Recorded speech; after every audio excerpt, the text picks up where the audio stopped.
Good morning, ladies and gentlemen, boys and girls. Welcome to this day. Vongo, congratulations on first. That was quick. That was quick.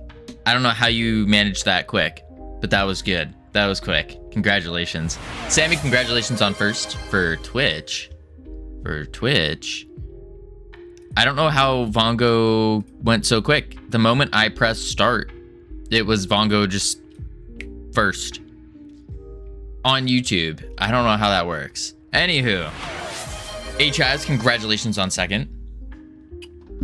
Today is gonna be a fun day. Camilos, congratulations on third. Can you show us the first leaderboard? Yes.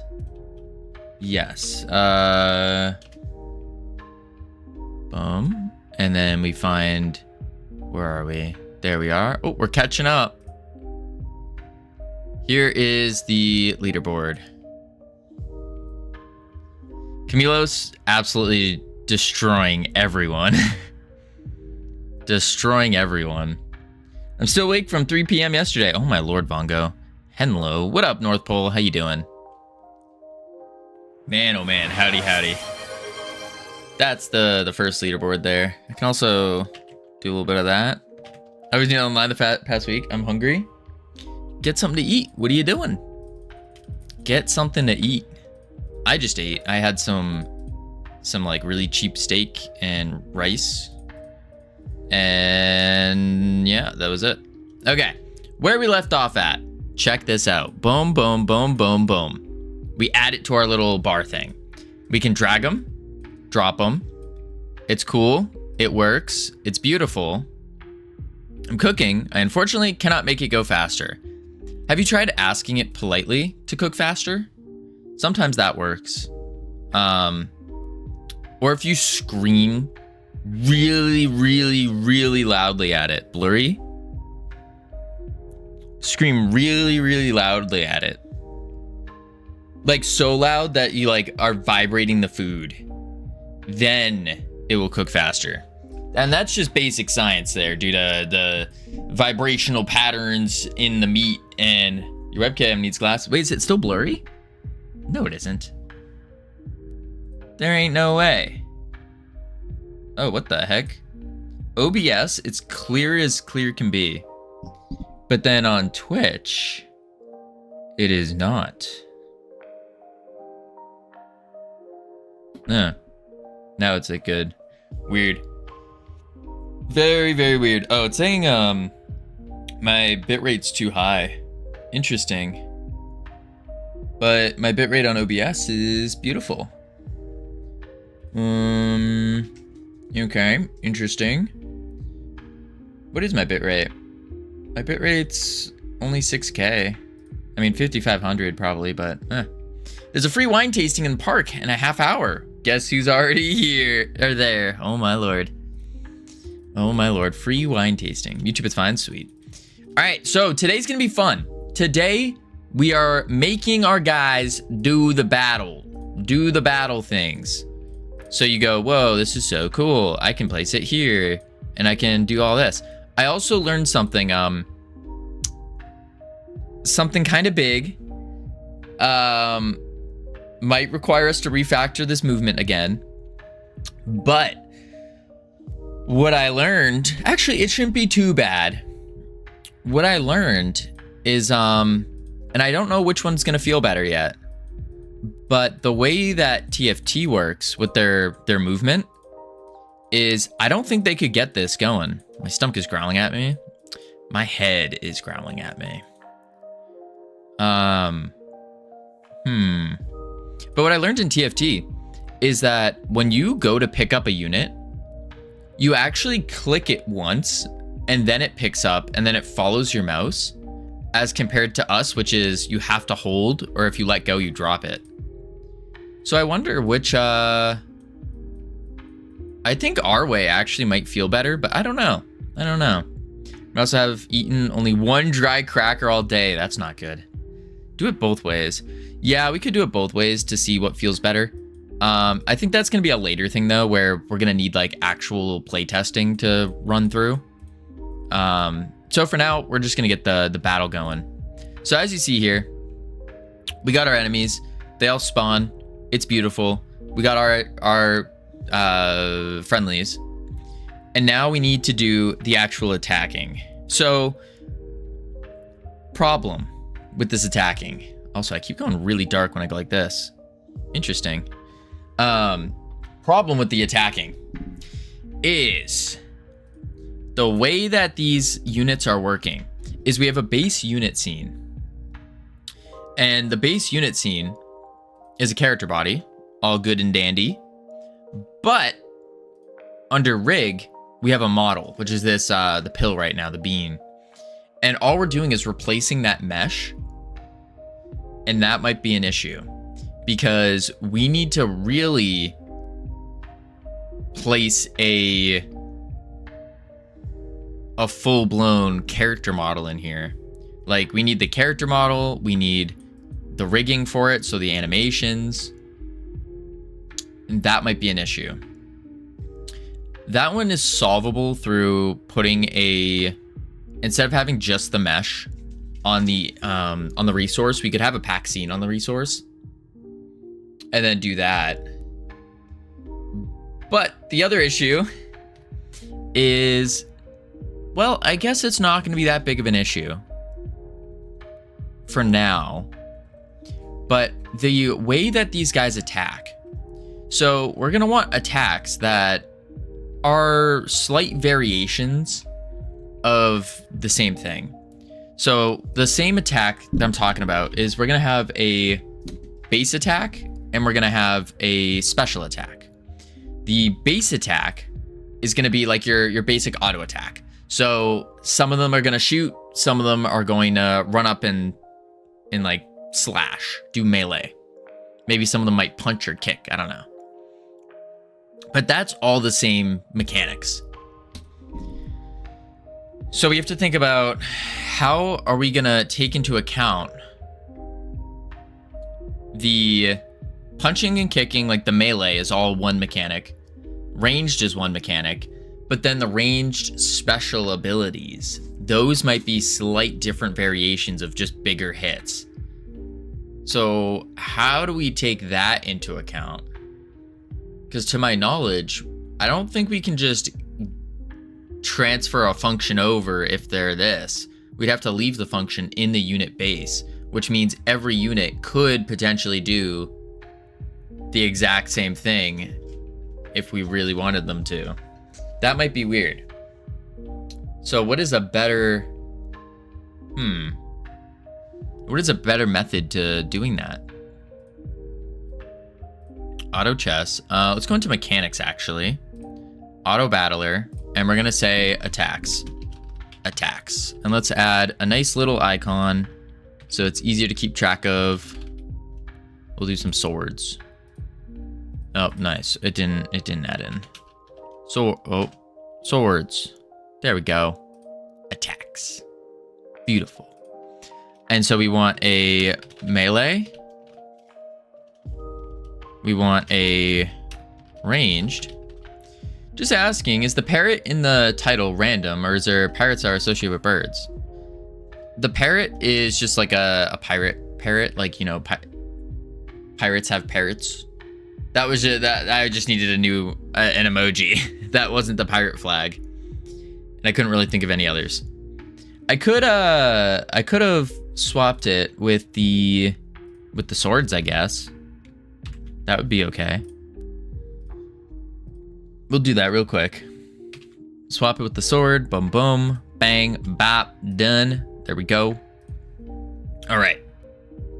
Is that better, HFs? Then we need the special ability. So melee, which is going to be an auto attack. Ranged, auto attack. And then once meter filled, killed the parrot. You killed the parrot, HIVs. It's all your fault. It's all on you. All on you. How do you feel? Do you have anything to say about exterminating a parrot? Once meter filled, use this. Use ability. Okay, special abilities are going to be unique to each crew member type.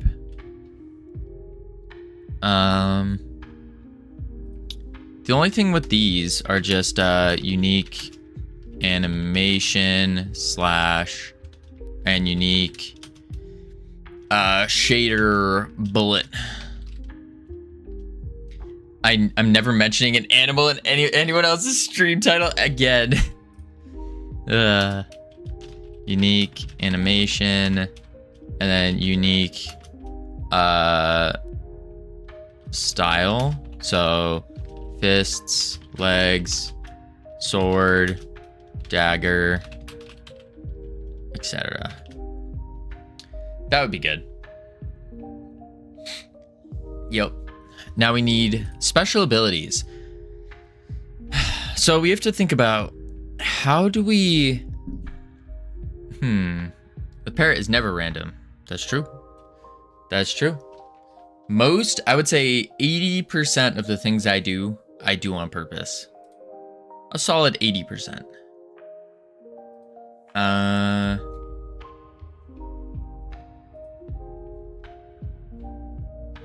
Moving. Okay, attacking.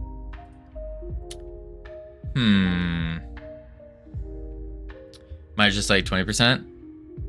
20% of the things you do is on purpose.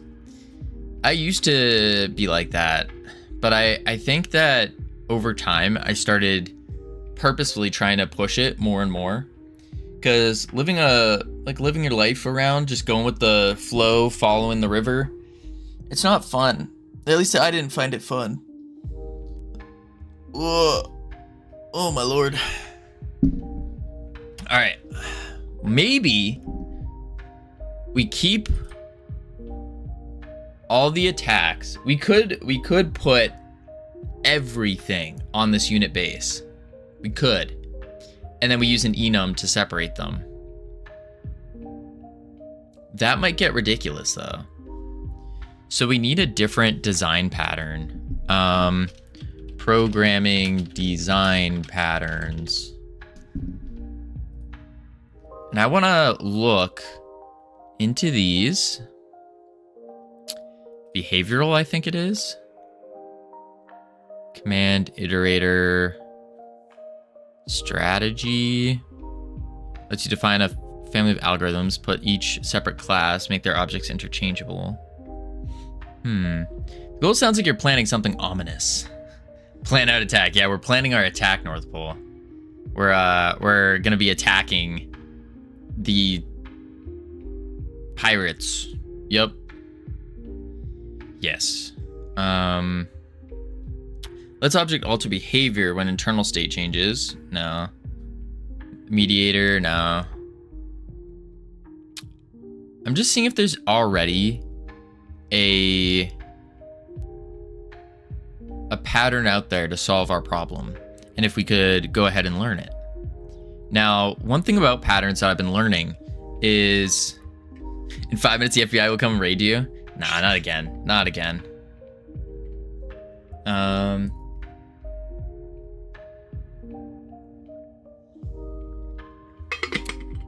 My FBI AI that's watching me.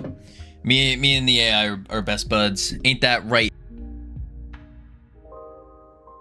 Because, you know, it can't give up its cover, but...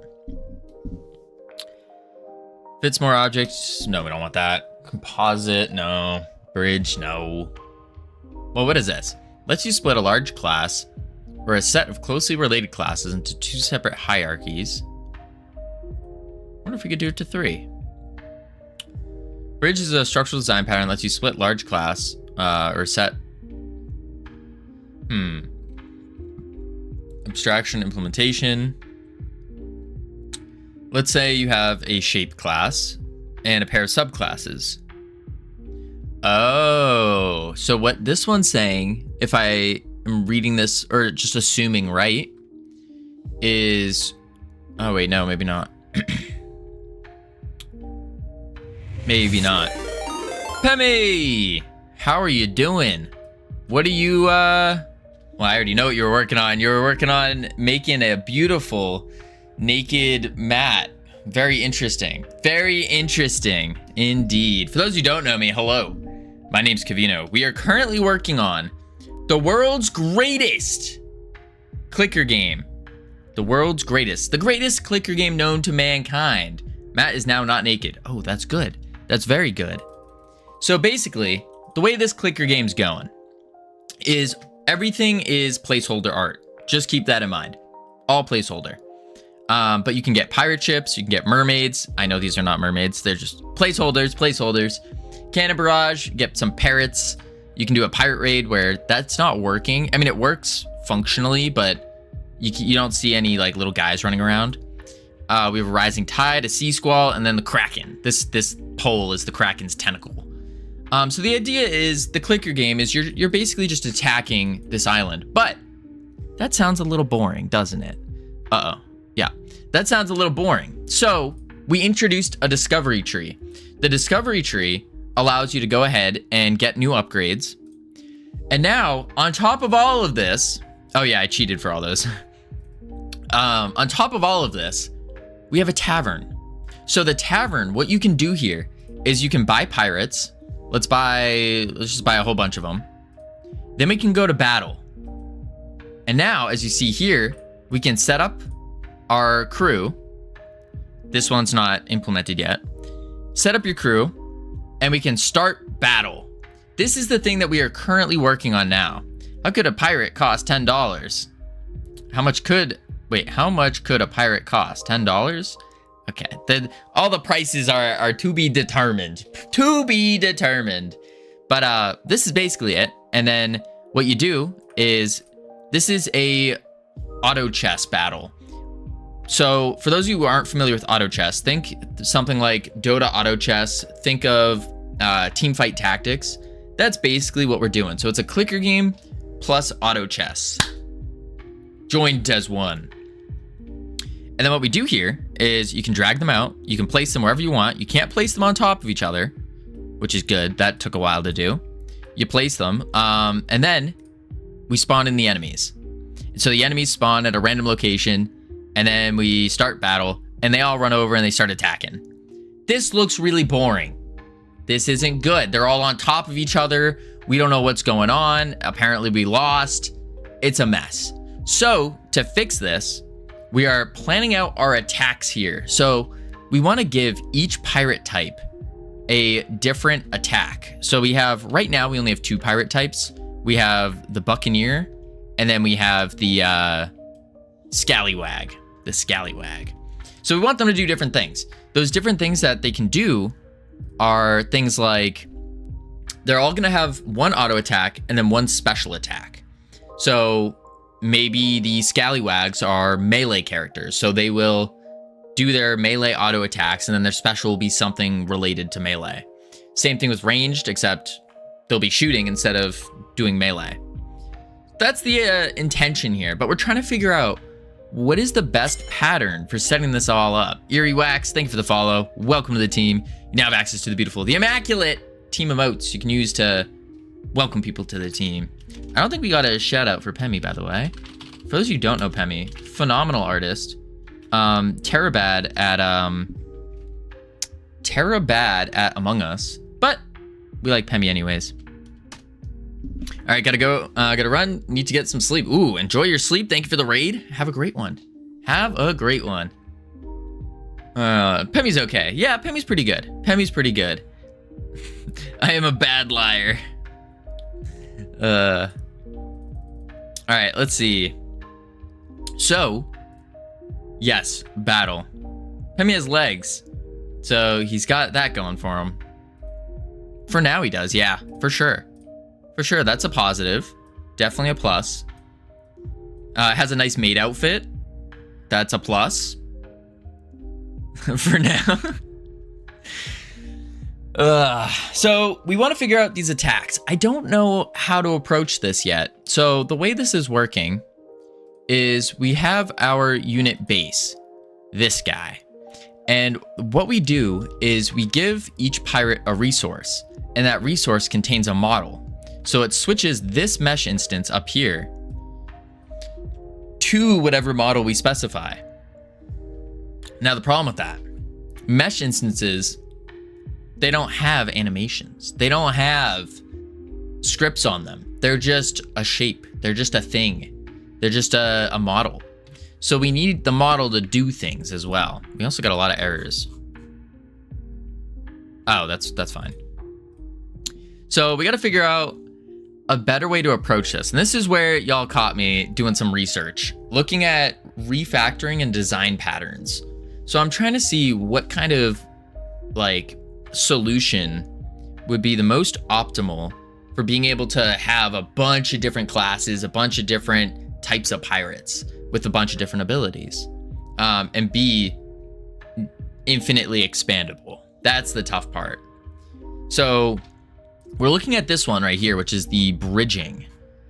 No idea what this is, but it allows you to split a large class, which is this guy that has all of our base stuff on it, and split it into multiple hierarchies. It's just a big fancy word. So I don't know if this is gonna work. Maybe it will. So you take a shape, you take the word shape, you take, it's the shape class plus the actual shape, and then plus a color, and that equals this. Okay. This problem occurs when we're trying to extend the shape class in two independent dimensions by form and color. It's a very common issue with class inheritance. The bridge pattern attempts to solve this problem by switching from inheritance to the object composition. This is what it's meant when you extract one dimension into a separate class of hierarchies. What? So that this original classes and reference objects of the new hierarchy instead of having all of the states and behaviors within one class. I don't think that's what we want. That sounds a little too complex for my brain right now. What is this one? Creational. It's actually pretty simple. We don't want this. We don't want that.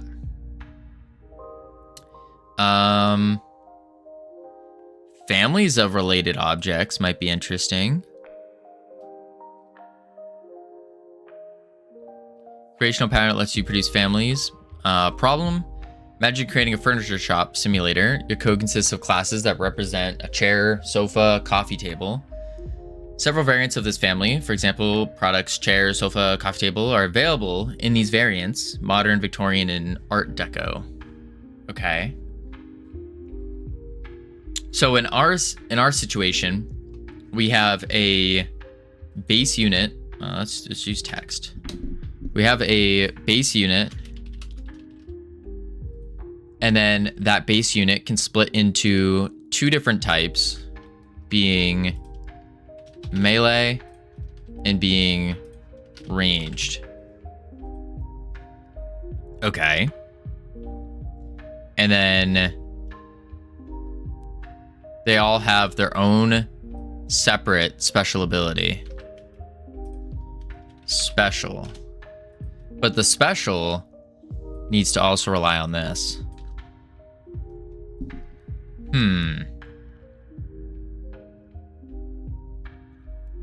My initial thought is we actually just take the script that we have now, the base unit, and we extend that and make a whole bunch of new characters. But that doesn't seem right.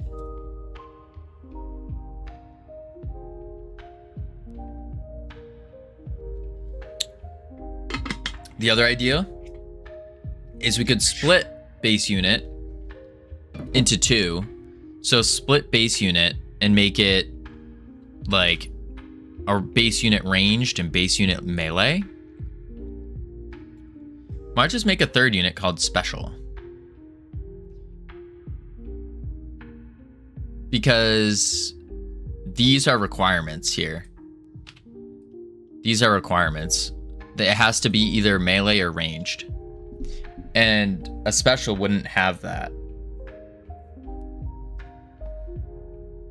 The special is a ability that each of these have. So every single one of these base units has 2 abilities. Yeah. Has 2 abilities. They either have a set of ranged abilities or they have a set of melee abilities. But they have one of those, and then they all have a special as well. So it's either or. That's the tough part.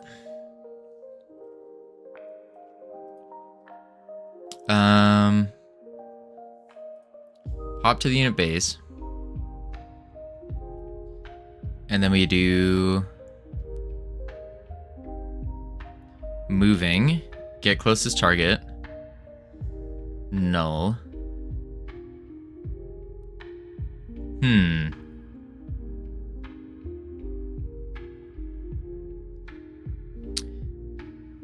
That's a tough one. I'm not really too sure. Because this would also be different. Like, get closest target is good. But if they're ranged, we don't want to go to them. We want to stay a certain distance away.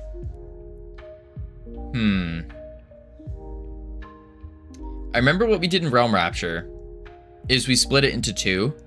We had one for melee, one for ranged, but that was not ideal. I remember there being problems with that. We also need them to have very unique specials. An auto battler seems very complex. It is indeed. It is indeed. I mean, yes and no. Yes and no. It can be complex, but the real complexity comes from the balancing of everything. And that's another thing we have to keep in mind is we need to balance this so that it's actually like easy to balance, you know? Sadar, thank you for the follow. Welcome to the team. You now have access to the beautiful, the immaculate team emotes you can use to welcome people to the team. So it needs to be really easy to do balancing changes. It like so easy that it should be just like change a variable. Which we can easily do by doing resources here, which is auto battler. We have like the resource here with attack range, starting health. This we could easily change. And we could even add something to this saying like bar gain, whatever we want to call the bar. So these guys have a... Oh, did I not put a health bar on them yet? I thought I did. Unit bar, here it is. And it's a sub viewport. Yeah, it has 0. So there it is. So they have health. Oh, let's use red. Then they have whatever we want to call this. We could call this mana. We could call this rage. We could call it something. Energy. I think we might call it stamina. Well, no, we can't call it stamina because stamina doesn't usually go up. I think we might call it rage. Because, like, thinking about a pirate. What do pirates do? Call it swagger. There we go. Riz, yeah. As the battle goes on, our Riz increases. Definitely not that one. Could call it PP power.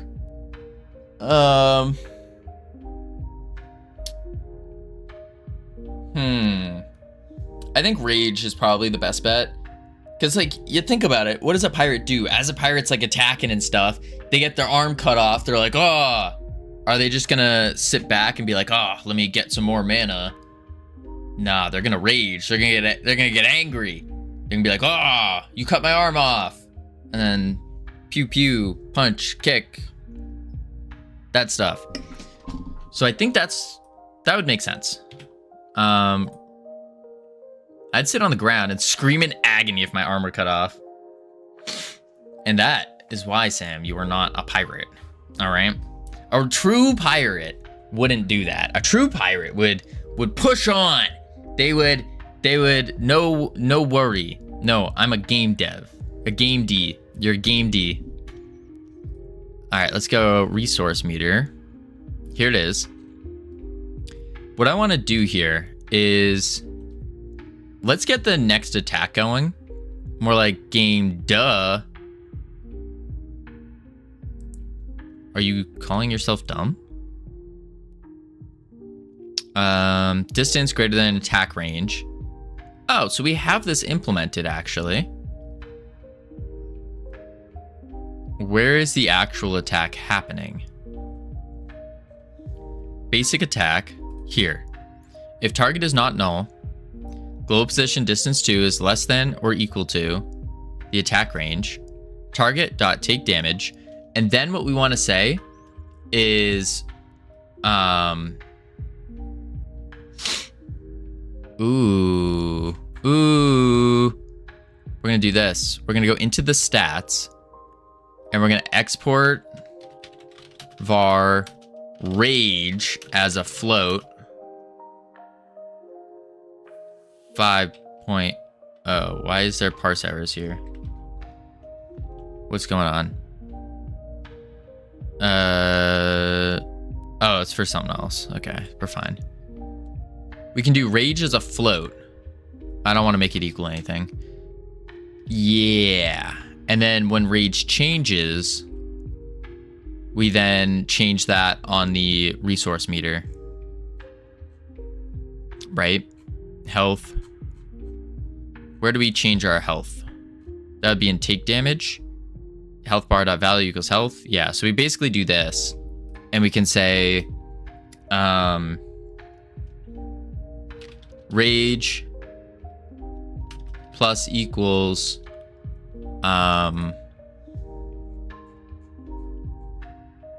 we need a rage increment amount.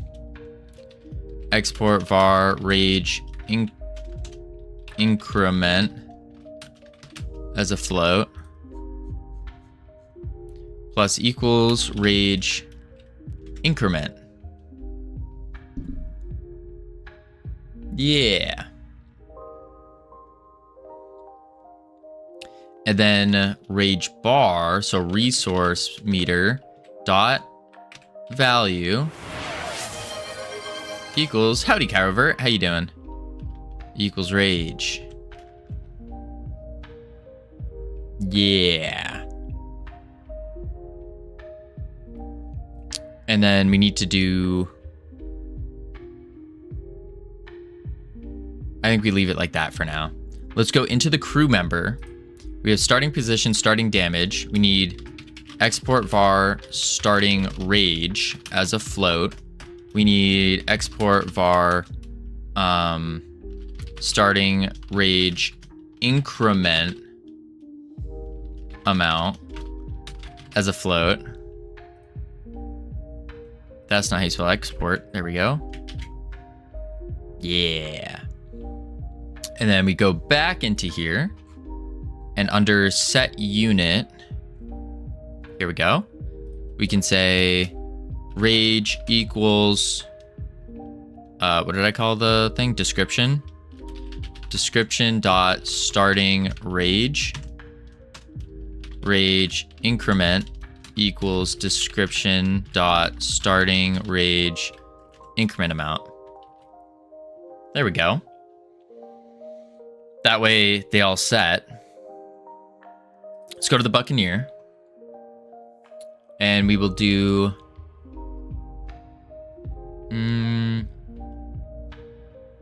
attack speed 1.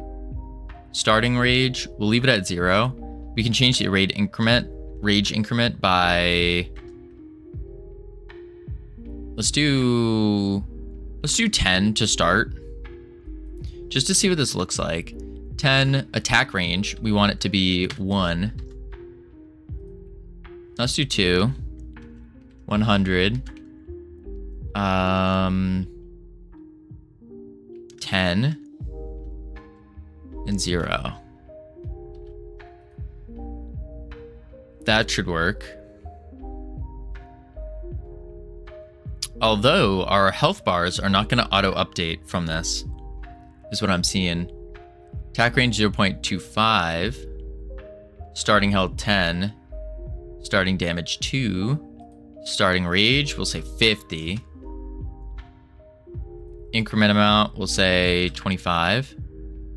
Attack speed 1. Yeah. Let's see how this interacts. I have a feeling their bars aren't gonna update yet until after their first attack. Battle. We're gonna go boom, boom, boom, boom, boom. Start. So let's go and add in double sword guys here. Single sword guys here. Enemy. Grab another double sword. And let's start. Okay, these guys are spaced. That's good. And we can see right there, the rage meter did in fact increase. That's good. That's good. Man, we should also fix the scaling of everything because they're really small, like really small. But at the same time, it's like we need to get that proper look, you know? Maybe this is the proper look, and then we make the characters bigger.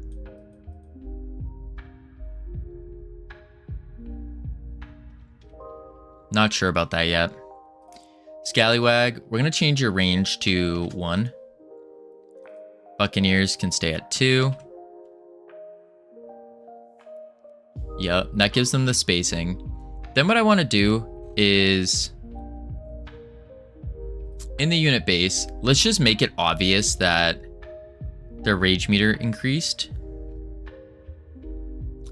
So if null, otherwise, if distance is greater than attack range. Yeah, but where is it calling to attack?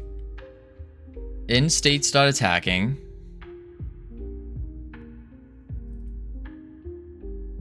Distance. Am I going crazy? Should it not be attacking here? Oh, attacks are on the timer.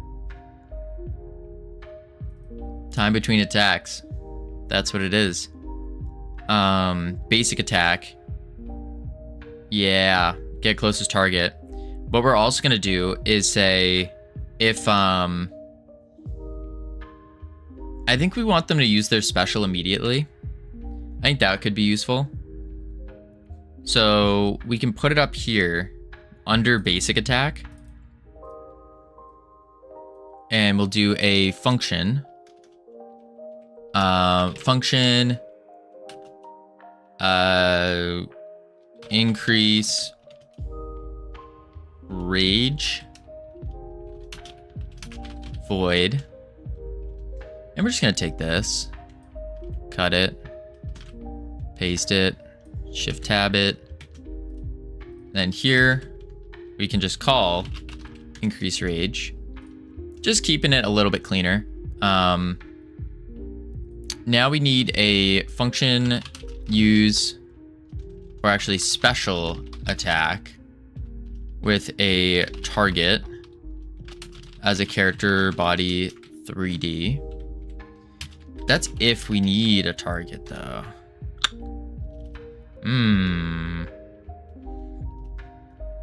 Yeah. Interesting. We can say... I guess we just do another check here.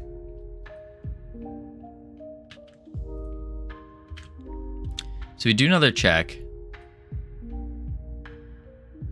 If target, if, and then we can say, maybe I put that in a function as well. Nah, we can leave it for now. We will, but later. Print special used. And then we can just do rig mesh. I think I changed the model somewhere. Where is it? Model, where are you?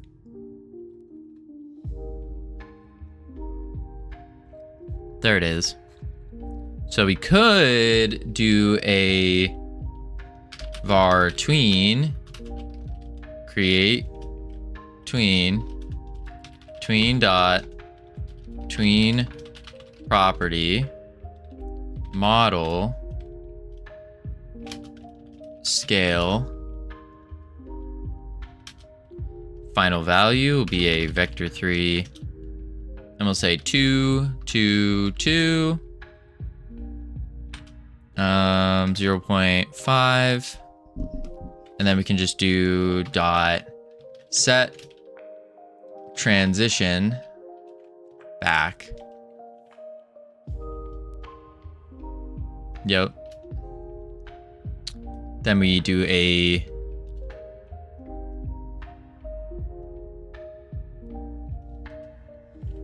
I guess we need a damage though.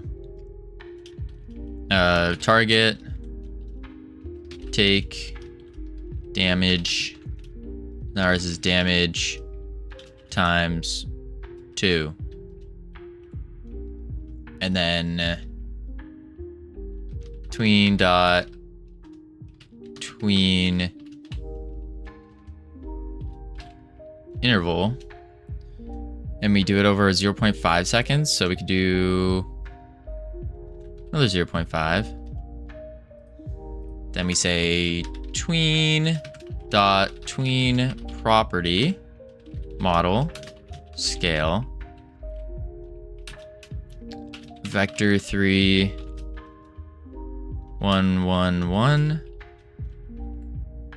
over the course of 0.25. Whew. There we go.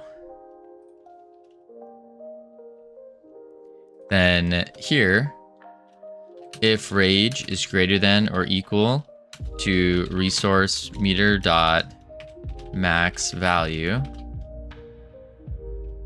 special, and then take in target. Ooh, which I can't. So I have to do this here then.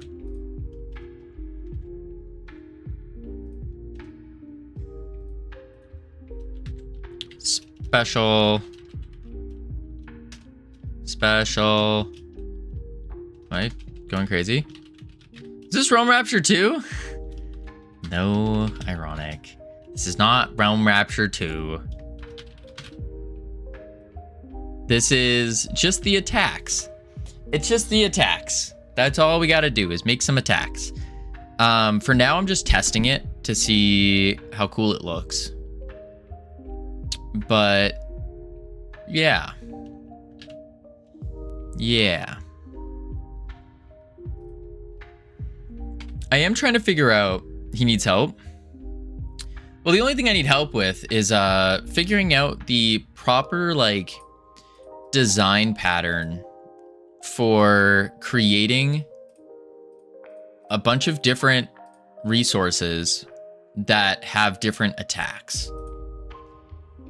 So it's reminiscent to Realm Rapture in terms of like we want characters to attack for sure. But it's not Realm Rapture. Boom. Enemies. That one's weird. Boom. All right, so they space out more. There they go. And then they grow. Cool. Obviously, we need to zoom in because this is very difficult to see them. Maybe even make the models bigger, honestly. That might have to be the play.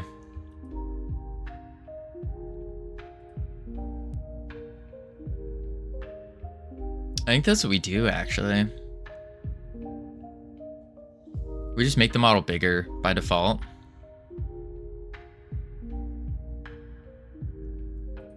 Then we can say model dot scale equals vector 3 2 2 2.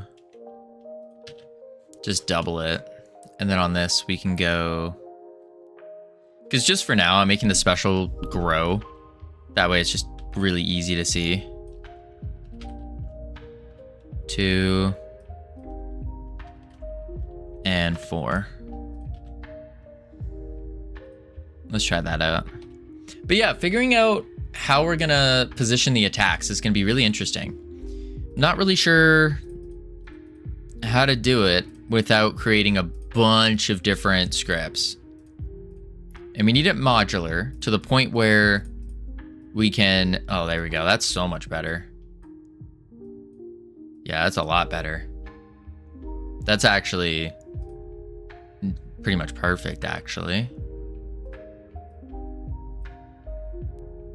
Yeah.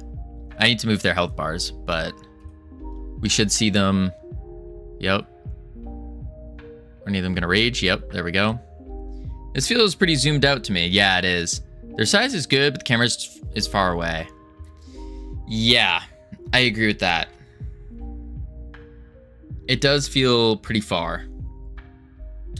I don't know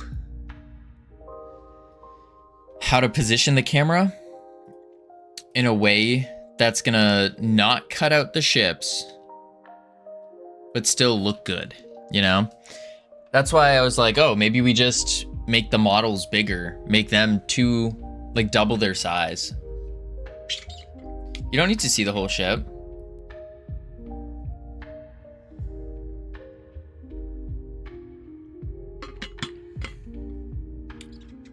That's fair.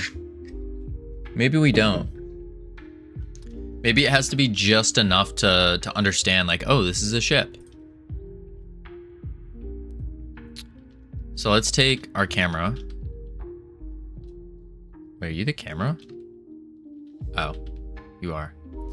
And if we adjust the field of view,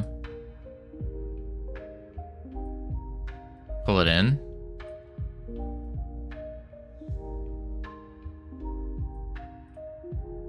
That's a normal field of view.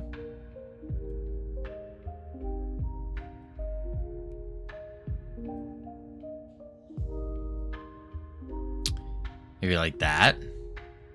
The big problem is we need to ensure that we still have a big enough UI space at the bottom. So I might even have to pull you back more. But if I'm pulling you back, maybe it's too top down. Do it like that.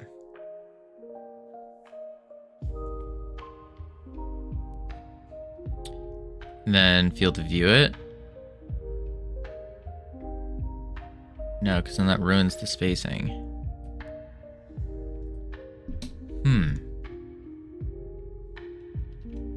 Try that out.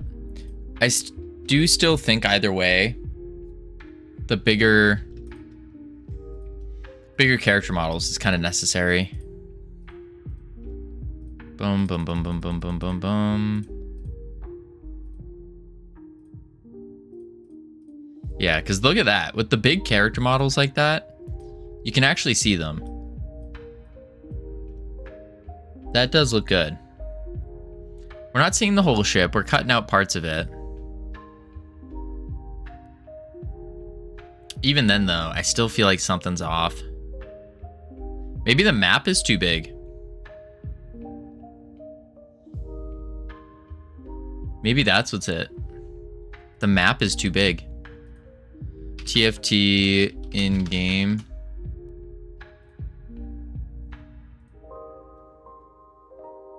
Yeah, because look at the size of their map. It's actually relatively small. Yeah. Let's go to pure F.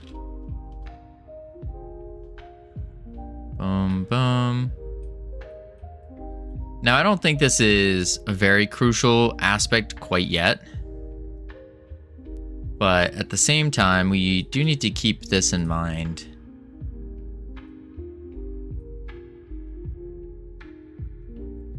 Yeah. So they zoom out.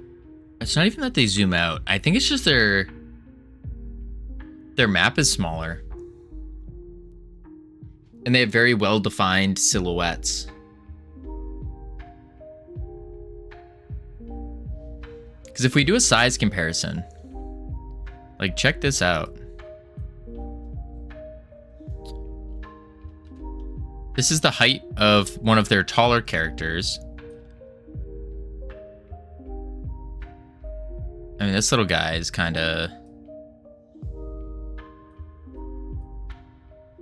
It's about a quarter of the size, or the same size as this little guy. Huh. Interesting. This is what I envision. Let me draw the ships.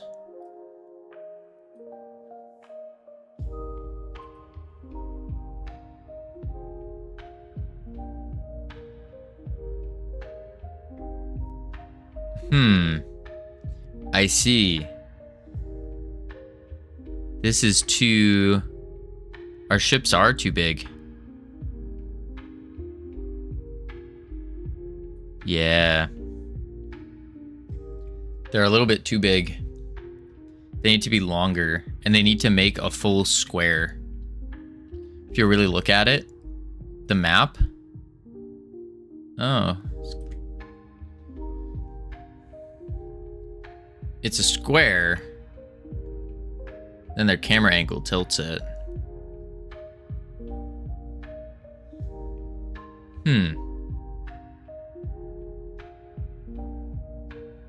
Interesting.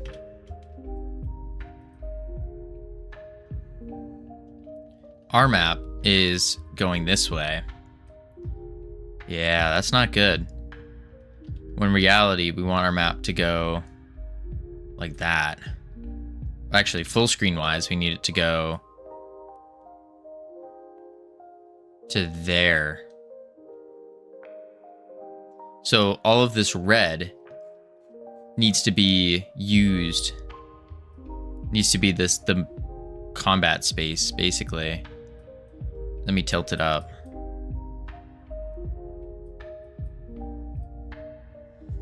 Yeah, shoot. Okay. I mean, I think it's fine for now. As long as we get the abilities moving and grooving, actually working, then we're good. Then we're good. But we got ads coming up, so we're gonna check on the words, head into level 1. Lots of fun. I need more water. I am dying. Dying. Man, oh man. Bloop. And then we get back, we're gonna figure out these specials now, because they need to be on separate characters. Like, the specials have to be separate, the melee attacks don't need to really be different that much, unless we start adding things like poison abilities. Yeah. Huh. That's gonna be interesting. Only one T. Only one T. Okay.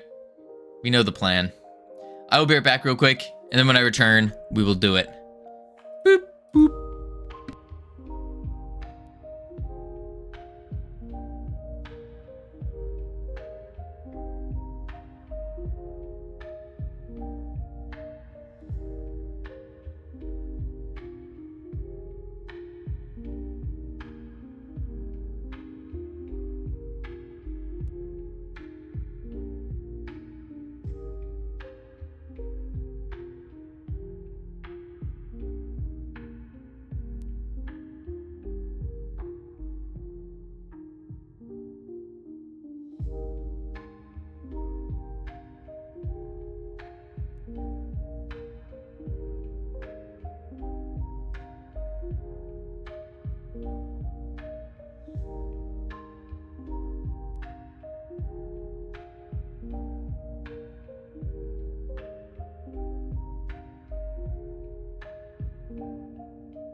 I've returned. Ugh. Oh my lord, it's Covino. Welcome back, Covino. Wow, thank you guys. I started mixing up my voices a little bit there. Man, oh man. Cricket, how you doing? Let's finish out these words. Bloop bloop. Turn off autopilot. Bada bing, bada boom. And I need water. One more word, help. Yelp. Yelp. You're welcome. Good, just looking. Hope you're doing good. Doing pretty good. Doing pretty good. Whew.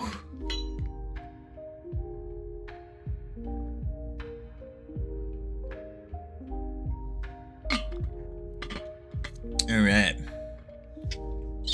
Now, finish out the word. There we go. Words. Wait for it. Wait for it. Zeke, how you doing? Show the leaderboard. There we go. Cool. All right, back to work. So we got to figure out. When it comes to our unit base, this is the thing that contains, well, that we put our meshes on, put everything on.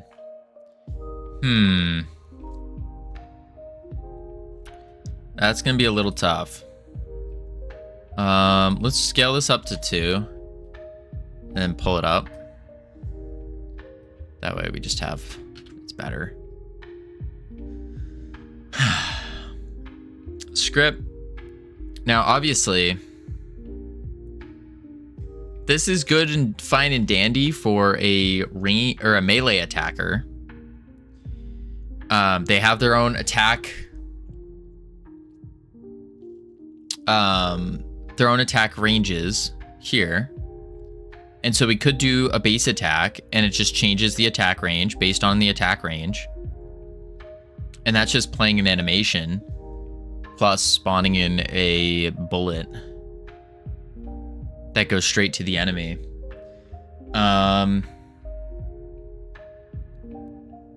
So it might need a little bit of working if there is a ranged. Unless what we could do, we could demo. How you doing? Welcome in.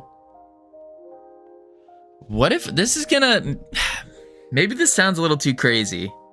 What if our melee attackers also shoot bullets, but they like invisible bullets?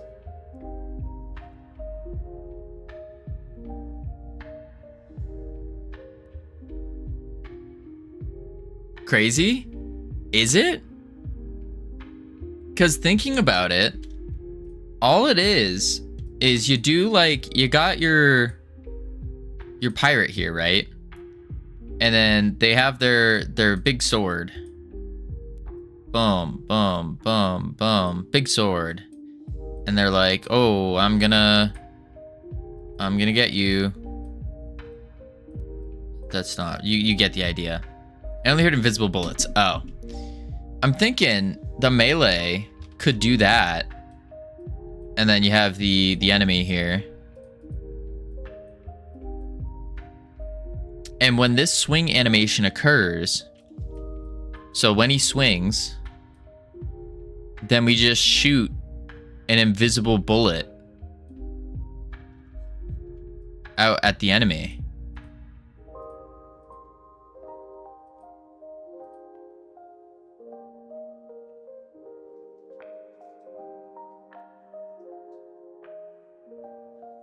Huh?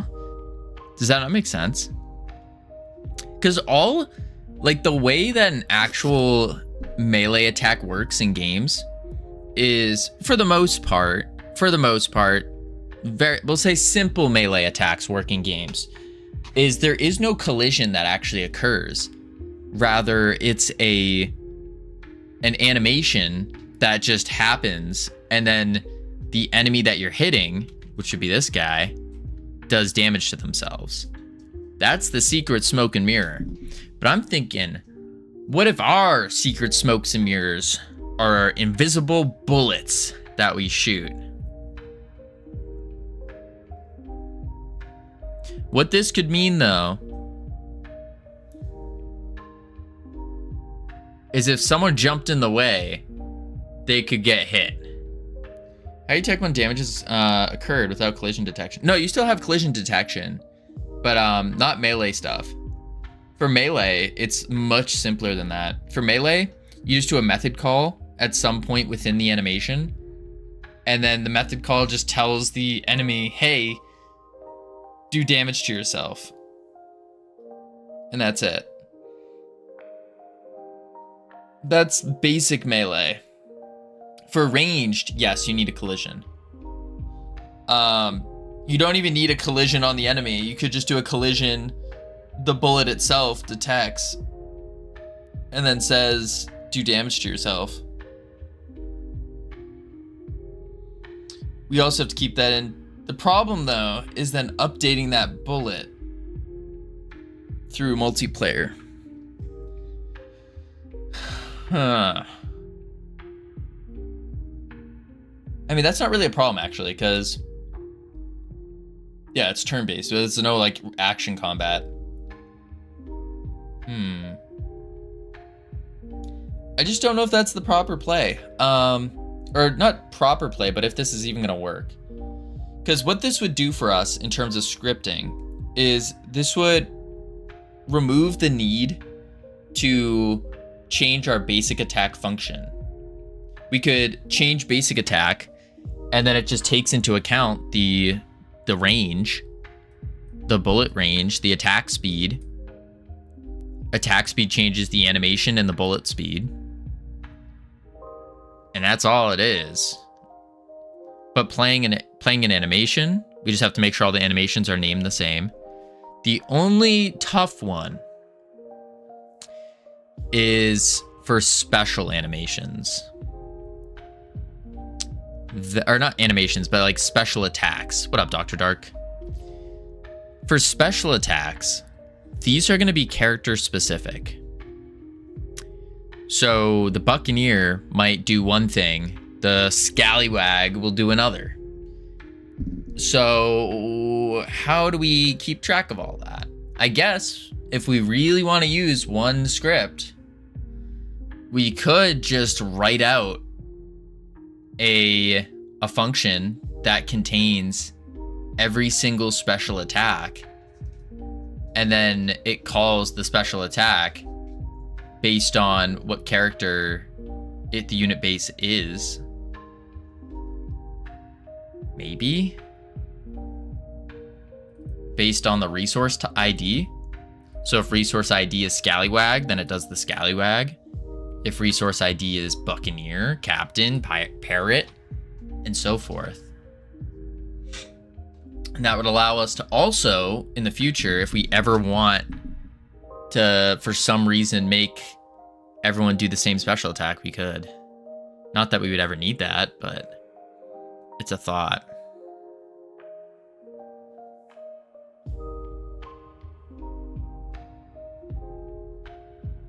I think that could work. I think that could work.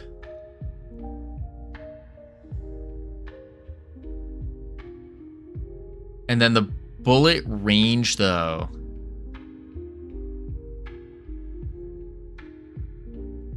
How do we take into account bullet range? Like when it collides with something, of course, delete yourself, but...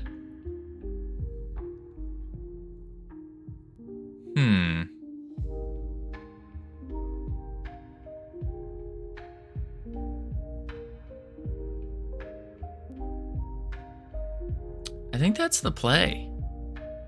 I can't think of a better way to do this. The only downside I see to doing this is having to have all the special attacks here. But that's not really that big of a problem.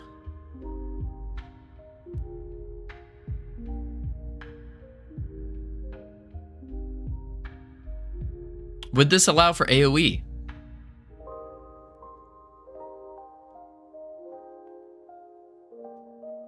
I guess in theory.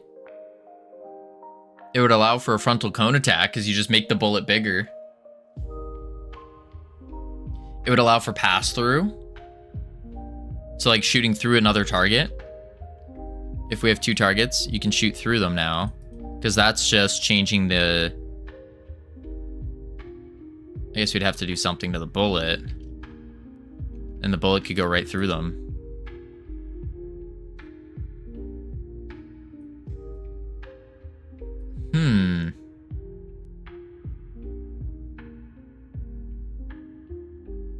Something's just telling me that there's a better way to do this, and I can't think of what that better way is yet. Stick characters, perfect. What up, Origami? How you doing? Special attack, target.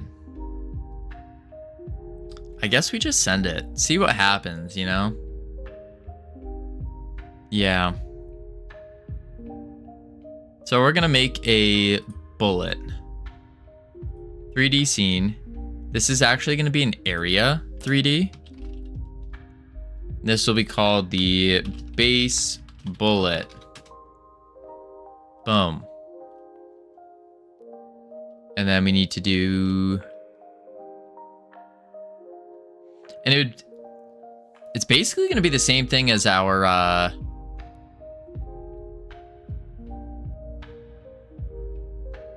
No, wait. Yeah, no, it could be the same thing as our spell attack in Realm Rapture, where it just contains a whole bunch of scenes on it. And we just pick and choose which ones we want to use depending on what's attacking. That could get fairly large though, and hiding a scene doesn't stop it from being processed, which is another problem.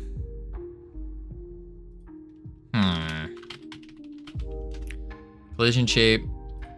We're gonna do a hill, and we're gonna go X, zoop. Wait, zoop, and zoop, and zoop. There we go. I think I can just do it this way. Reset, and then do 0.125, 0.5. Rotate. Boom. There's our bullet. Pew. We need a...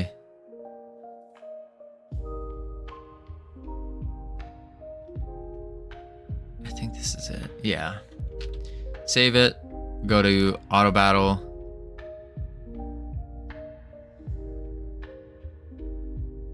Let's save it here.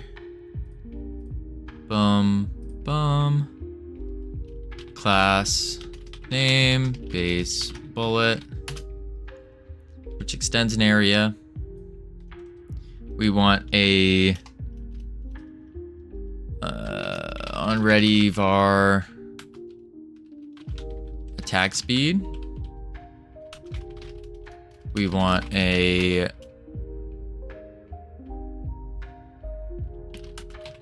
I don't know if we want damage. Does the bullet tell the enemy to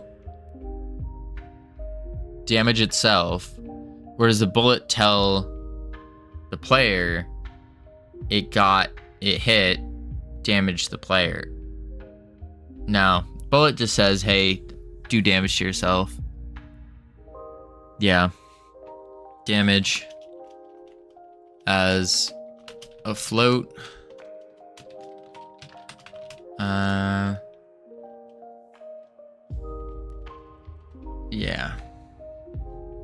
Yeah. And then what we can do here is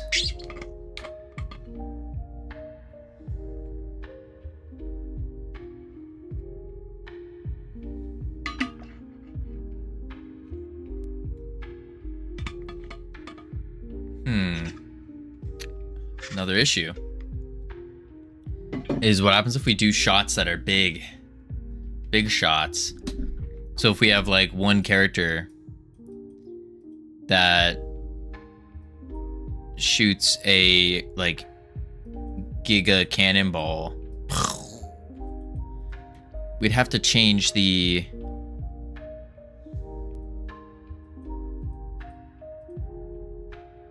Yeah, we would have to change the shape. I guess we could do the mash.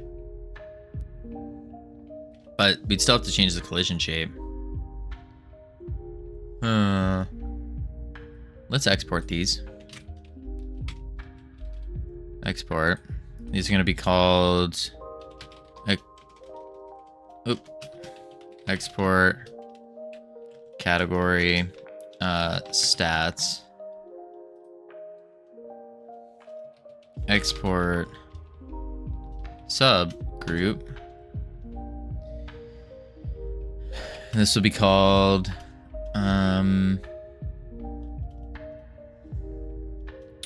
adjustments. Yeah.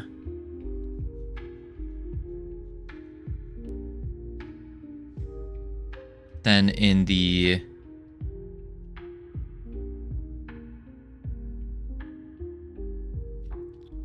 func physics, we just have to do global. Maybe just global translate. We need a target as well. Bar target as character 3D target dot. I'll get it. I'll get one of these days. Dot global position. Oh, but I want the Z. So that ain't right. I always forget how to shoot something forward. Global translate dot Z. Global basis Z. Global basis dot Z dot translate. No. Plus equals.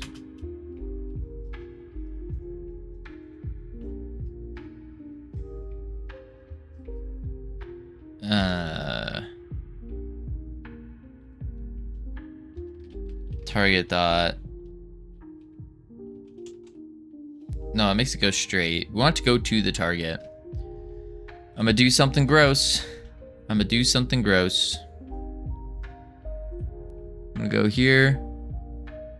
Go to here. Oh, that's the console. I don't want you. Go here. And then we scroll down. Like this. Hope no one is looking. Boom, boom, boom. Oh my. Haven't opened up this bad boy in a while.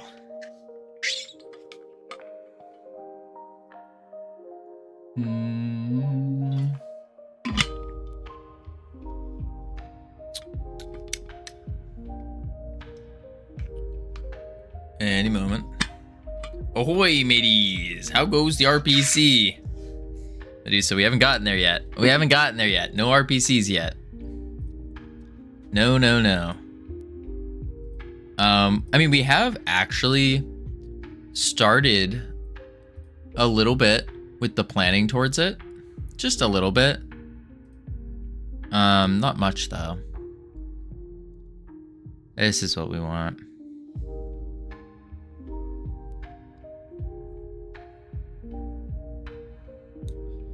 The RPC stuff we started doing was just a state machine for the game. So the game has states, and then those game states are gonna match up with the RPC states, which is gonna be very nice. So basically the game starts and it goes, all right, we are in the prep phase. And then from the prep phase, things will happen. It will send an update. Just basically just package control, which should be good. Oh wait, what's that character for? Character? Which character?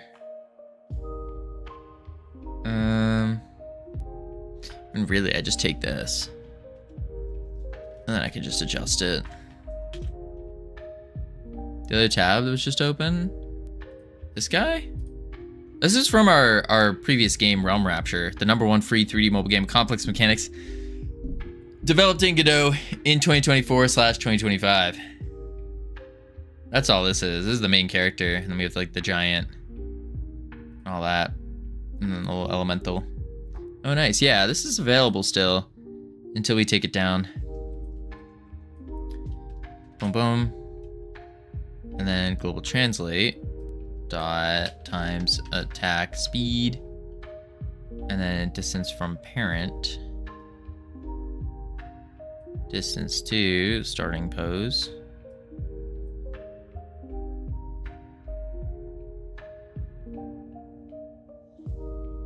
Okay.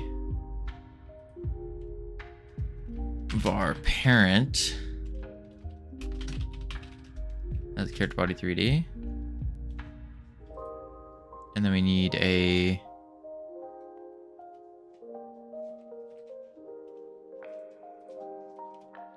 var distance from parent.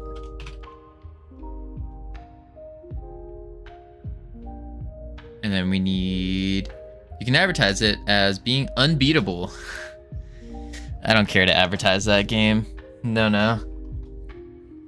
Because it's also completely free. Like there's no incentives for us to get anything from it. And it was just a learning experience, really. Just a learning experience. Seeing what it's like to put out a game and not necessarily do any like marketing or distribution work, just to see what happens. And it performed ish. We got like over 1,000 downloads, which is kind of cool, but it's not good. Not good. Ooh. It has potential though. I will say if we ever do go back to it, like we could make it really good. But it requires a full rewrite as well. Export var starting position.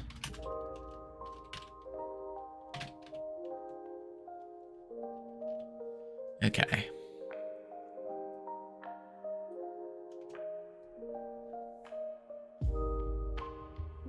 No marker. Doing stuff like that is a way to learn. What you don't know, you don't know. Yeah. I could see that being somewhat useful.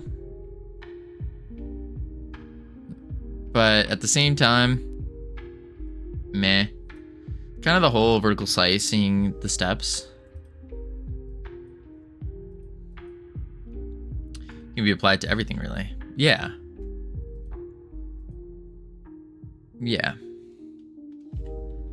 All right, we now have this. We don't need adjustments yet. So we got to set this stuff.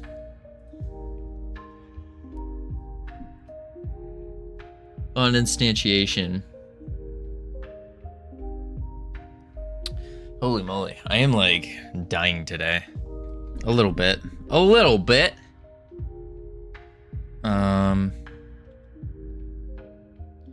Parent, character body 3D, distance from parent. Looking at the target. Okay. Let's add a mesh. Just as a debug mesh. Just so we can see what it looks like. We'll do a sphere. We'll scale it down. 125. 25. There we go. Cool.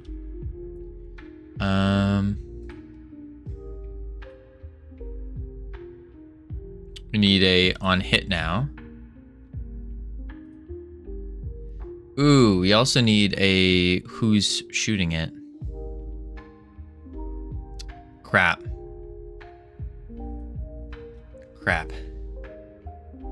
We could use groups for teams.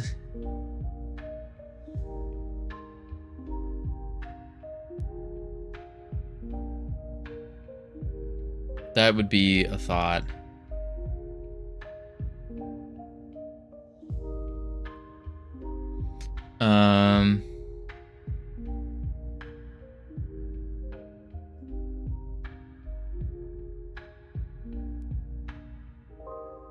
What did I choke on water like 40% of the time? I'm a noob at life itself.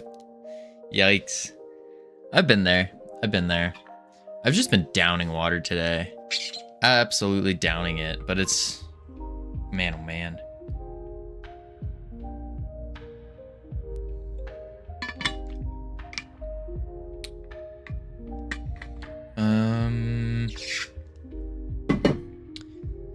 Physics process. Target is null, not null. I don't know if I want to do it this way.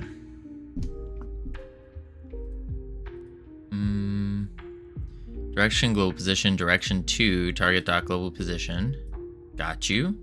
Global translate, direction times attack speed times delta. Look at global position, vector 3, distance from parent. Self, global position, distance to starting position. If distance from parent is greater than 10, that's a magic number we gotta change.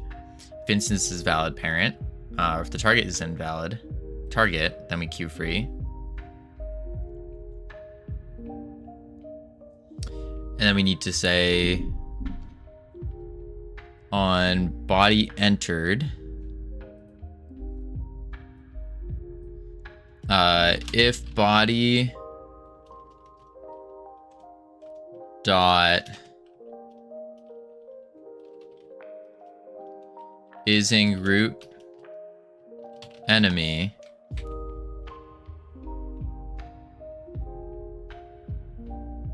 Google tells me I have mouth cancer. What? What?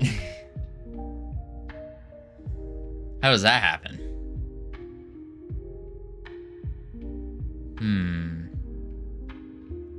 This needs to be shot by other people, not in group enemy.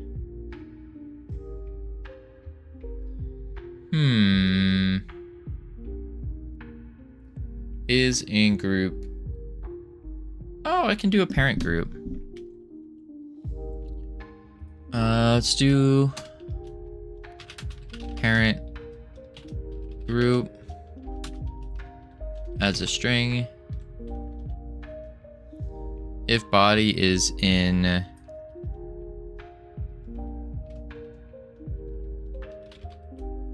the feeling when knee surgery is tomorrow. Ooh, you have knee surgery tomorrow. That's gonna be something. Hopefully for the best. If it's not in the parent group, then we say body dot take damage.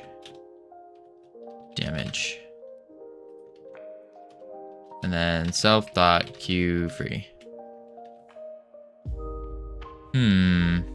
Toe pain, cancer. Yes. On body entered, body. Yeah, I asked Google homeopathic remedies for a cough, and it told me I had lung cancer. Yes, make a wish already. Well, Carvert, it was nice knowing you. North Pole, it was nice knowing you. I will not be at your funerals, but I will stream. I will continue streaming in your honor. Yep. On the day of your passing, we shall take a moment of silence in the stream. Don't you guys worry. What if the funeral is a Zoom call? Can I stream it? I will come and haunt you. Well, joke's on you, North Pole, because I could just exorcise you and then we're good. Boom. Easy as that. I've watched The Exorcism. I know how to do it. I don't have 2 sticks. Wait.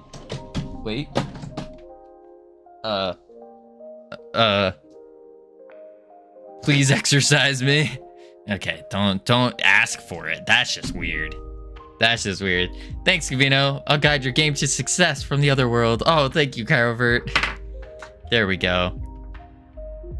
All right. Let me put these down. That was not going to be a good exorcism tools there.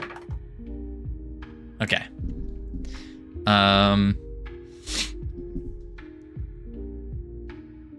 Q free. Body entered. Pew. Good. Yes. And what we could do is we could just put an obliterator on this. Set it by time. That's pretty cool. Father Covino. No. Do not call me Father Covino. No.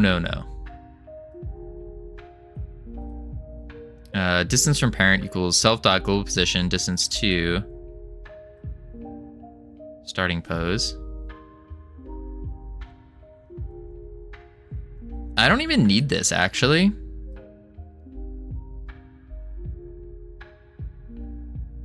Because what I can do here is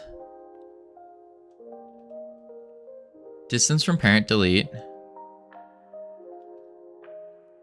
Parent group, starting position. We don't need that anymore. And then we just add our obliterator on here. Obliterator. We'll say 3 seconds. Boom. Nice. Really, it's going to be shorter than that, but cool. Now the unit base. Need to make them shoot.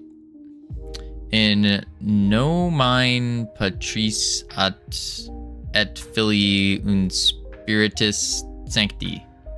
Amen.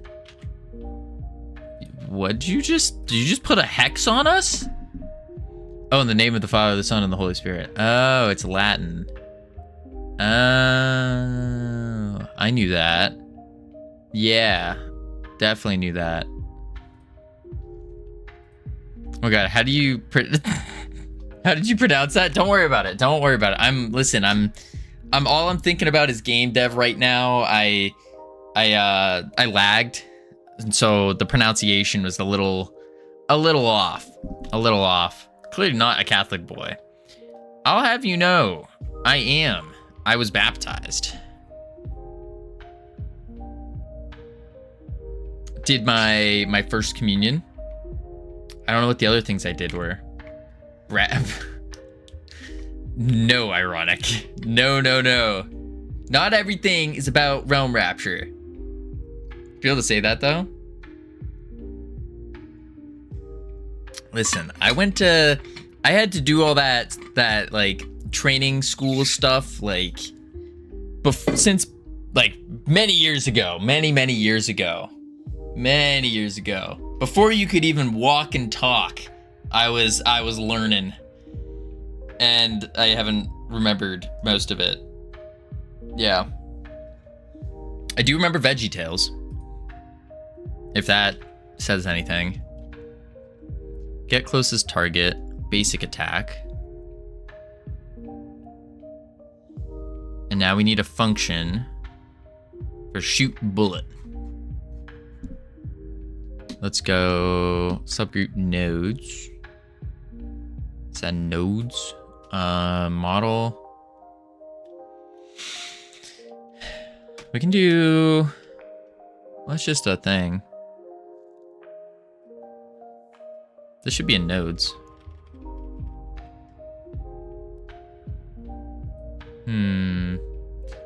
That's thanks for having religious grandparents, folks. I was baptized, did both my communions. What do you mean both? I think I did all of mine. I did the, what's after your first confirmation? I think I did that. I don't remember.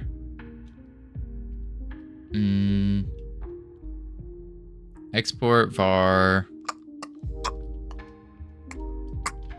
bullet as packed scene, and we're gonna say export sub packed scenes. First one you do around 6. Yep, I remember that. Other one was around 12. Oh, I did those. Yeah. I think Covino already did everything in life and just has game dev left. I feel like, I mean, there's a lot that I haven't done. There's definitely a lot that I have done, but yeah, I won't be surprised if that's the case. There's a couple things in life I haven't done. I've never, what haven't I done? I haven't traveled much. He hasn't gotten a degree, but that I don't want to. That's the thing. That's, yeah. Don't know Latin except for one exorcism from Supernatural. That one sticks in my mind. Rent free since 5 years. Oh my. Yeah, there's certain things like, definitely a lot I haven't accomplished. That I would name that under accomplishment. But tried and done. I've tried and done a lot of things. Skill issue? Yeah, skill issue on the universities. Little did they know, they made a major mistake. They could have got big funding from Freedom Forge Studios, but no, they gave up on me. They dropped it, and they went, nope, this guy's not going to amount to anything. And now they're going to be kicking themselves. They're going to be like, wait a sec, that guy went here. And then I'll be like, no. Yeah. And then what you do is once we're at $1 billion or more, way more, once we're big enough and we go to start donating and stuff, we'll donate to them for a building to be erected in the honor of Freedom Forge Studios, using that to also be a way to get more devs and like leads on devs. Boom. Always thinking ahead. It hasn't made any profitable games yet. Calm down, but keep dreaming big. Yeah, no, absolutely. I say this 90% as a joke. Yeah, I can't contribute my house to that. I'd do it for $1 million, not $1 billion. Of course. Can I ask, what are you dreaming about at night? What do I dream about at night? That's a lot. There's a lot to it. Usually about the future. He dreams about game dev? Yeah. Sometimes I dream about game dev. Sometimes I dream about what the future's gonna behold. And other times I'm getting chased by a giant donut in a city. It's all over the place. Dreams about his code working.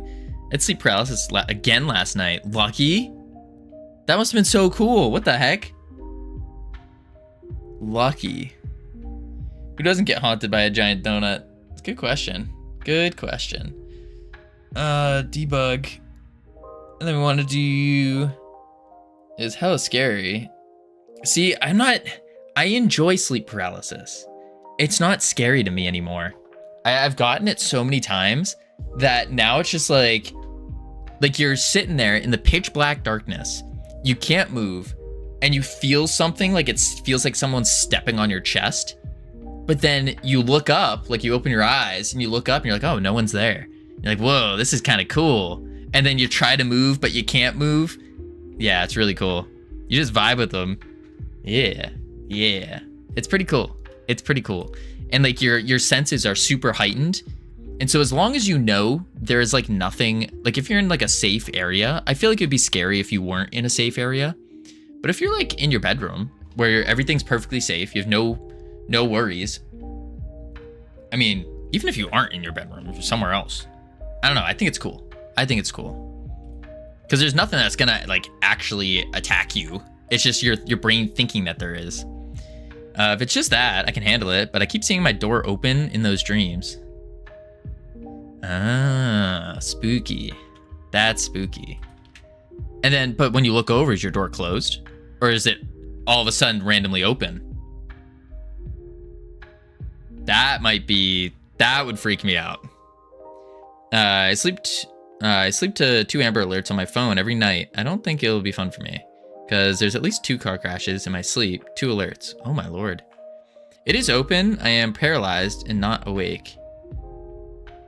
Oh, so you're just having a nightmare. You're not having sleep paralysis. Or are you? I'm paralyzed and not awake. And when I wake up, I see my doors closed. That's freaky. That's freaky. Maybe your paralysis demon opens the door, comes in, starts haunting you, and then leaves by shutting the door. In sleep paralysis, you are not awake. You know that, right? When it's happened to me, I'm awake. Or at least I should say I'm cognizant about what's going on. Like, I can see that there is like, sometimes I can open my eyes. Other times it's like a lucid dream. No. Seems like you are awake. That's just a very vivid dream. You can see your room. Are you awake in sleep paralysis? Yeah. Used to be chased in my dreams so much that I was able to think about my bedroom, kind of blink and wake up. I feel like teleportation, that's sick. But you're technically not awake. You can feel everything.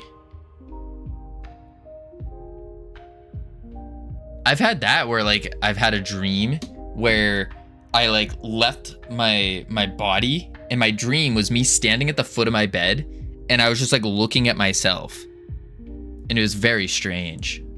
Very, very strange. And then I fell back into myself and then it felt like, you know, when you wake up and you feel like you're falling, it was that feeling. And I like jumped awake. I've had that kind of dream. That was cool. That was really cool, actually. I don't know.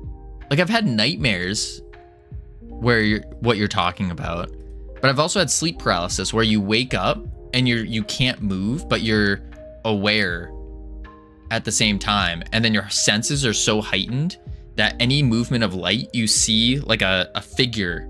You can see like figures, and then sometimes you're half asleep too, so like maybe the figure will actually form because it's like part of your dream, but you're like awake at the same time, and so you start seeing things that like you'll see a shadow jump across.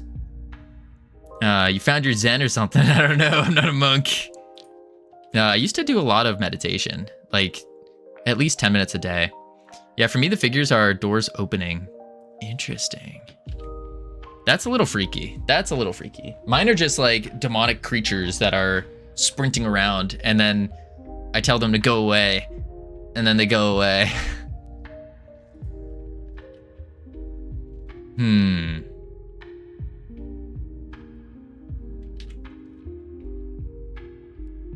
Set unit ready.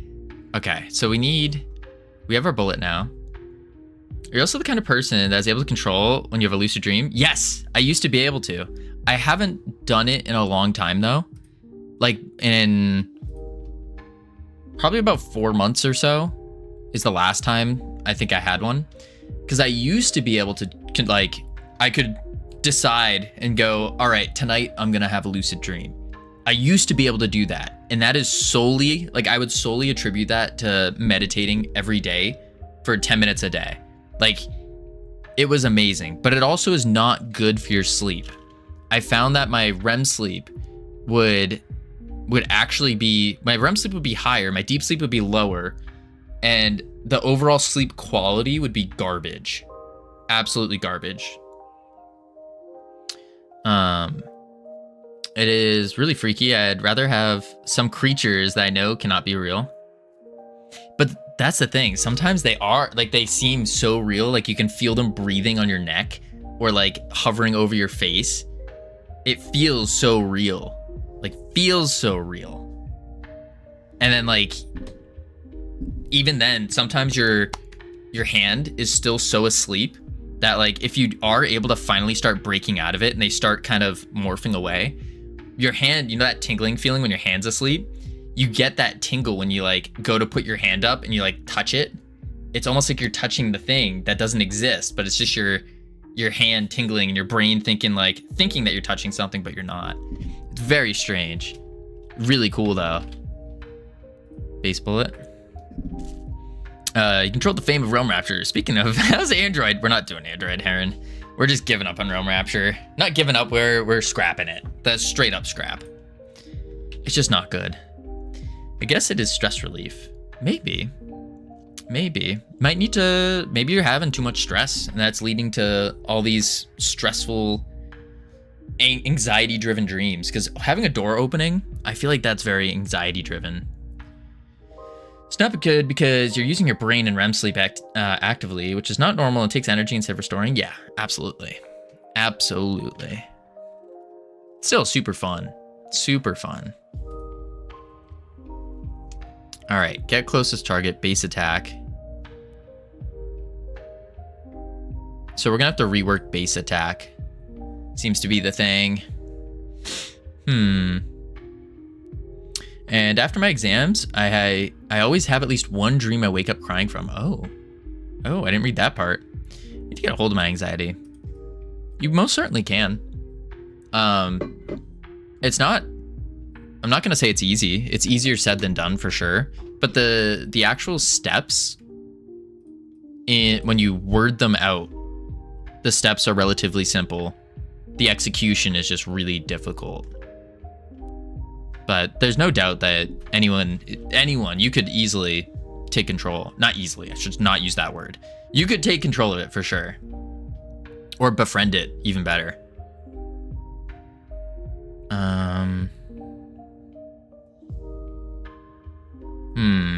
You ever had a dream where you wake up crying from? No. No. I've had, yeah, no. The most is like, I've woken up with like severe, like fight or flight responses. I've woken up punching the air. I've woken up, just like terrified for like a split second and then it goes away. But yeah, never crying. I call them my Kafka-esque dreams. Interesting. I've had like emotional dreams, which hit after I woke up and I thought about the dream, I cried. I've had something similar to that. Still no crying. I tend not to cry.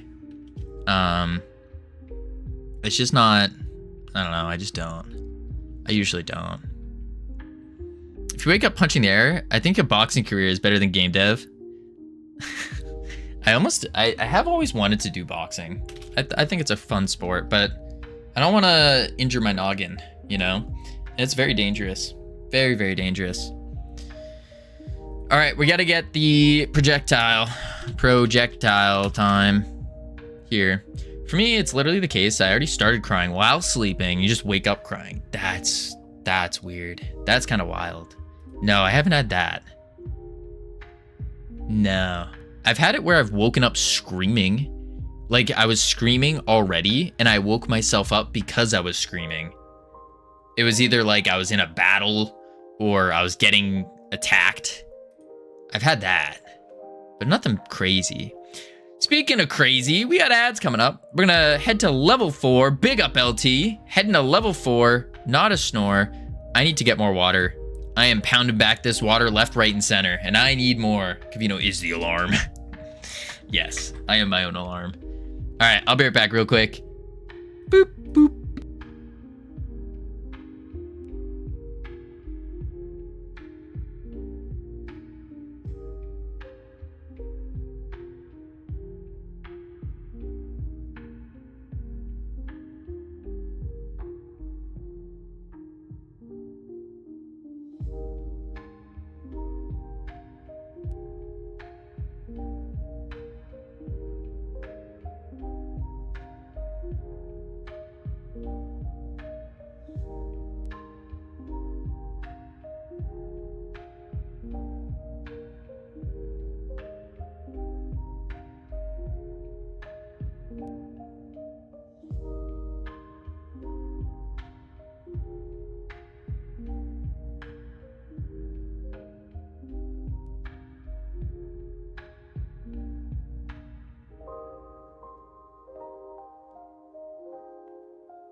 I've returned. Oh my lord, it's Covino. I missed you so much, Covino. I thought my life was over without you. What else was I supposed to do? Oh my lord. It's okay. Ugh. There we go. Whew. I accidentally walked into a vacuum cleaner. That was awkward. It's like my rendering distance is turned super low. Milt, yeah. Oh, let me plug in my phone. We'll finish out these words. Let me turn off autopilot as well. Autopilot off. Bada bing, bada boom. Plug you in. Bang. Game over. There we go. Phone plugged in. Well, we did a good job. It was a valiant effort. Valiant effort. Bloop. I had 120 points. You did. When you try so hard and you don't succeed. All right, what was I doing? Oh yeah, I was doing the projectile. So we need to instantiate the projectile. We need to add the projectile. We need to make it ignore the... Actually, we got to make it top level. Yeah, I think we make it top level as well. Physics. Oh my lord. My dog just got a haircut and a bath. And now my hand, because I was petting him, my hand smells like his, like, dog shampoo. Gross. Not gross, but it just smells like shampoo, like a dog shampoo smell. Doesn't matter how much you spend on food, it always turns bad. That's true. That's true. That's something actually someone taught me, a mentor taught me, was once you get your meals down, like, you're pretty much set for life with getting a meal. And then all that happens is as you succeed more and more in life, the meals stay the same, but the quality of the food increases. But at the end of the day, it all turns to crap. You have no good channel point stuff. No push-ups, no squats, nothing. I'm sorry, Dr. Dark. I'm sorry for letting you down. I gotta think of some new ones. I do have to think of some new ones. Wow. Yeah, there's really nothing good. I do gotta think of some new ones. Tangia has good ones. Yeah, I could. Tangia's linked to bits right now, though. And I feel like I don't want to Oh. Thank you, North Pole. This is what I needed in my life.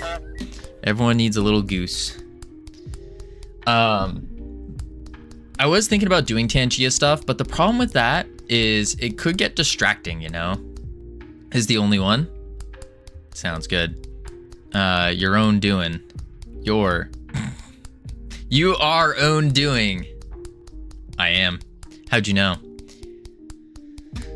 You are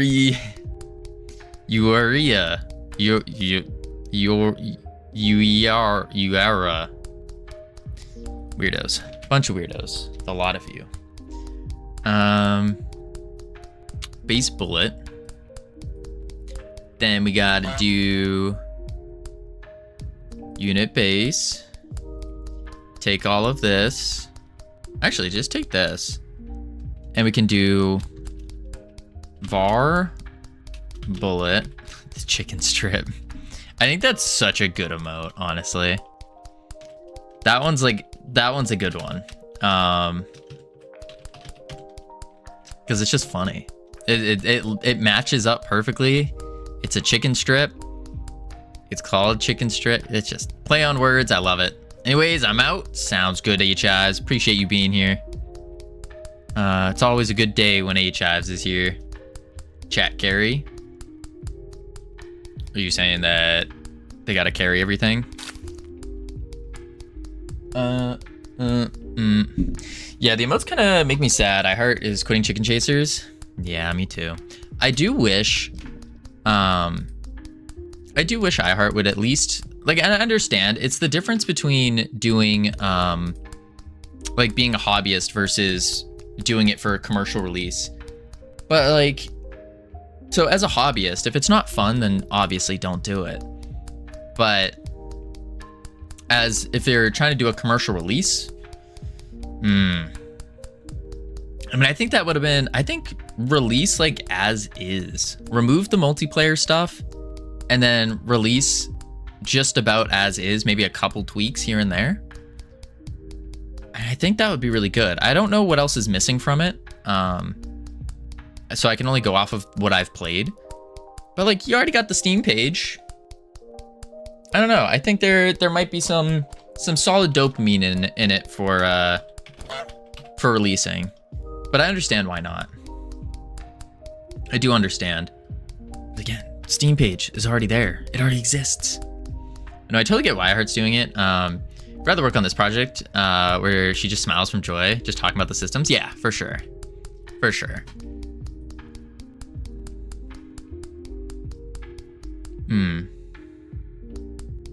Absolutely. Bullet. See, I haven't started even thinking about, what up, CSLR? I haven't even started thinking about like proper commercial release. And I don't know if that's the play. Like, I think it's important, but what I mean by that is like a proper commercial release is you do a bunch of research ahead of time and you go, okay, what is the market trending towards? What do they want? And yeah, I do have those trends in my mind, and they've already been reaffirmed through what we've witnessed in the past and me calling it out. But yeah, I don't know. I feel like making a game that you enjoy playing is going to be overall better than making a game that you don't enjoy playing and making it purely for profits. Yeah, wasn't that far from done as well, right? That's what I'm saying. It was very close to being done. I think the multiplayer stuff was a little bit of a stretch. Great learning experience, and maybe it could be fun, it could be good, but I think that's, I don't know, I always saw it as a single player. And I could see streamers playing it. Finally got my Minecraft mod finally working in capacity, which is epic. Ooh, CSLR, that's awesome. Remind me again, what does your mod do? What does the mod do? I wrote an assembler as well. Holy moly. My back. It looks like I'm not doing anything right now. I'm actually stretching my back. Back is killing me. Computers. Oh, it adds like computers to Minecraft. Interesting. What about, don't they already have all those tech things though? Like, what was the inspiration to start it? Like, what were the missing pieces from the other ones? Unless you're really good at mechanically creating an analytic driven game direction. However, it requires being passionate in that. Yeah. So really the same thing you said. I mean, don't get me wrong. I want to increase my skill set so that I can mechanically create analytic driven games. But the reason for that is because if I want to have a large reach, if I want to truly inspire and reward people who play games, I got to go to all different game genres and make sure I can find a fit for everyone. And the thing is, maybe a little superpower of mine is I can enjoy just about any game. Now, do I prefer certain games over others? Of course, but I can enjoy a lot of them. Maybe even most. Maybe even all of them.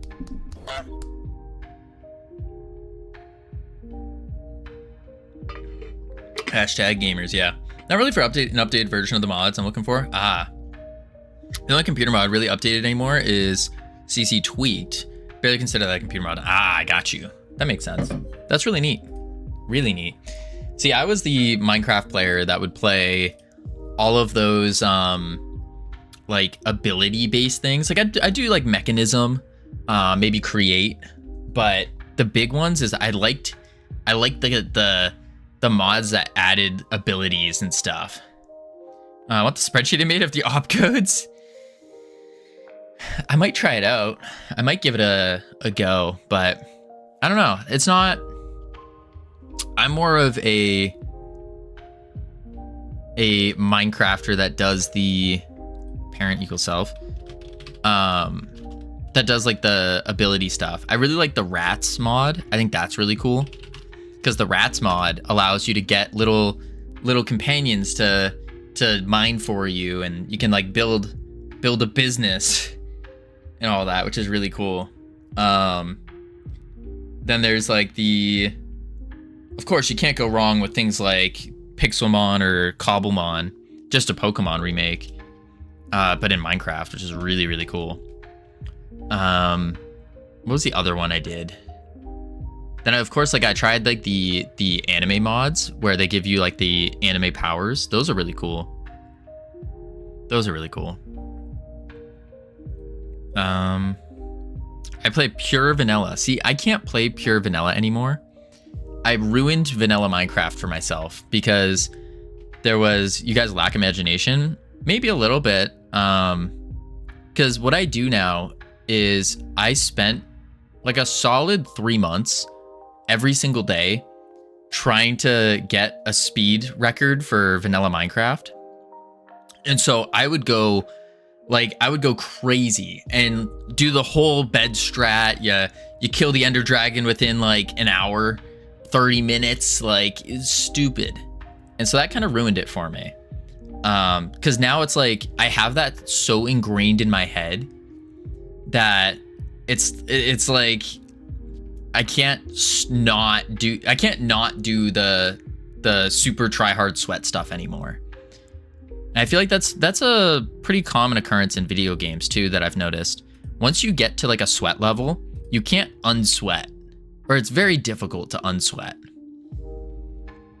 I don't really play MC much these days. Yeah, I don't either. I played with my little sister a little over a year ago. Built a little house. That was about it. Trying out whatever the newer 120 or something, whenever that came out. You could get like a little blue spirit guy to follow you around. But yeah, no, I over sweated in Minecraft. Over sweat equals target. I played exclusively vanilla for probably 6 to 7 years when I mostly played only modded since 2020. Oh, wow. Yeah, I don't know, the mods, some of these mods on Minecraft are like really good. Really good. They have progression. They got a bunch of cool things. Some of them are a little overwhelming, in my opinion. Like, especially if you get a mod pack, like all the mods or something, you're like, what am I looking at? There's like a billion books in my inventory. I don't want to read 60 pages to start playing. Like, I just want to get going. If you want to suffer, I'd suggest Omnifactory. I don't want to suffer. Oversweated is actually a really good brand name. It is.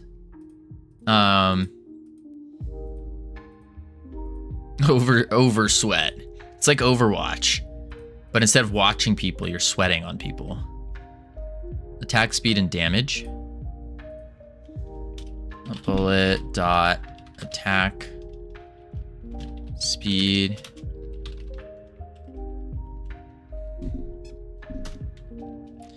Bullet dot damage. Ew, please don't sweat on people.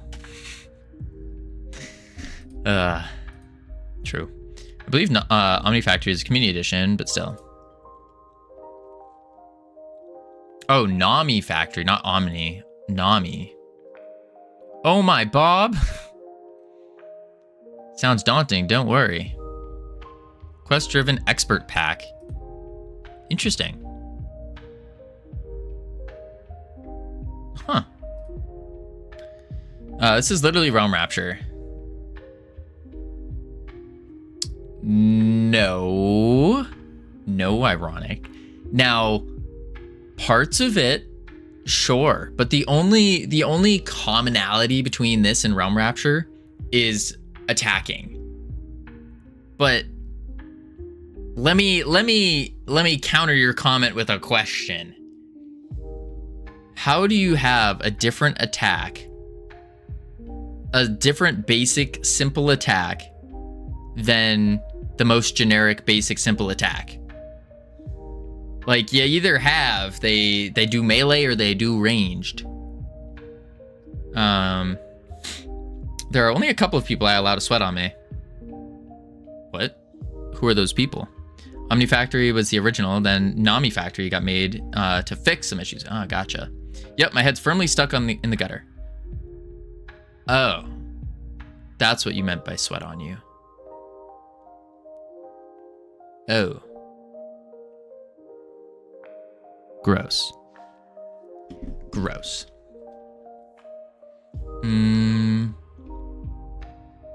Only a few, or a couple. Multiple people. Gross. Gross. What kind of pirate projectile isn't instant?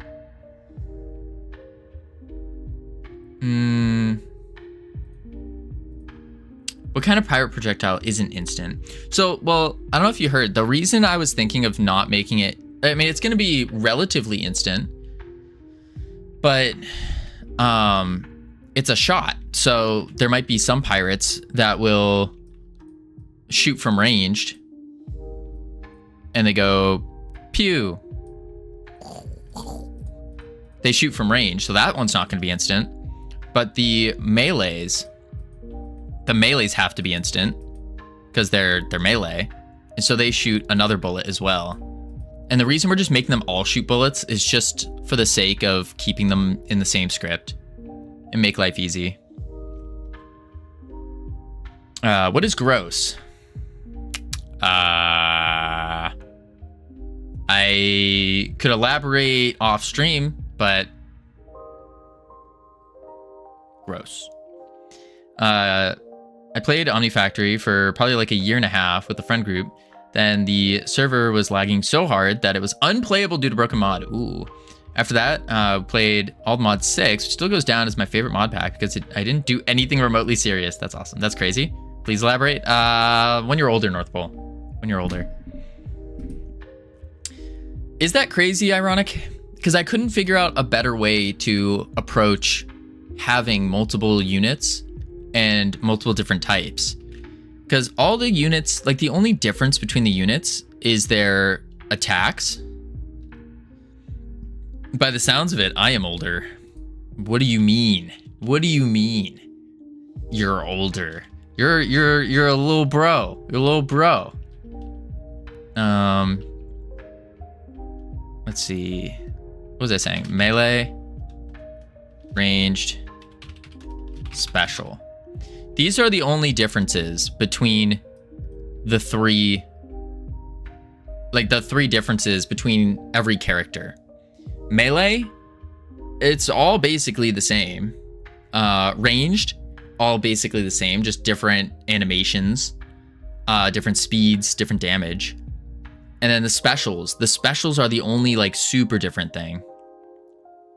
Instead of having a bool for melee or ranged, then spawning bullets if you're ranged. No, I'm not doing that. You're making everyone ranged, but melees are shooting invisible bullets. Oh, yes.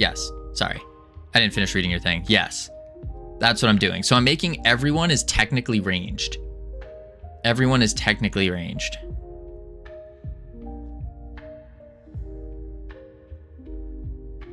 Yeah. So you arranged everyone to be ranged. Yes, Gamian. Yes.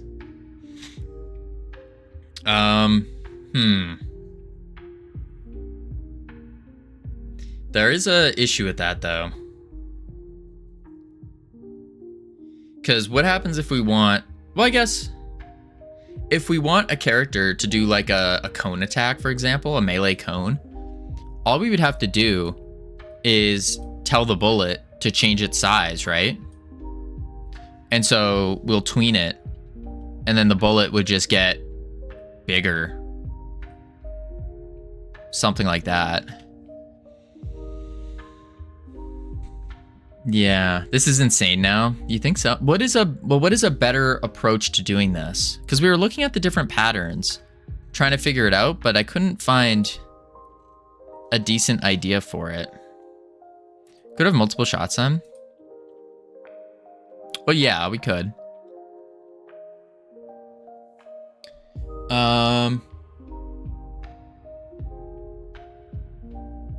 All attacks having a range slider is perfectly sane for this. Just 0-1 for melee, yeah. I actually wouldn't know how to approach this too.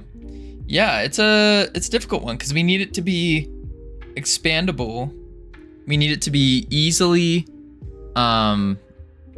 balanced, which the way we're balancing is just going into their resource and changing some stats. So that seems relatively easy. Chuck up a spreadsheet and all that. Ryan, how you doing? Welcome in. How are you, good sir? Long time no see. How's the art going? Folks, if you don't know Ryan art, phenomenal artwork. It is mind-boggling artwork. And for those of you who don't know me, hello, my name's Covino. We are currently working on the world's greatest clicker game known to mankind. The world's greatest clicker game. So what this clicker game is thank you for the follow. Welcome to the team.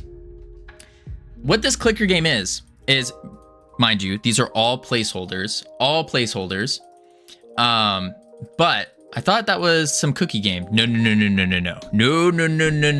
This is gonna beat out that cookie game. But basically the idea here, if we cheat, is let's just buy a whole bunch of everything. You get a whole bunch of things, all placeholder art, all placeholder. We're messing around with shaders here. And you attack an island, and there's different things that happen. This is a little boring, though. A little boring. Might want to be careful saying the world's greatest, though. No, that's what we're going for. That's what we're shooting for, Dr. Dark. So that's a little boring. So instead, we also have discoveries. And these discoveries will unlock different abilities, increase clicks, increase like the DPS, doubloons per second. And cool, basic clicker game. But let me ask y'all something. Does the world's greatest clicker game just have clicker functionality? No, it does not. So we also have a tavern here where you can go ahead, you buy some pirates, and then you go to battle. You set up your active crew. So this is our crew here. And then we go start battle. So this is set up to be a mixture of a clicker game and auto chess. So auto chess, for those who don't know auto chess, it's like, think Dota 2 auto chess, think team fight tactics or TFT, that kind of stuff. And so we have all the movement and whatnot. We can spawn enemies. This is gonna break though when they go to attack because we're messing with their attacks right now, trying to figure out the best way to make them all have different attacks and whatnot. I was building out the mini map for the game. Did a little bit of pixel art, mostly writing 1,800 lines of code. Woo! Yes, please post the Steam link. I don't know if I have it actually. I might have it already. Oh, I don't yet. I'll add that. I can add that. Do I have it? Oh wait, no, let me open it in the other tab. Boom, give it a wish list. Absolutely. Let me do this. I thought I already had it. Woods of War. Do I? Oh, I don't. Oh my lord. I'm a terrible person. Terrible. Now it's wishlisted. Woods of War. A fast-paced tower defense card game.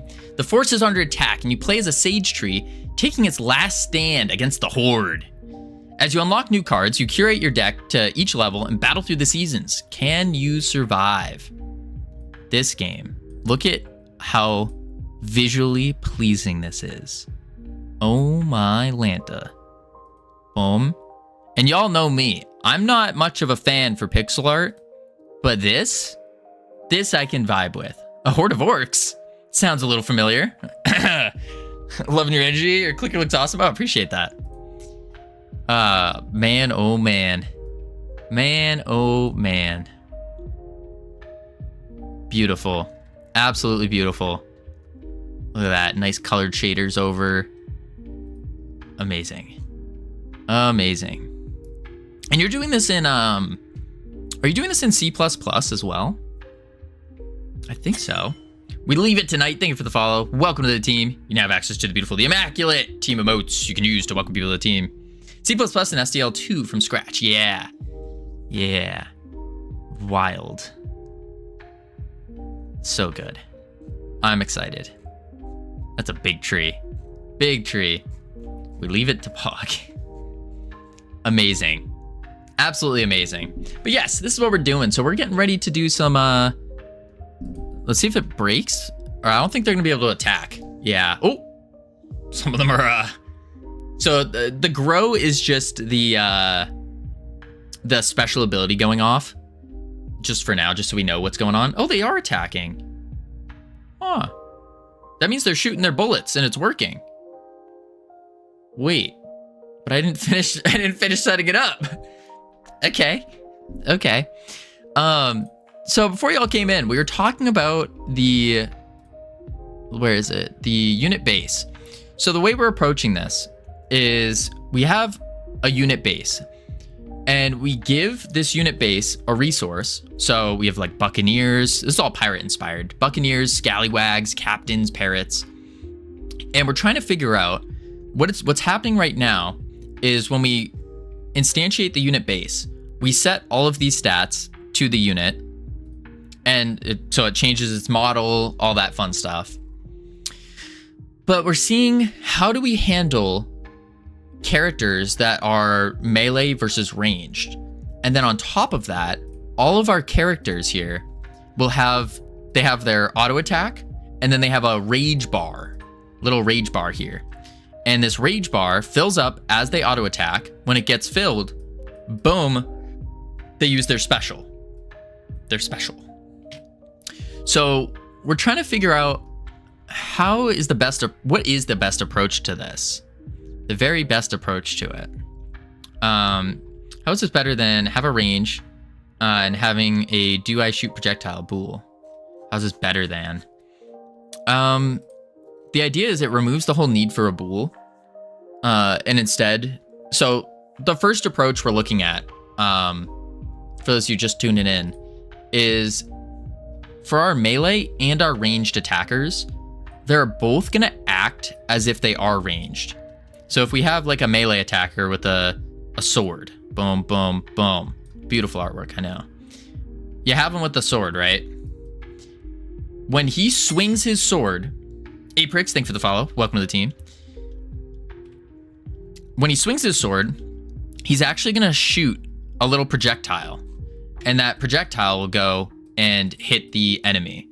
And he's only gonna be able to shoot this if the enemy is close enough. So we're kind of doing some smoke and mirrors here for getting the attacking. And the reason we're thinking of having melees shoot a projectile is so in that way we don't have to worry about adding extra code. We can just have this unit base do all of their auto attacks. And if they're ranged, all we're doing is we're changing their ranged variable. So it just chooses when they're closer or further. So if this guy's a ranged guy, let's give him a gun.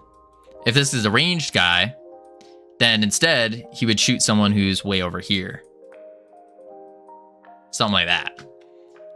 And then that, of course, shoots. That's the thought on how to approach this. I just don't know if that's proper. And then what we would do on the base bullet here is we would have a bunch of mesh instances, so debug mesh. We'd have a whole bunch of these, and we just turn them on and off depending on which one we have. And of course, they'll have shaders on them, so you get that nice, cool spell effect animation and stuff like that. But that's the thought. And I don't know if this is proper, or if this is the best approach, because we also have to keep in mind, balancing this game is going to be very rough. It's probably going to, I think balancing is the most difficult part of doing an auto chess game, because mechanically, it's pretty straightforward. Multiplayer wise, it's pretty straightforward. We've done more complex multiplayer before. Everybody knock on wood. We just got to make sure make sure that we knock on wood there. Yeah. So let's see. Attacking. Get closest target. If it's null, we return. Then time between attacks. So we're starting a timer to shoot. Bouncing is the hard stuff. Just dive in. Yeah, absolutely. And I think when we get to the balancing stage of the game, that's when we're gonna start busting out the spreadsheets and going crazy. Bust out the spreadsheets. But yes. So let's continue on with getting this bullet going. I also just want to see if we change their range real quick. So their attack range, let's make this 20. And then let's make the other ones, the blue guys. Oh, they're already, oh wait, no, I just did that one. What? Oh, they're both blue. Wait, what? Oh, no, they aren't. Never mind. Scallywag, we'll make this 15. That way we'll see a little difference in them. Then go to our attack. Get closest target. Yeah, there's no way it should have attacked. Bullet instantiate. Position distance 2. Oh, because they did their special attack. That's how they won. But how did they gain... How did they actually attack? Wait. I guess it would have had been here. Oh well. All right, so attack, and then we do bullet dot, or actually add child bullet, and then we're just gonna do a true on it as well. Increase range, blah blah blah. So we got parent, target, attack speed, damage. We need a parent group. That way we can ensure that it only hits the proper enemy or friendly. Because we could also use range to target friendlies for heals if we ever deem that as a thing. Here 3D detects collision if in group parent group, or not in group parent group. So we do need a parent group. For now, we can set the parent group as just a string. So we'll say bullet dot parent group equals friendly. Do I have a bool actually? I do. Is enemy. So actually, I do that. Is enemy. So bullet dot is enemy equals is enemy.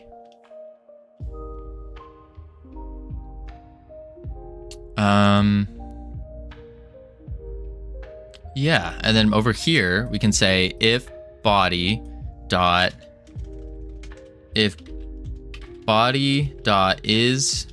enemy is equal to is enemy. Oh, I didn't do that. Var is enemy as a bool. So if the body is an enemy, if it's equal to, but we need to say not. So if they're different, then boom. Yeah. Let's give that a go. Bloop. I think I also need to set it to, what do you call it? I'm blanking on the word. Top level. I think that's another thing I gotta do. Start. Boom, boom, boom, boom, boom.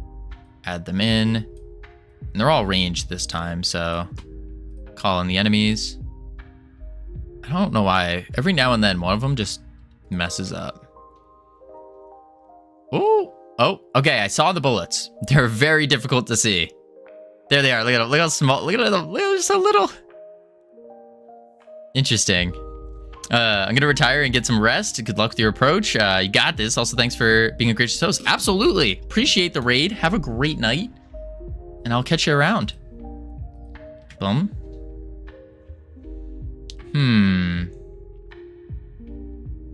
Okay. I think the obliterator. we take the lifespan of the obliterator. We need to increase it. And also our attack speed needs to be fast. Times attack speed times delta. So instead we do attack speed times 10 just to make it faster for now. Obliterate. Indeed. What up, Mars? How you doing?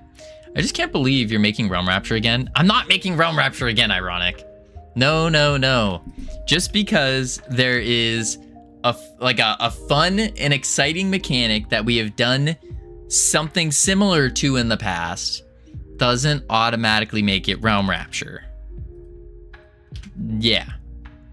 It's a different game. This is to be announced game title, Pirate Edition, or Bountiful Booty, or whatever we do. It's meant to be a snappy competitive multiplayer game, and you're adding physics-based projectiles. What would you suggest instead? Because look at, like, have you played Dota 2 Auto Chess? Or have you played TFT? You can see that a lot of the characters, or some of the characters, have ranged abilities. And the ranged is a projectile that goes forward and target locks. Discrete hits / misses with RNG. Projectiles animated. Yeah, we could do stuff like that.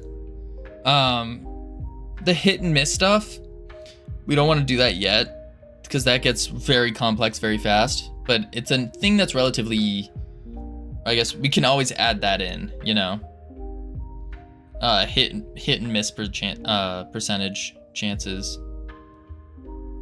But yeah, this is a, there they are. There are the bullets.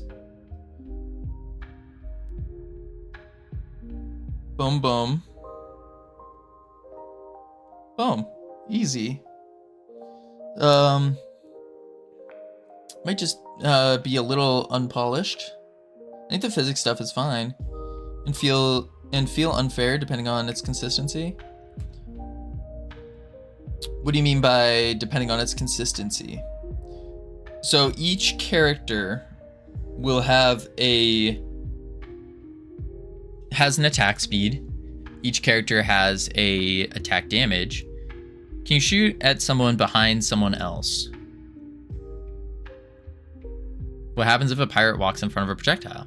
If a pirate walks in front of a projectile, they get hit. They just get hit. We could make it so that it'll go right through the one that steps in front. That could be a play. But I'm also thinking of what happens if we want so a guy programmed to shoot at the back line is always going to kill the front line first. If we make it that way. But that's a quick change here. If body is target, which is this guy. So we could just say if body target, and now it doesn't do that. Boom. Now backline will always shoot the backline. Or it'll always hit its target. Hitting someone in front though. Yeah, I do want to add the ability of like a pierce as well. I think that would be really cool. So pierce being like you have two enemies here and the bullet could go through both of them. That would be really cool. Something like that. But that's if we enable a pierce. Like that would be special. Yeah, pierce modifier is a stick in games. Yeah. Yeah.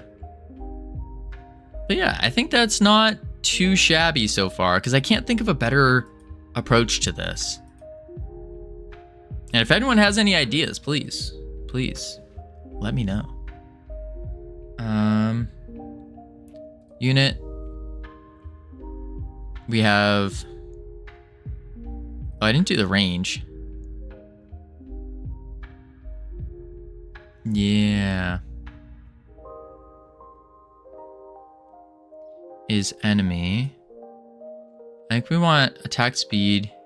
I think it's as good as a place any start with, no matter what there will be changes and discover more. Yeah. I think it's insane to do invisible bullets for melee. I do too. Like, I do think that's a little crazy. And probably not very optimal. But at the same time, how would we then split our scripts up to take that into account? That's the thought. That's the kind of thing you have to do if your engine has to do that, not if you have the choice.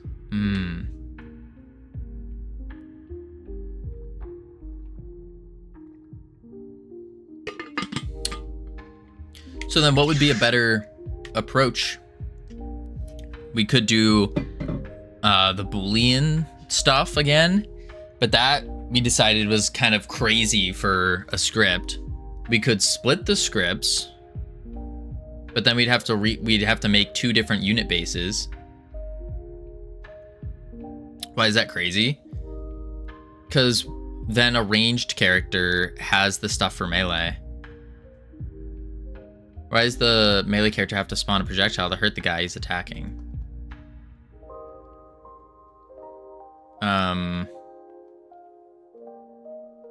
So then the ranged can flourish as well. Because we're keeping it all on one script. If I'm melee, hurt enemy. If I'm ranged, shoot projectile. Yeah. But is that weird to put on a... Like, have everybody have that? Is that weird? Maybe not. Yeah, maybe we do the bool. So enemy object has take damage value on collide with, call takes damage, melee attack, gets body take damage, melee damage, yeah. Personally think you could start with a single attack with a range slider and see how it goes. Is it weirder than invisible projectiles?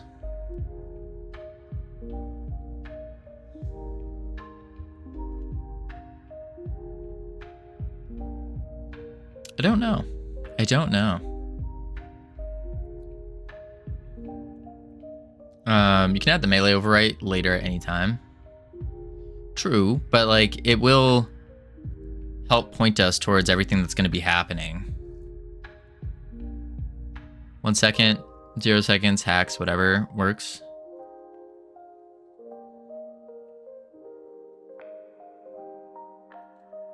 Hex selected. The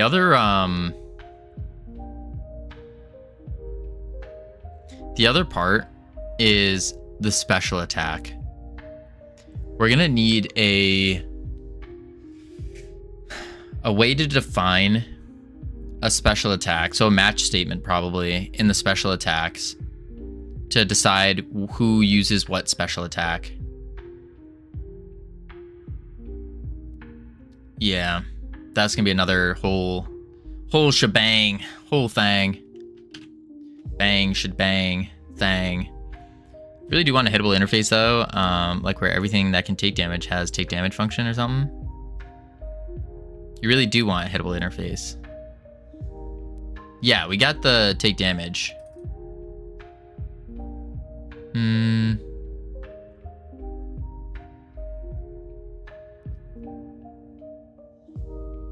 So for melee, you could just call that. And for projectiles, it gets called on collide. So you're saying that the melee would still shoot a projectile, but the projectile wouldn't be connected to anything else. Is that what you're saying? It's like the projectile would still shoot out, but it wouldn't do anything? Oh, it wouldn't shoot. Right, that's the if statement bool we were talking about. We just get the object and then take damage on it. Yeah, that's if we do the bool. We can do that. We can do the bool.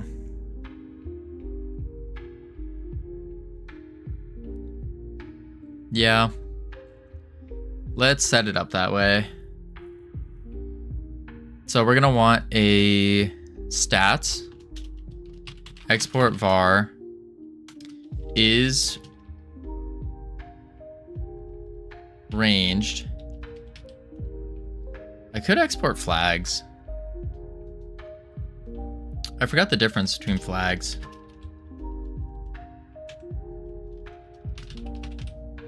Ranged. Melee.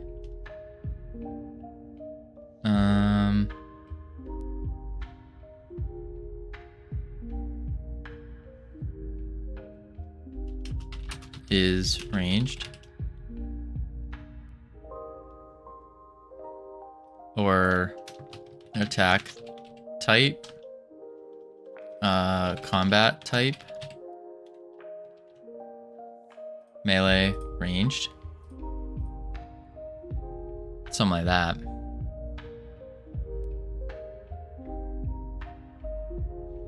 Move it up top.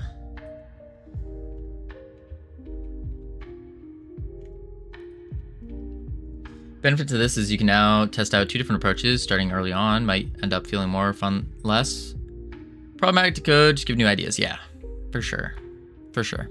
All right, export flags, ranged melee, var combat type. Can I export combat type? Or not export, set it in our crew members here. Model,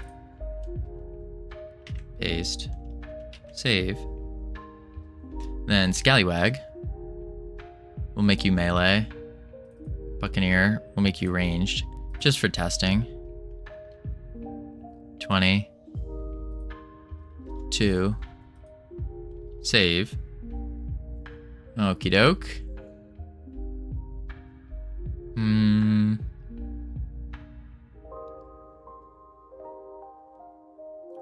Export subgroup testing. Export var icon texture 2D.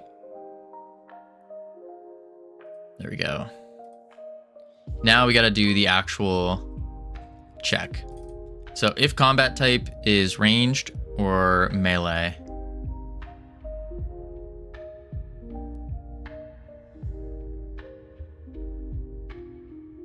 Yeah. But we got ads coming up first, so we're gonna chuck on the words.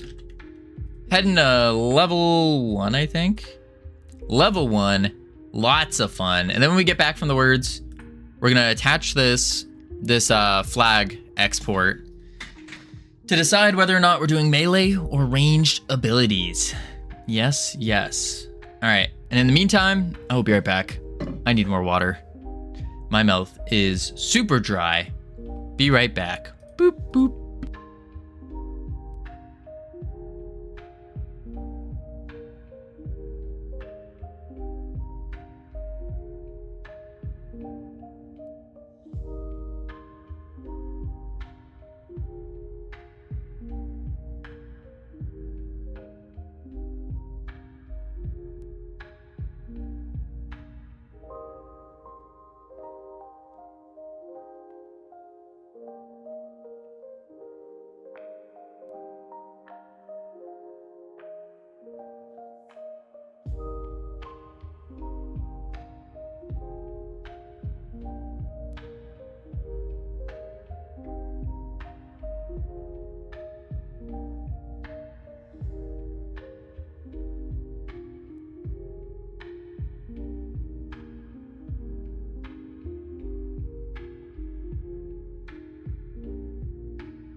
Yikes, indeed. Whew. Let me turn this off. Boom, boom. Man, oh man, let's just get the words out of here. Get back to work we go. Auto off. Bada bing, bada boom. All right. Whew. Ugh. Ugh. Man, oh man.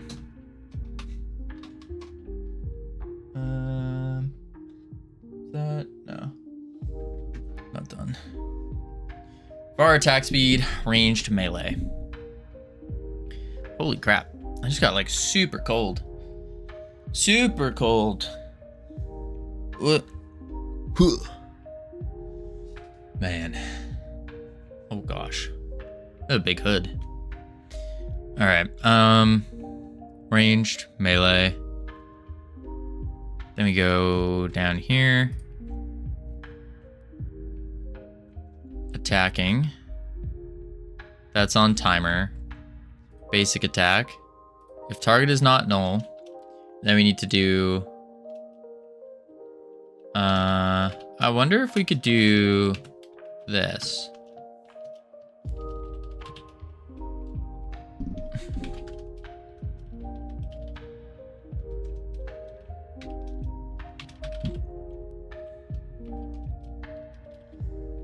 Ooh. Ooh. That was pretty good.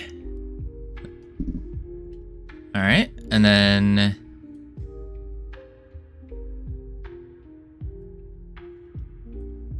take you, put you up here. And then we're gonna do a function ranged basic void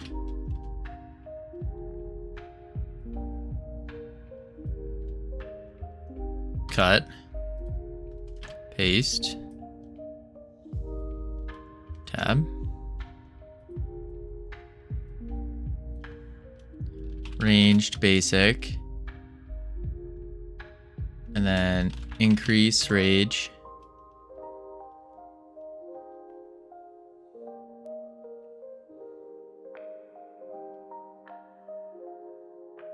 I think what we do is take this and put it in our increase rage.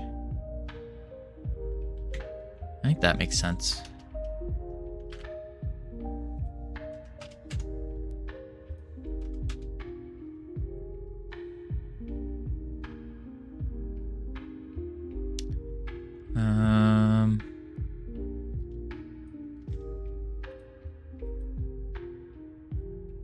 There we go. And then target as character body 3D. Oh, whoops.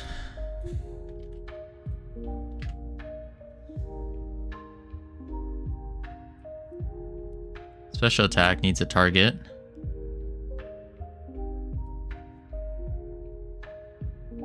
Okay, that's fine.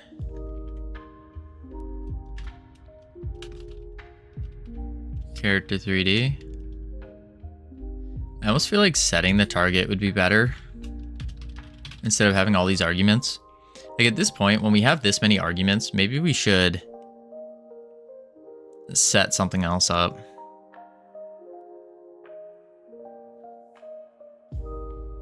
Closest target equals target.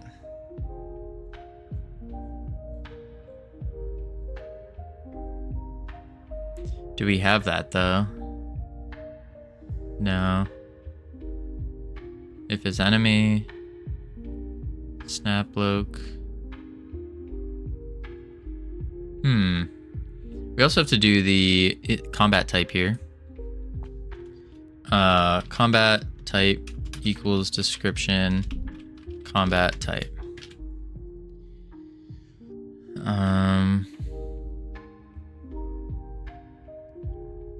It's selected.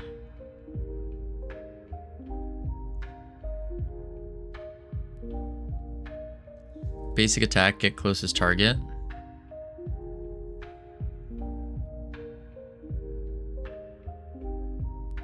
I could set this to a variable.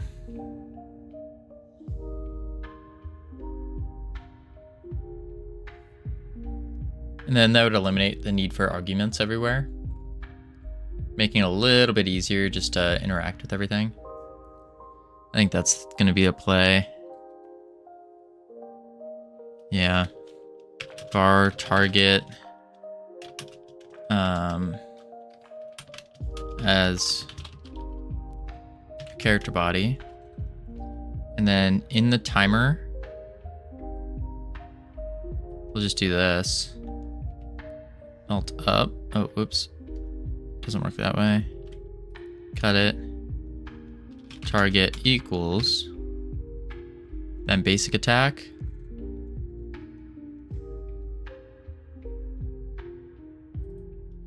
We can just target. There we go. Same thing in ranged. Target. Delete that. Last one here. Second to last one, actually. Yeah, I think this is definitely going to be the better method.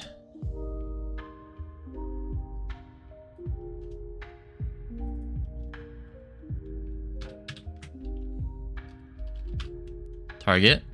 K-Mac back. How you doing? There we go.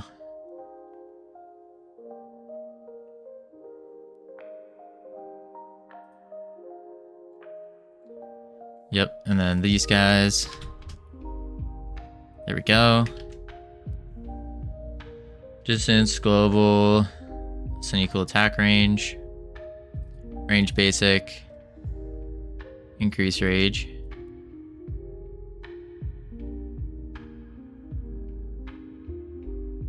But I think we want to actually increase the rage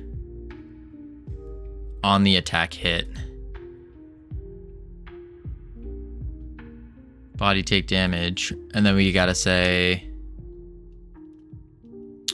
parent dot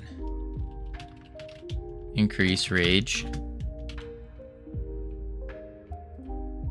and then delete this out. There we go. And now we just have the melee. What up, Chillaby? How you doing? Range basic, and then we can do bullet, parent, self. How are y'all doing today on this fine for whatever day it is today? Saturday. Doing good? Just some code for my game. Nice, nice. I too am doing code for our game. I too. Man. It's getting there. It's getting there.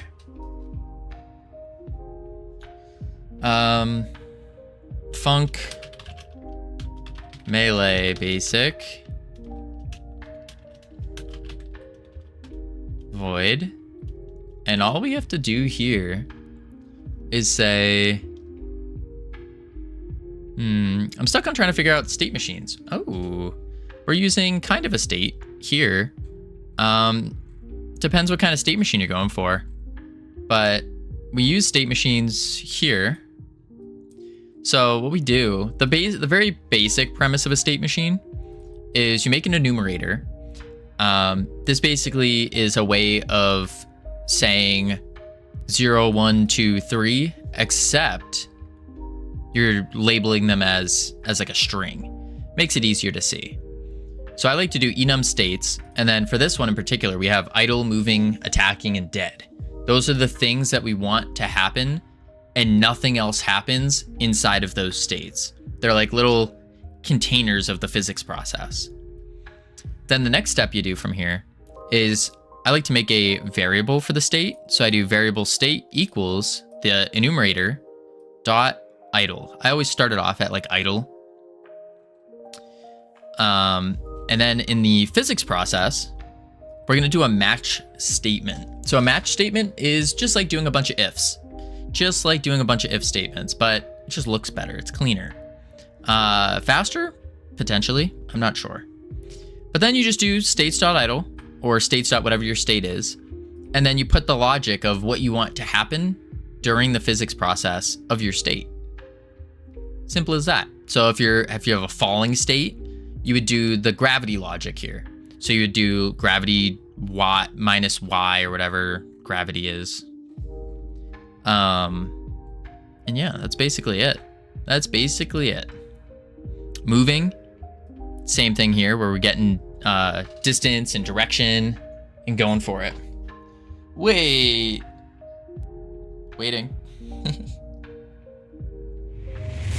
Z.A. Shaw. Welcome, good sir. How you doing? Welcome in. For those of you who don't know Zed, one of the few that I can actually watch while working. Soothing, calming voice, mission to help people. Phenomenal individual. Absolutely phenomenal. Highly recommend him. Doing good? How's it going? It's going pretty good. 2D or 3D? We're doing 3D right now. Doing 3D. We're currently making the world's greatest clicker game. Also, hello, my name's Covino, for those of you who don't know me. The world's greatest clicker game. Well, thank you. Excellent description of my stream. Absolutely. Zero brain rot, too. Very, very important. We're gonna do this just so I can get this up and running. Melee, basic, space, save. Uh-oh. Uh-oh, uh-oh, uh-oh. Close the game. There we go. Wait. Oh, no. Unindent doesn't match level. What did I do? What did I do? I can't show you guys the greatest clicker game known to mankind. Oh, no. Melee basic. Is there unindent? Doesn't match previous level. Is there a space? No. Unindent doesn't match previous indentation level. Type. It's a really dumb thing. But basically what we're doing here is, I remember Covino calling brain rot terms. One stream nearly a year ago. Yeah, nearly a year ago, I did mention some brain rot things because I was trying to understand what they mean, what they do. But anyways, I can't show you yet, but we're taking, the base premise is we are taking a clicker game and combining it with an auto chess game. So auto chess is things like Dota 2 auto chess, team fight tactics. You could think of stuff like Hearthstone Battlegrounds as well. But yeah, we're kind of combining them both together. Are they supposed to be combined? No idea yet. No idea. That's kind of what we're trying to find out. Okay, we're just gonna do this. Boom. Ah, you're the issue. So my match statement might be the issue then. I thought it would work, but I guess not. I guess not. Space before melee function basic. There is a space before a melee function basic. Is there? No, there's a tab. I'm not seeing a space though. Unless it's up here. No. Oh. Oh, why is there... There we go. No, the actual function. Oh. Holy moly, that is a good catch. That is a very good catch. That's wild. Little mistakes, guys. It's always the little things. Always the little things. But this is it. This is all placeholder. We're doing all placeholder assets for now. Let me cheat. And we got like pirate ships. Don't ask me how I saw that. I mean, for someone who's called aimless, no aim, I think your aim's pretty on point here.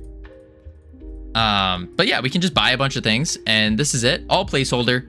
I was messing around with different shaders and stuff to see what would look good and whatnot. But the idea is it's all pirate themed. And I figured this is a little boring for now. You have an activity window. That's a long story. Long story. But yeah, this is a little boring. So then we added a discovery tree. So this is something like you can, aimless no aim. Thank you for the follow. Welcome to the team. Microtransactions? No, I don't think so. I don't think so.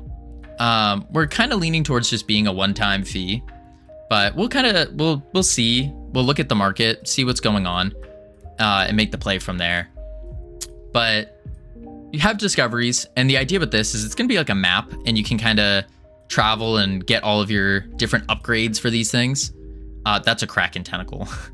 But this is all cool and dandy. Sure, it's just like every other clicker game. So that's when we added a tavern. And what you can do here is you can buy some pirates, and then you go to battle. You set up your crew editor. Boom. And then you start battle.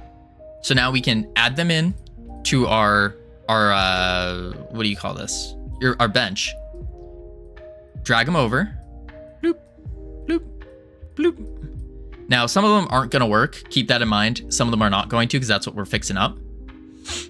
Spawn in the enemies, and then we start, and they all will attack.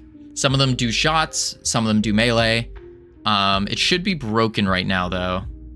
Yeah, it's broken right now, because that's what we're messing with at the moment. But yeah, that's the base idea. And then when you're done, brings you back to the clicker. And the hope is we can incorporate multiplayer leaderboards in this, and then also like the whole multiplayer turn-based aspect, like online multiplayer turn-based. Because our previous game was a real-time update multiplayer, and it took way too long to figure out a mini game. So we were making a mini game because we were making a Mario Party-like game that like massive, but each mini game was taking 35 days to do. And that's a little too long of a time for a mini game, especially when you need 15. So we were like, all right, let's take a pause that for now. We're gonna jump over to a new game, see if we can get this game out in 2-3 months or so, and take the multiplayer learning experience a little bit slower. So if anyone doesn't know anything about multiplayer, something I learned is the key to like the step-by-step, if you want to go slow, is there are 3 main types of multiplayer. You got your leaderboards, you got your turn-based, and then you have your real-time updates. So we just jumped straight into real-time without doing any of this. So that's kind of why we're approaching this, from going to leaderboards first, then to the turn-based, and yada yada. And then of course there's like FPS games are here. I think FPS are a lot more difficult because you have to do a lot more packet predictions and whatnot. Now that you make money, from Twitch, will the next birthday stream be bigger? Aaron, I don't think you realize how little money we make from Twitch. It's all the money that we've made from Twitch is pretty much gone. Like I said before, the way that I'm taking the Twitch funds is I'm splitting it into 3 groups. So I have the subs, so that's how we can do gifted subs. I have events, and then I have employment. We just had the Jiggle Jam. All that money gone. All of it gone. The subs, we also redirected most of that money over here. We got enough for a couple, but yeah. And then employment, that one, this we just straight up don't touch. There's only a couple $100 in this though, so we could, but I don't think it would be a worthwhile investment to put into the birthday party. But we'll see, you never know. With the state machine, I have a question. Going off an enum, run, jump, idle, attack, what do you do in situations where you are running and attacking? Ooh. You'd have to write that in. So it depends. For example, ours will run an attack right now, and I just have it in a... Actually, no, ours stops moving. Yeah, ours stops moving, and then it'll stop, attack, and then run forward if it needs to. Howdy, Incredible... Mr. Incredible. Holy moly. How's your experience with multiplayer in Godot? It's pretty good. It's not outrageously difficult in the beginning. The difficulty comes from doing RPCs all over the place and understanding how to split your code up in such a way that's going to be that's going to be able to be RPC'd, or a remote procedure call. Now with RPCs can't send data of like resources or nodes, which causes another struggle. You have to start serializing. So turning a resource into a dictionary or some other primitive, like dictionaries, ints, strings, etc.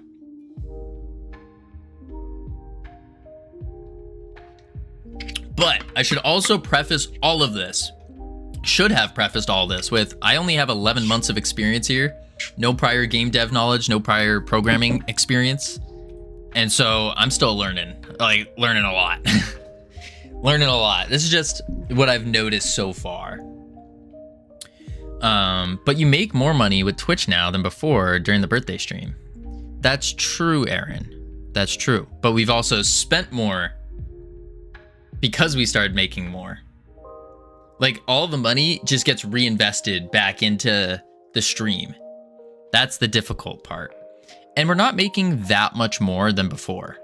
The actual numbers, if anyone was interested in them, if I remember right, we started off at around an average of $200 a month. Something like that was our average for a couple months. Sent a poorly handwritten letter to the Jiggle Jam winner asking for the money. That would be funny. But yeah, we started around 200. Now we're at about 3 to, it kind of varies now, 3 to 600. Usually it's on the lower, unless we're doing something big. So like Jiggle Jam brought us up to quite a bit more, but all of that is getting put towards the prize pool. So it's really little money. If you do the math out, I think I make about 35 cents an hour. And that's why we need a game. So we can actually start growing this company.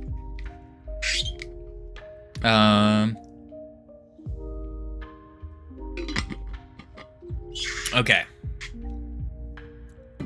35 cents an hour. That's more than me. Crypto rug pulls? Absolutely not. No. Because that's the thing. The thing that's more important to me is good faith. Good faith. I think that's way more important.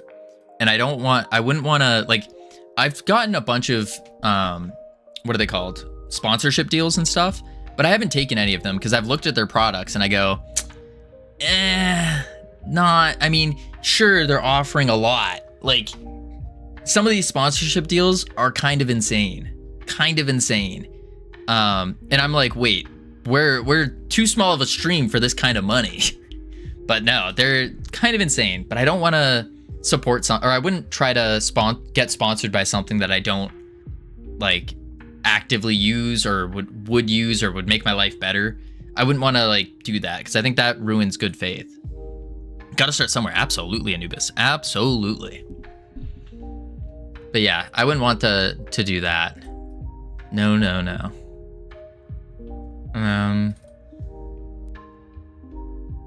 And nothing against the advertisers, by the way. Like, they're all great people. They were all super nice. I didn't vibe with their product. Or I couldn't see myself using their product. That's rational of you. Absolutely. You gotta be rational. Gotta be.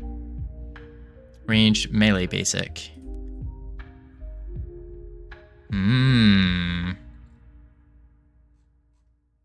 Wait a sec. Basic attack. And then melee, we just take target dot take damage. I think that's literally it. Target take damage. That's literally it. Maybe restart the timer. I have to see where the timer restarts there. Oh, where'd my music go? Bloop. Covino, ask the agency behind the ads displayed on the Burj Khalifa. Yes, it's a huge billboard too. To advertise your game, instead of paying tens of thousands, pay them in in-game currency to your clicker game. That's a great idea. I don't think that, no, I'm not going to say it's an impossible idea. I'm not going to say it would never happen, but I'd have to make a very compelling argument. And at the stage of where this game's at right now, I think they have some more compelling deals available to them. For now. One of these days, maybe, though. Game currency, basically crypto? Yeah, it basically is. That's the other thing is I don't think we're doing in-game currency. We might, but I don't know. I don't know.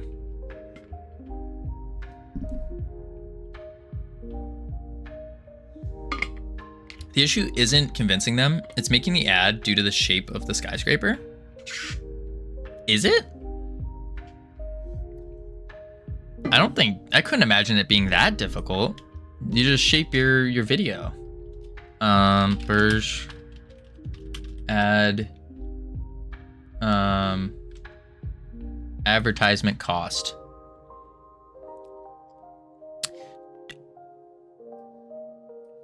Yeah, I don't know about that one. I don't know about that one. I don't know about that one. Oh, I see. All you do is you just do something like this. So we would say Realm Rapture going down or up. That's a lot. We don't have that kind of money. No. A million AED is around 300K. Aaron. I'm gonna spoil something for you.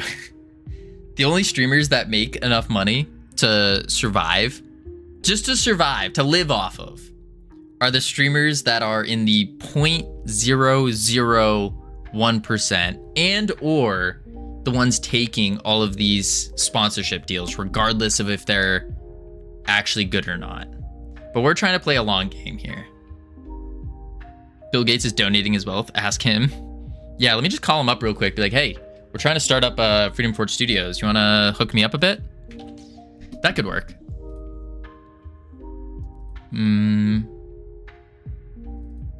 Melee basic, take damage. Do we need to restart the timer though? I don't think so. Yeah, basic attack. Ooh, but it doesn't start the timer. Timeout.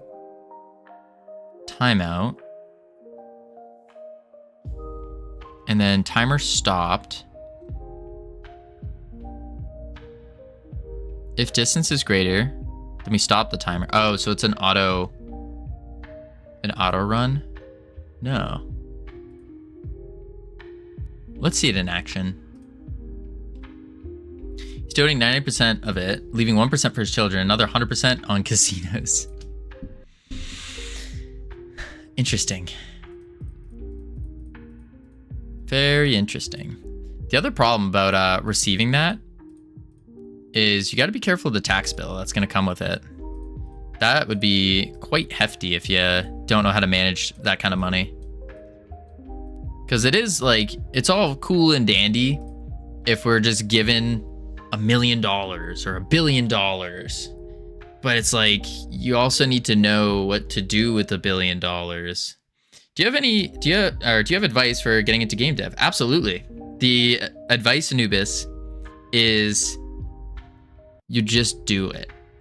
That's the simplest answer. You just do it. Now, more tangible tactical advice is, I would say, step one, start with a very basic tutorial, something like the Brackeys tutorial.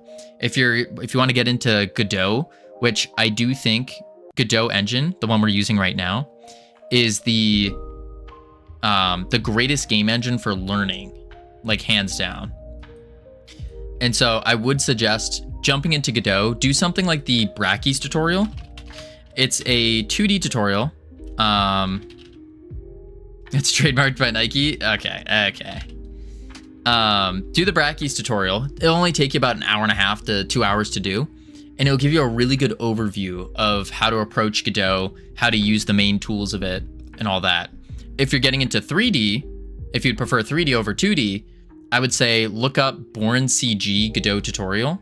Born CG has probably the best 3D tutorial out there, but that one will take you quite a long time. Yeah, quite a long time. But then from there, once you do that tutorial, it's just a matter of making really small games and just keep going, not stopping. Covino, I live in the UAE. Just ask him to give me the money. I'll give you 95% of it. Still a lot, but there's no income tax here. Aaron, sounds like a plan. Sounds like a plan. Tell Bill Gates you will add him to your game for X amount of dollars. Yes. And I'll say, hey, you want this? Anubis, thank you for the follow. Welcome to the team. You now have access to the beautiful, the immaculate team emotes you can use to welcome people to the team.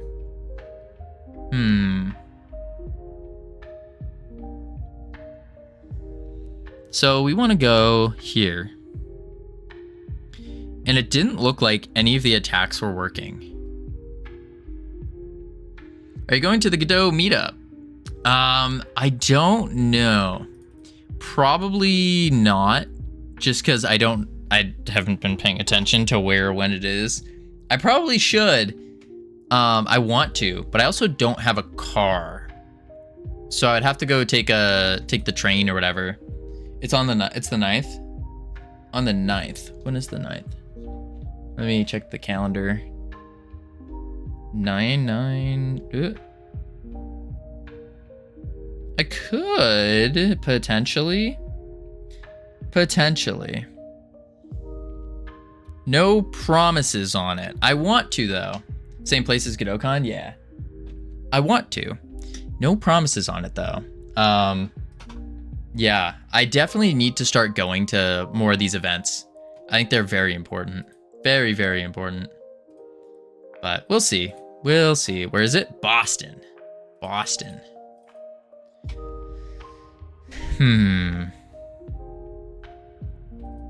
Target group friendly. Attacking, get closest target is equal to null.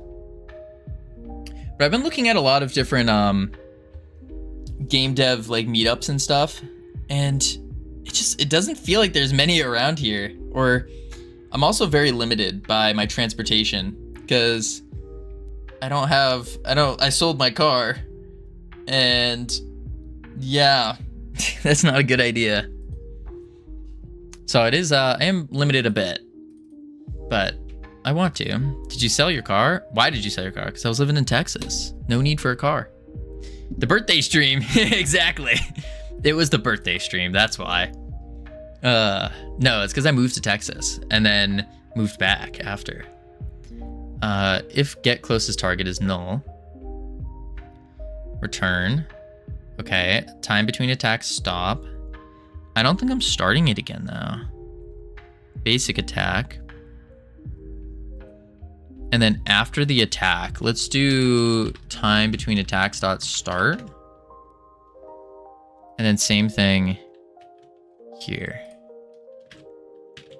I think that would be good. Boom. Whew. Headaches.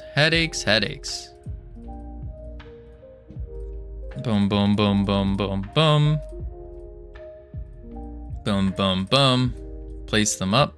I forgot which ones are ranged. Enemies, start. Okay, blue's ranged. Doesn't look like they're attacking though.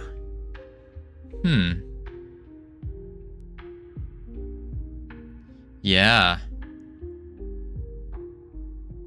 They're just standing there. So why are they not attacking? It has to be something to do with our attack timer. They're giving each other a big hug. Gross. No, pirates don't hug, North Pole. They say yar and they do other things. They don't hug. Global position distance 2, target global position less than or equal to attack range. Where's my attack range? They give each other a handshake for gold deals. Exactly. A nice firm handshake. Nothing wrong with the nice firm handshake. They don't hug, but they do sword fight. What are you trying to allude at there, Sammy? What are you trying to allude at? Buccaneer 10. I'm just saying. Pause. Yeah. Pause indeed. Sometimes they joust too. I don't think they do that. I don't think so. Continue. No. Pause. Delete footage. Control B, Control X. Cut the footage, delete it. Low position. Let's print this. Print. Ranged. And then print melee. Oh. And print basic attack. Play. I think it's something to do with my export flags, unfortunately. I was trying to get too fancy with it. I think that's what's causing the issue. Instead of just a standard old bool. I want it to be cool. I want it to make cool code. Boom, boom. Enemy start. Oh, basic attack. Basic attack is running. Interesting. So it is this. Match combat type.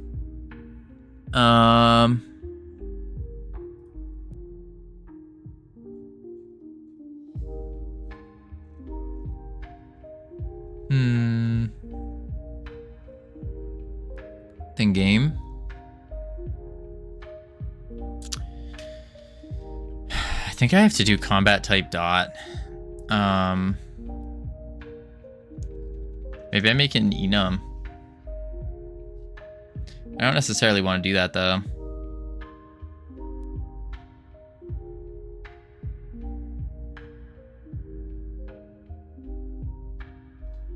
I guess we do an enum.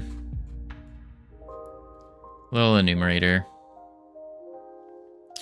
And then we say enum combat type. And then we want to say melee, ranged. Break it down again. Enum. Enum name. I prefer state. Then the names of your enums. Next up, we want to do a variable to set for combat type. So what we can do here is we have export flags, var combat type.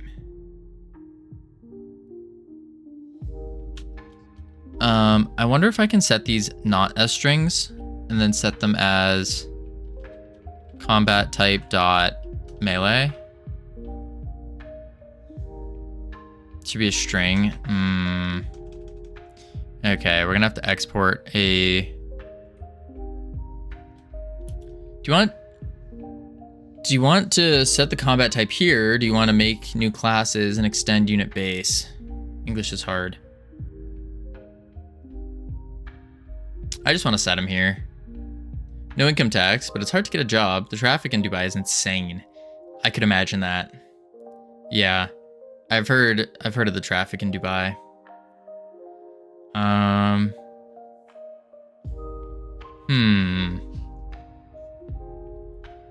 I think we're just gonna export it as a enum. Export var combat type as combat type. Do it that way. And then we match combat type. I think it'd be a lot nicer to make new classes that extend unit base. That's one of those design patterns. It is.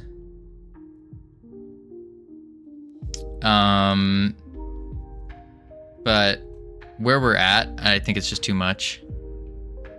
Just an enum and a match function, that's it, basically. Let's go here, match combat type. And then we say combat type dot ranged. Combat type dot melee. Like this. And then in here, and save this. Oh, because it needs to be a enum too.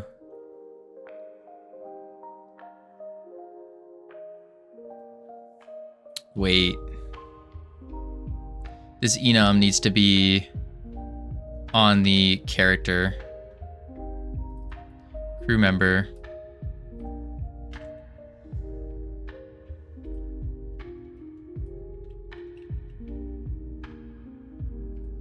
And then export var combat type as let's do combat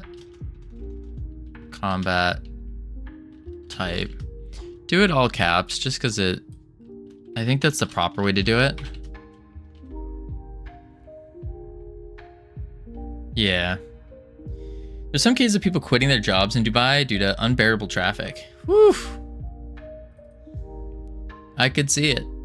I could see it.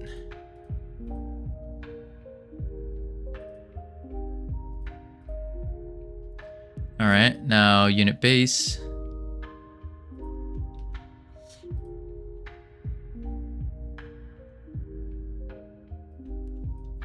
We do.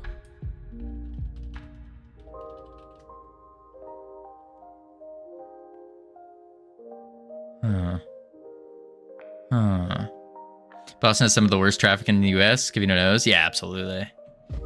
Absolutely. But I do wonder if it's one of those things where we just say it's the worst. Like every place always says that they have the worst traffic.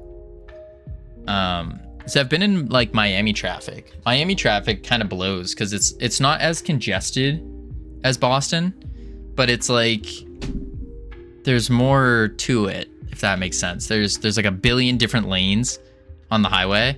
It goes like this, and there's like 8 different lanes on a highway. And they're all jam-packed. That's annoying. All right, we need to export combat type.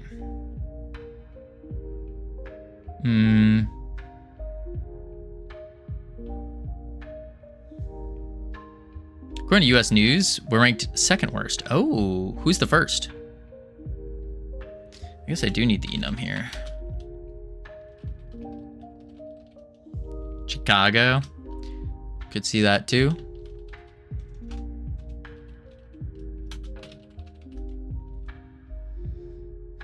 Melee ranged.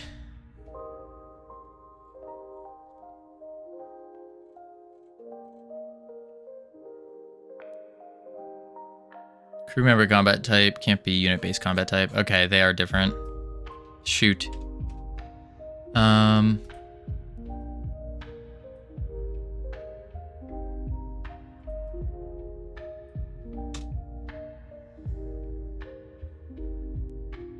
Oh, wait. I could do this and do crew member dot combat type. There we go.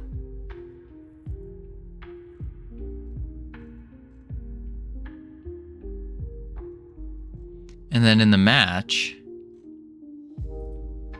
I just say crew member dot combat type.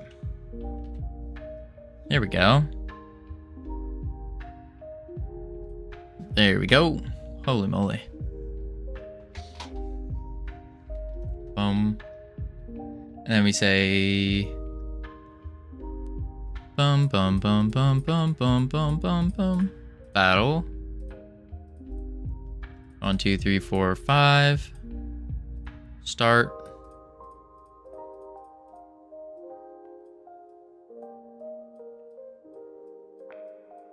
Enemies.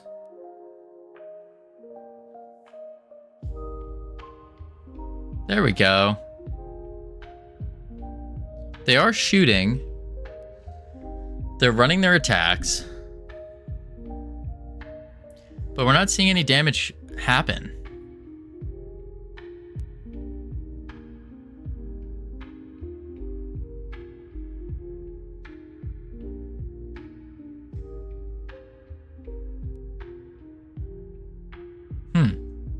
We're only seeing ranged attacks happen too.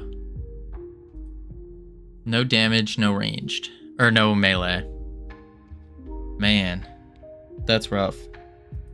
That is rough. Let's go unit base. Combat type ranged. One's ranged. One's melee. Target, take damage. Damage. Under take damage, health minus damage. Health bar value equals health. If health is less than 0, then we die. Okay. So...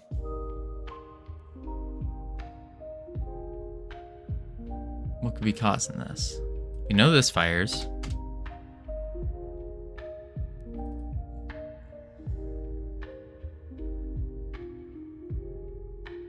Combat type equals description.combat type.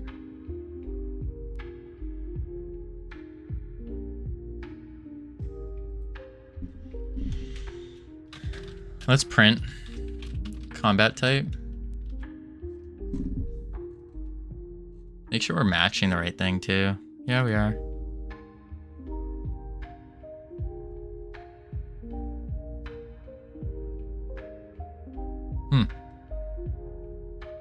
Try it out again.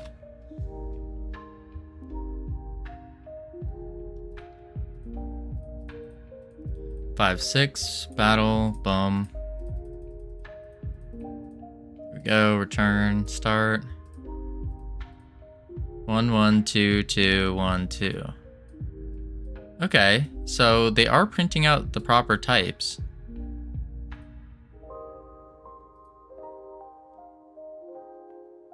Looks like their ranged is firing.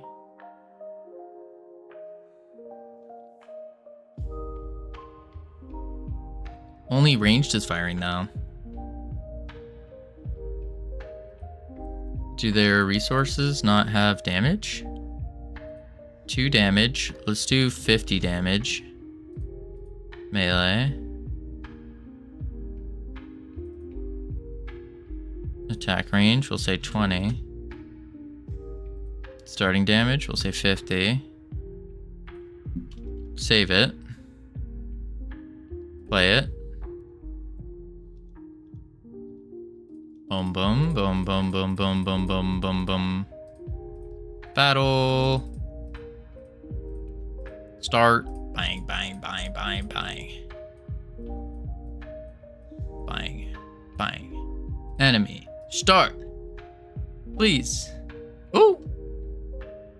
Okay, that that works. But it's just not doing their health bars. Interesting. Interesting.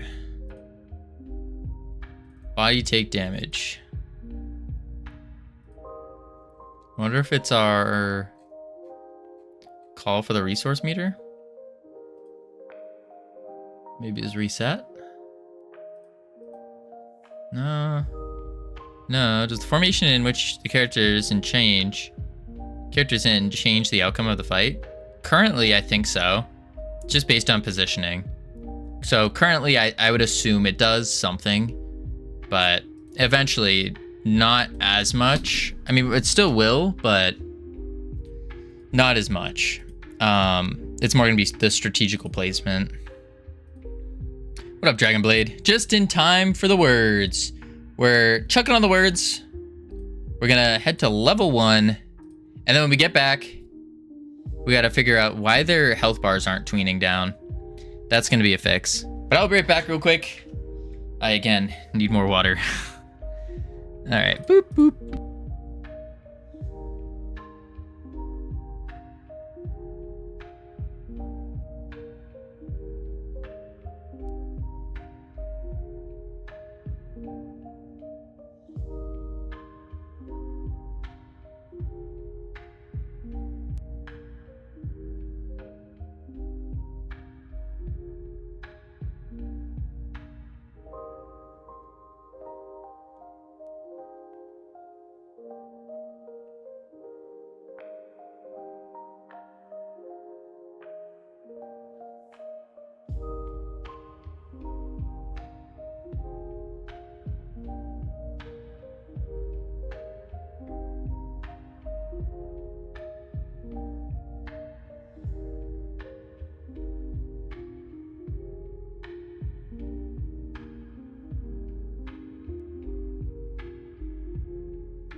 I have returned.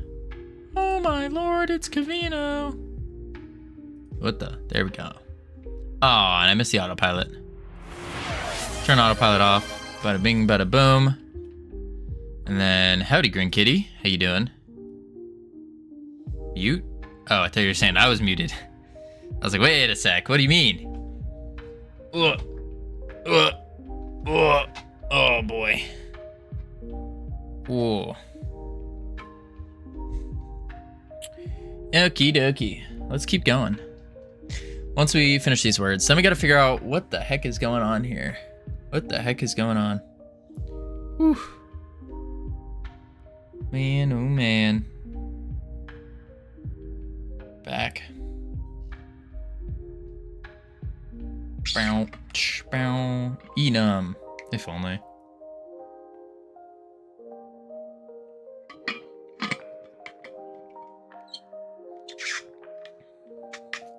That would be a good words game. A word, like if you could load your own words into this, that would be so good. So cool.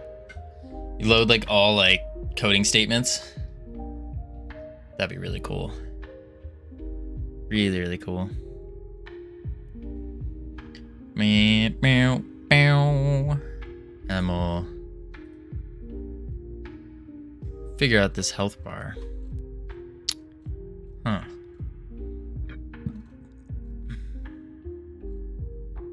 Take damage.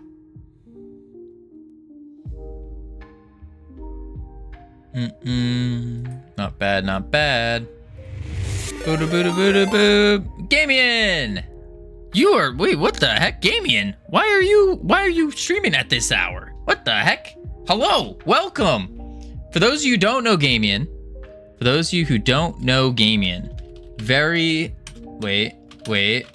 wait, if I can, wait for it. Sorry, we're finishing out the words here.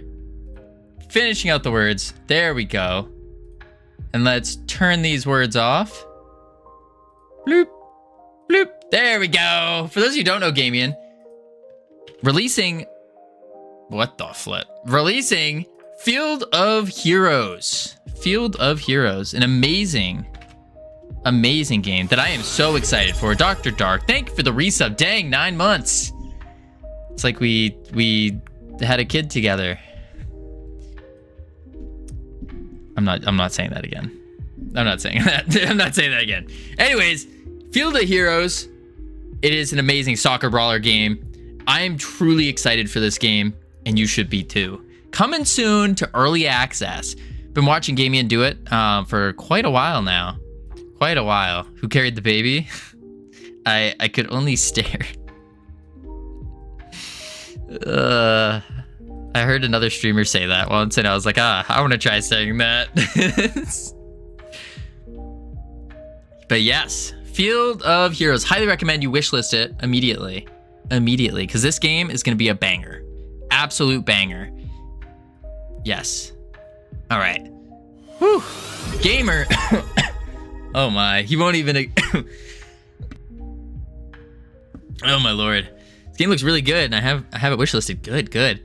He won't even acknowledge our child. Gamer, congratulations on having a baby with me.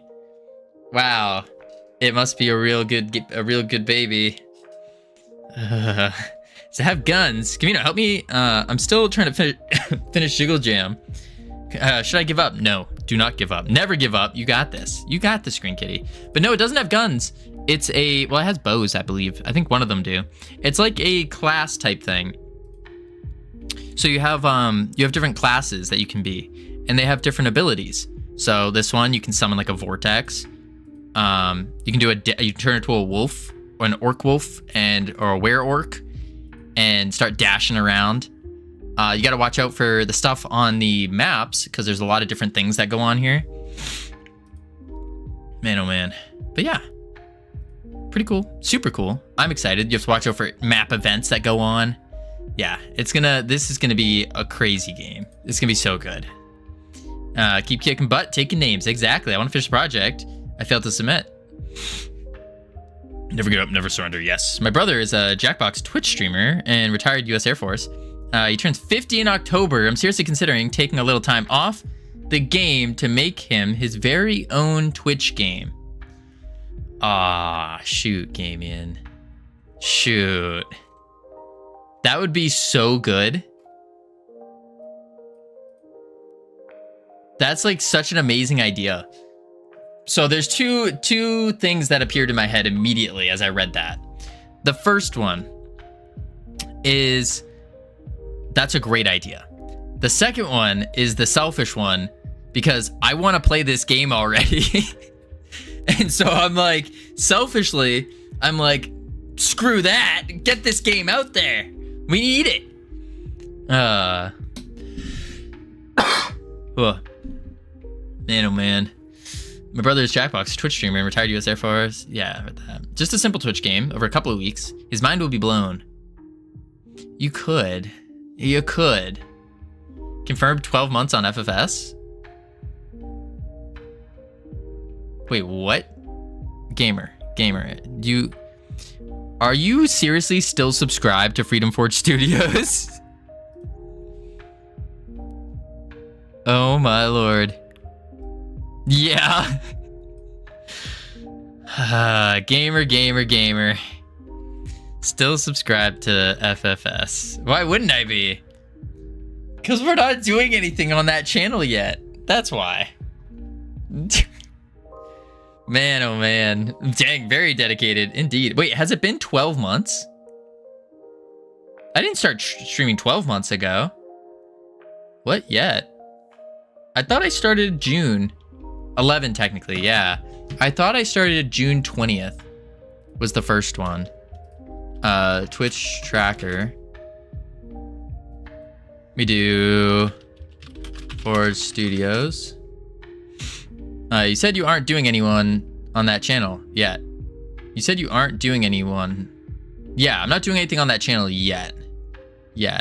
Twitch counts day 1 as 1 month. It's weird. Ah, I see. When did we officially start Freedom Forge Studios? Anything, I mean. What's going to happen there? Just have to wait and find out. June 15th is technically the first. June 15th was technically the first ever stream. And it lasted 1 hour. And then 3 hours. 3.5, 3, 4, 3. Look at all these rookie numbers. Rookie numbers. 7.5, 8.5, 23. wait, 22, 24, 13. This must have been the birthday party. Yeah, it was the birthday party. Oh, man. Man, oh, man. Back to work we go. Back to work. Man. Wish I could stream longer. Absolutely. It's a ton of fun. It just takes up, I mean, obviously it takes up a lot of time as well. And I'm starting to find a difficulty in context switching. So that's going from a like one line of thinking to another. So for example, going from game dev to YouTube, very different creative process. And it's very difficult to swap the brain into that. Watch an old software short. You said 3 days minimum at 4 hours a day. Yes, absolutely. I agree with that. I would even say maximum 6 hours a day. Maximum 6 hours a day, every day. That's the max. I wouldn't go more than that. When FFS goes live, I'm going to have the largest sub stream streak. Yeah, absolutely.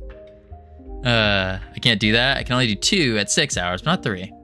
That's good. That's still good. 2 at 6. It's better than 1 at 3, 2 at 3. It's better than 3 at 2. Yeah.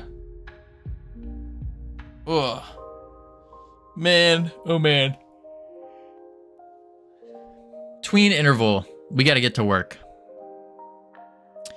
It's this that's not firing properly. Take damage. So we do health minus damage. And then we are doing health bar dot value equals health. Okay. So that should just straight up set the health bar. Why is it not?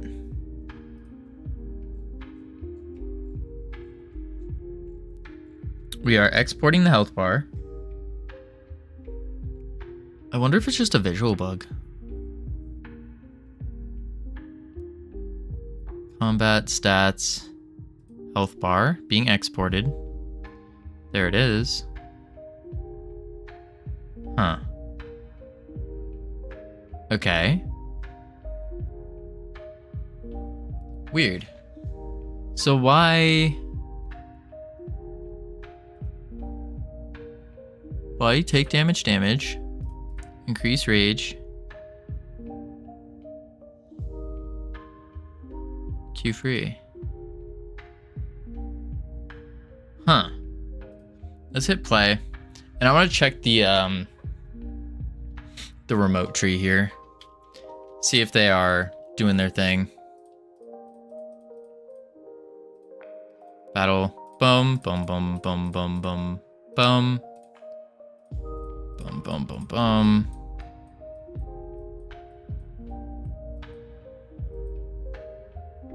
Enemy.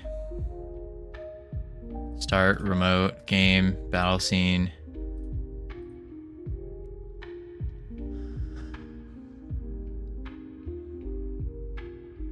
Oh, it is. Okay, that was weird. Maybe I just wasn't noticing it before. Cool. Cool, cool, cool. We now have combat. Woo! Ranged and melee combat. Let's go to GitHub. GitHub desktop. Then we're gonna say melee and ranged combat. Are you gonna make your own 3D models and UI for the game, or are you gonna use assets? We're gonna make our own. But when I say we, I mean we. So what we're doing here is we are creating a game studio called Freedom Forge Studios. And what we're doing with that is when it comes time for us to finally make the models, we open up the style guide. So the style guide is basically what we want the models to look like, the dimensions, the poly counts, all that fun stuff. Colors, what have you. Then we have the creative asset submission agreement. This basically ensures that the artists who follow the style guide can get properly credited. They maintain ownership of their own work, and hopefully, assuming the game makes money, they can be properly compensated as well. And of course, we have the submission for this. We've done a little bit of this so far for our previous game that we had to put on pause, unfortunately. And so that taught me something where before opening up the style guide and all the art assets, anyone can enter. Yes, indeed. Anyone can enter. But do keep in mind, it is a legal contract that is happening here. So if you are below the age of 18, be sure to get parental supervision and whatnot. I mean, I can't just make whatever and you take it. You won't find use for my Jiggle Pikmin ripoff. Green Kitty, I think your Jiggle Pikmin ripoff seems really cool. It does seem really cool. But yeah, that's the submission charity stream when? I hear Pikmin. But yeah, this is the idea that we want to follow for now. Because I don't have any like upfront cash that I could put towards hiring models. So we figured, why not just do a revenue split or like a profit share? That would be pretty cool. Yeah. But something I learned from this is I want to get the game done before I open up the assets. So in that way, we don't run into a case of, oh, we need to pause the game again or something along those lines. So we're just using placeholder assets for now. Just quick, dirty things that we can make, and then send it. And also the hope is that this would show the artists more so what we're looking for. But like you can see, there are terrible assets. This is a parrot that I made. Yeah, that's kind of the intention. Oh no, it's mostly character design. For that one it is, yeah. You mean plain? No, it's a parrot. It's a scouting parrot. It's just, it's plain like. How we're drawing lines on the screen like that. I'm using this thing called Microsoft Zoom It. Zoom It. It's part of their power toys. And it's phenomenal. It allows you to zoom in, allows you to draw. You can use different colors. I use this all the time. Absolutely love it. Absolutely love it. It's a parrot giving everything below it a hug. No. No, no, no. All right, we got the unit base. We now need to... I just point my webcam at the monitor and draw it with a marker on my screen. I mean, that's one way to do it, Aaron. One way to do it. Make sure you use an expo. Maybe. Before getting this, I was actually using my my Surface, and I was streaming a Discord stream. So I had a Discord stream, and then I had this guy, and I would draw on this tablet and then show the Discord screen, and it was just awful. And then the Captain Coder came around, and I saw it, and I was like, whoa, how does that happen? And then the Captain Coder enlightened me and went, yep, just do this. And the rest is history. Let's get a drawing tablet. Aaron, we're cut for budget here. They're kind of cheap used. That's true, but we don't have the budget for that.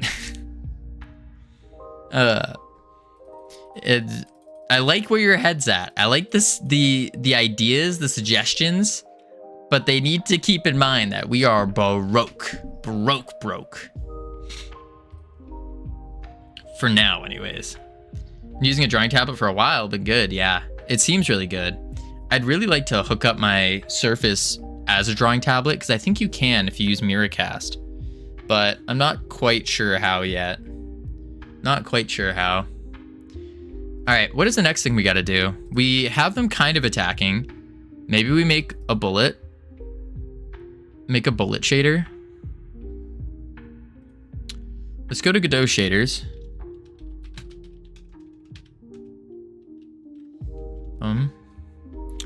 I wish my old one wasn't busted. I'd send it to you, Covino. I appreciate that, Green Kitty. Browse. And whoa. That is sick. Okay, now. Bullet.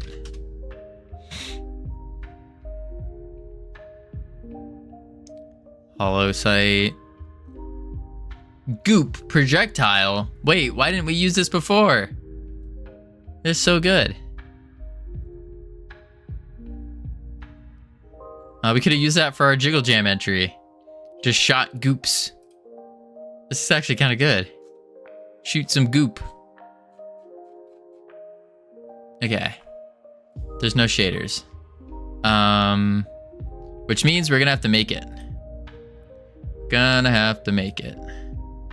So step one is, I think we need a, what kind of guns did pirates use? Flintlock, pistols, and muskets. Flintlock, pistol, shot. It's just a ball, right? A round lead ball.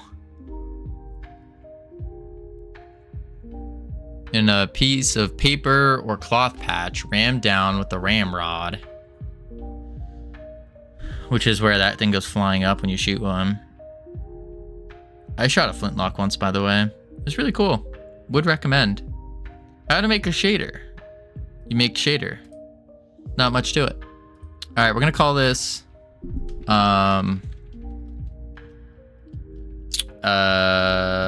round, wait, what is it called again? A ball bearing? What is the shot a musket uses called? Angry Hittens on Hip Guy meme? Musket ball. Huh. Flint lock ball. Okay. So first one we're gonna do is, let's go to our daily goals and we go plan out attack. No, we're gonna say shade or shot shaders. Shot shaders. So to make a shader, we go shader, easy. We go shader, new shader. Let's put it in maybe assets. No. User interface, tools, game. It's our ocean shader. I think auto battle. I'm gonna do new. I'm gonna say shaders. Base bullet shader. This will be called the flintlock ball. Create. And actually, real talk, we don't even need a shader for this. Yeah, we don't need that yet. So what we actually want to do here is remove this. We're gonna do a standard material. We're gonna turn on the shading to tune. That way we kind of follow everything. Metallic, zoop it up. Roughness, zoop it down. And then let's go albedo, gray it. And there we go. Look at that. Musket ball. What are your thoughts on a node-based state machine? Does that work the same? Yeah, it does. I'm just trying to figure out the transition process. I'm getting it a bit. Yeah, you can do a node-based. I've done a node-based before. I mostly use node-based for collecting inputs. And I'll have like an input manager that collects inputs. It all works the same. You just have to be sure you call the node properly. But that's it, yeah. Okay. Now we got our musket ball, or flintlock ball. We want to save it. And we're gonna wanna add another shader to it. And this shader needs to be a cone. Like that. Because I want it kind of pointy. So I think what I'm gonna do here is go into Blender for it. And we're gonna make a quick shape. And the purpose of this shape is to be something that we're gonna make invisible. Or not invisible, but like see-through. And it will be the mesh for, use a cone. Turn the vertice count down to, I think 6. Yeah, it doesn't have to be crazy. There we go. And then we're going to rotate on the X by 90. Sure. Yep. Go here. Grab on the Z. Boom. Beautiful. And then all we got to do is edit mode, face select, remove that face. Boom. We should probably stretch it just a tad. Yeah, let's stretch it just a tad. Okay. Grab it all. Oh, interesting. Doesn't let me do a full loop. Huh. Very weird. You'd think it would allow a loop cut. Maybe edge? Nah. Huh. Yeah, no. Very interesting. Okay, that's no problem.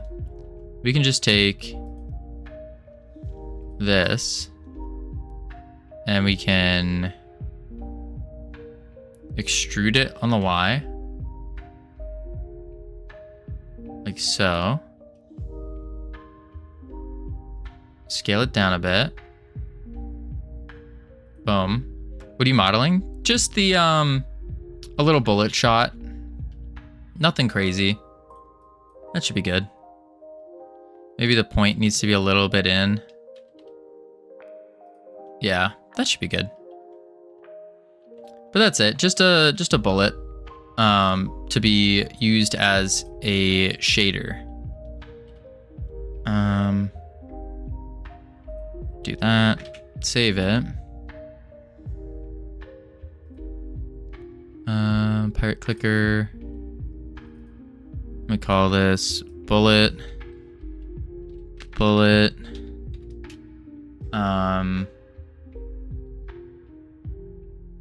Bullet trail. Something like that. Back to here.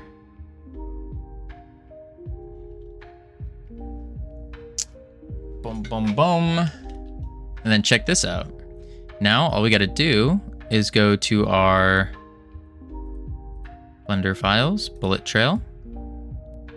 Oh, I made it a little big. It's a little big.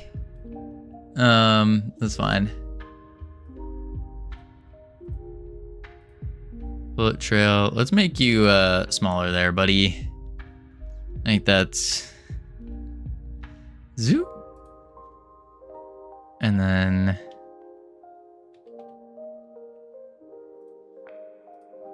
I just want it centered.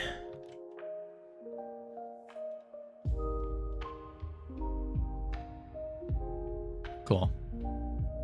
Pretty decent.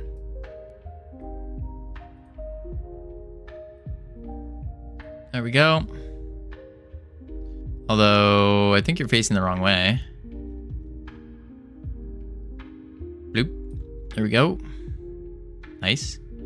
Now we're going to do editable children. Grab the cone. Surface material override. Shader. Shader, quick load. Flintlock ball. Let's open it up. 12-hour stream? Absolutely not, LT. Absolutely not today. Render mode. Then we want to say diffuse, specular.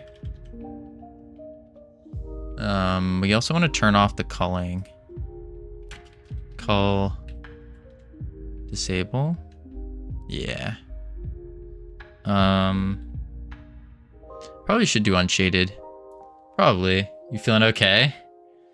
That's a question. That's a question. Wasn't planning on saying anything yet, but in short, I may be a little outrageously sick. Just a little bit. Cone. Flint. And then we do fragment. Vertex.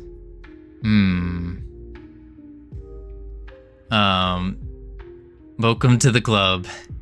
Indeed. It's just a slight temperature. You should take some time to yourself. I'm streaming. That's what I'm doing. I'm streaming. Hide, Candy Go. Candy Go? Thank you for the follow. Welcome to the team. You now have access to the beautiful, the immaculate team emotes you can use to welcome people to the team. All right. We need to add a... Do this. And we go... Sleep stream. Yeah, let me just go to sleep on stream real quick. No. Yeah. I think I've developed a chronic cough. That sucks. No, mine is just sharp pains in my throat, pure weakness of the body, and I'm like super hot and super cold at the same time. My throat. Yeah, it's fine. It doesn't matter. Vec 3. Source. Oh wait. Color. Source color. There we go. Mine started with pain in throat. North Pole, you gave it to me. How dare you? This is why you don't hug people. This is why, North Pole. Now I'm a week and a half further, and I'm still suffering. Don't say that. Don't say that. I caught the North Pole plague. She transferred the virus through the internet.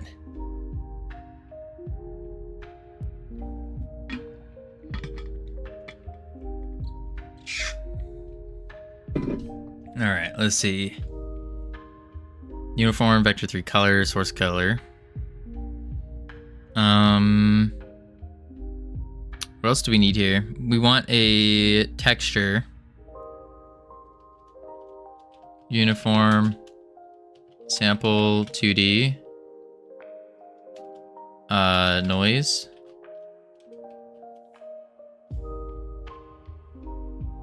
Does that work? It does. Sweet. All right, we got color, we got noise. We got vertex. My lenses are dry. Your what? Lenses. Lenses. Lenses. Contact lenses. There you go. There you go. Mine are not. Mine are not. But I also have contact solution right here. In the ready. In the ready. But I'm also just really... I'm like super hot and super cold at the same time. It's kind of wild. It's an interesting feeling. Unsample noise, color. So if we want this to be like yellow. And then we gotta say fragment. Albedo. What the flip? Albedo. I know the feeling. It sucks. Big facts. Big facts. Oh,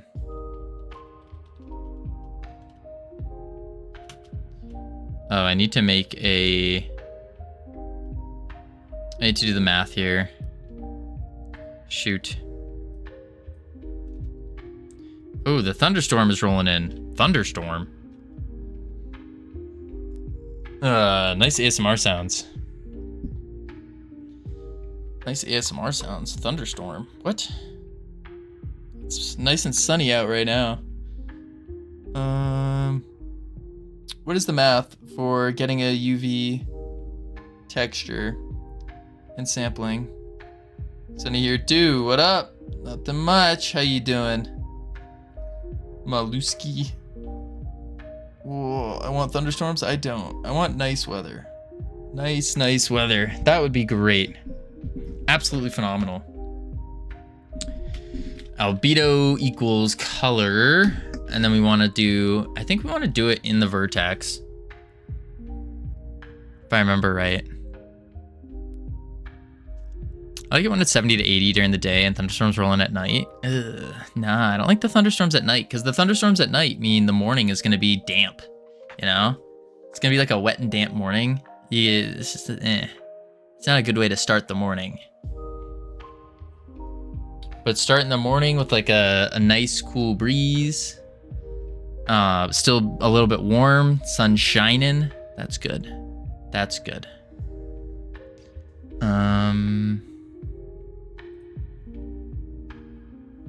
You'd rather a damp, humid night? Absolutely not. No way. No way, Jose. Why did I do this?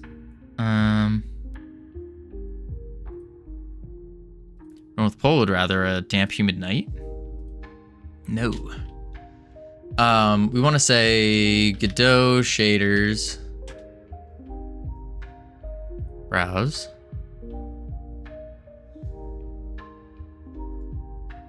And let's do spell. Wow. Magic. I just want to see the alpha. I know it's like you sample the port and you do something to it. But it would not be because of a thunderstorm. Oh? What would it be? What would it be because of North Pole?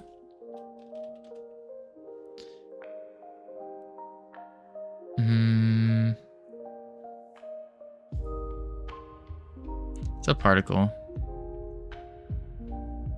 These are sick.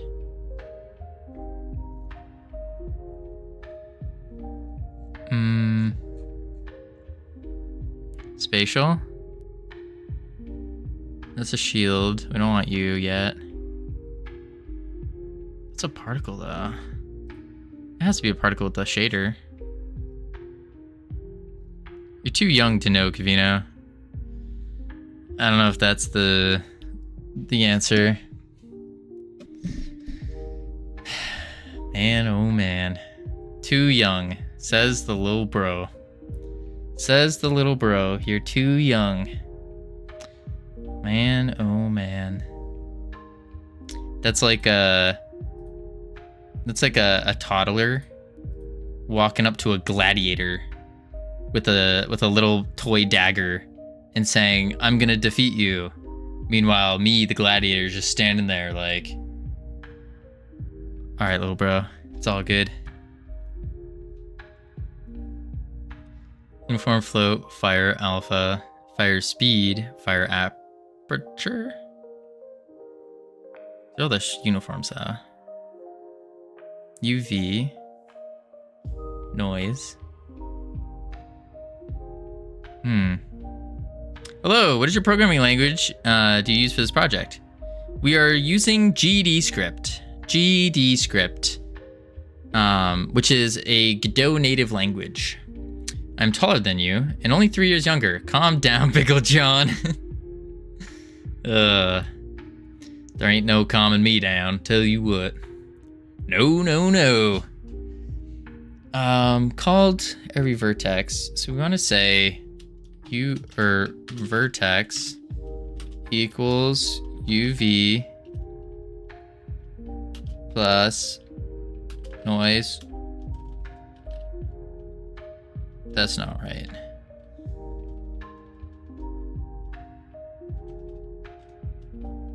I'm not sure what to do here. My brain isn't braining. Brain is not braining. Texture, screen texture. Screen UV. No, that's not right. When in doubt, look at what we've done in the past. The moment for realm rapture.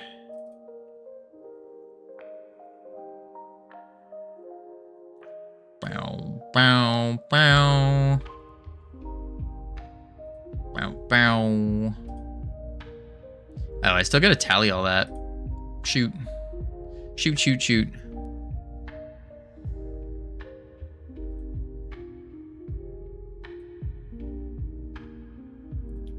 Sphere.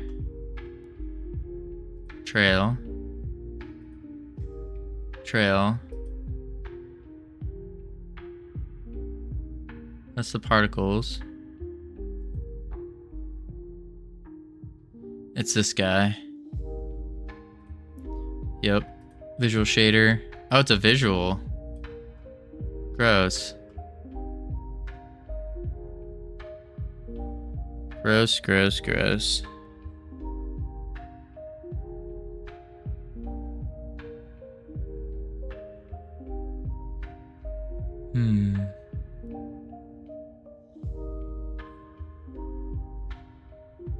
Wait, what does being taller than me have to do with anything? That just... Low blow. Low blow. Pro tip, never look at Realm Rapture. I mean, it's not wrong data. It's not incorrect. It is what we're looking to do, but I'm trying to do it in code instead.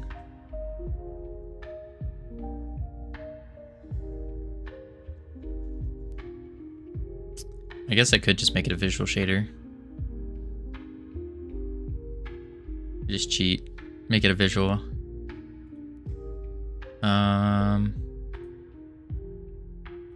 Boom. You're comparing me as a toddler but I would be a toddler. You'd have to look up at. Okay. That's fair. But you know, just because you have to look up at someone doesn't mean you can't defeat them in glorious combat. Yeah. I think I'm gonna delete this shader. Toddler.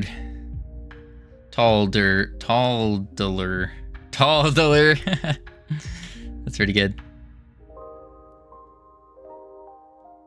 Trail blend. Let's delete you. New shader. Flintlock. Ball. We'll do a visual.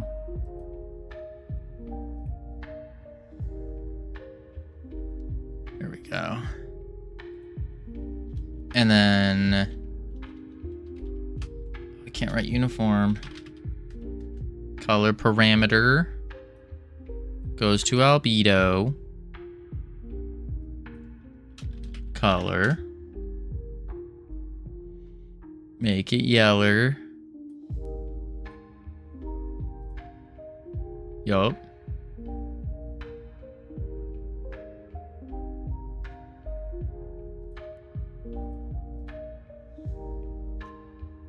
Yeah.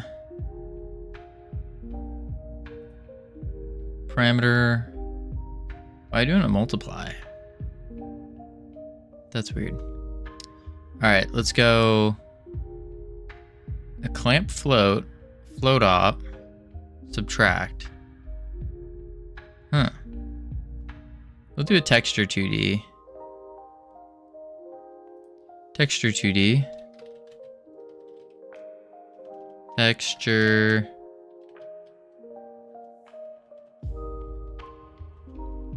Texture 2D. There we go. What was that one Cyberpunk City building game you viewed at GodotCon?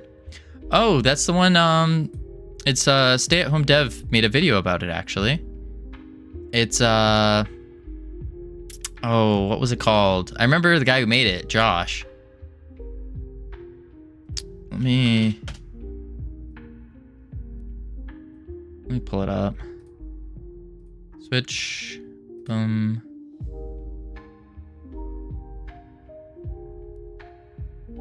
Ew, there's lo-fi here. Stay at Home Dev.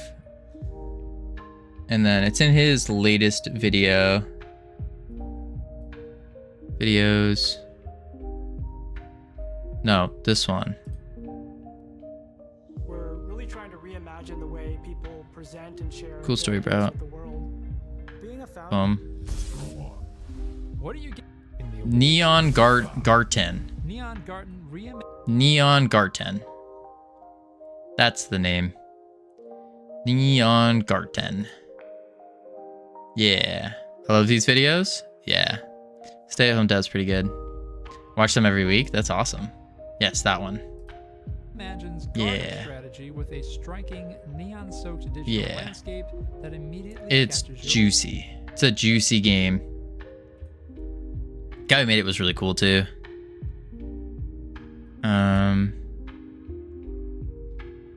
All right, texture parameter. We're gonna call this noise. Looks like I have more videos to watch. Absolutely. Absolutely. I got more videos to make. Texture 2D. So float op subtract in the red. Float ops. Oh, wait a shoot. Texture sampler port. Yep, noise. And that gets added into here. Let's go there. Drop the color. Red channel goes into a float op of subtract. And we're subtracting from that. I'm not gonna export this actually. Another texture 2D.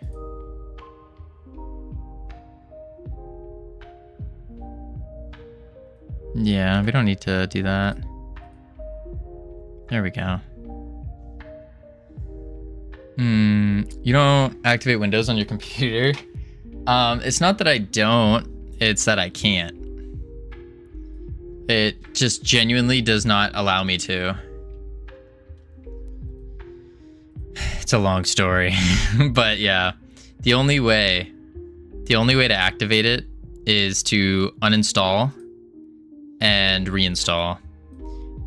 Sorry, uninstall, wipe the computer, then reinstall. Yeah, no, you want to keep it docile. Yeah, we want to keep, yeah, sure, yes.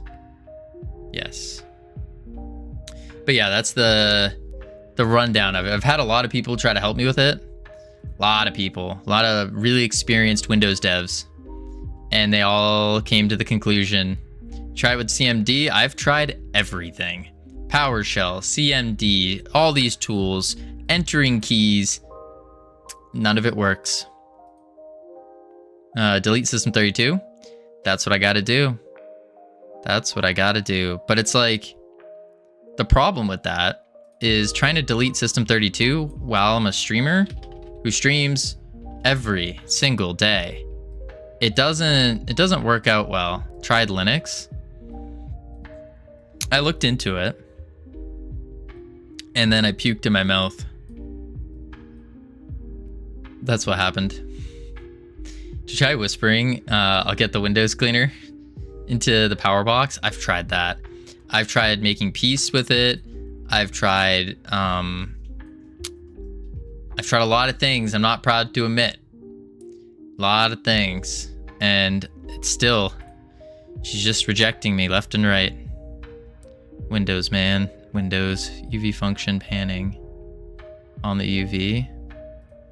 What is function panning on the UV? UV panning. There we go.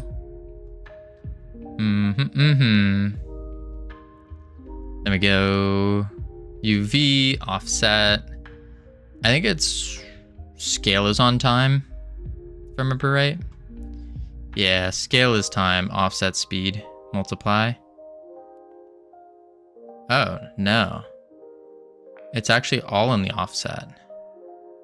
Interesting. Thoughts on Nix?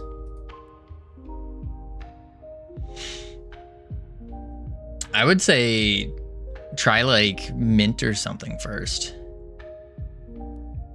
Something basic. See if you like it. All right, we got ads playing. We're gonna chuck on the words real quick. Heading to level 4. I lied, level 4. Holy moly, level 4. I need more water. I'm running out of water.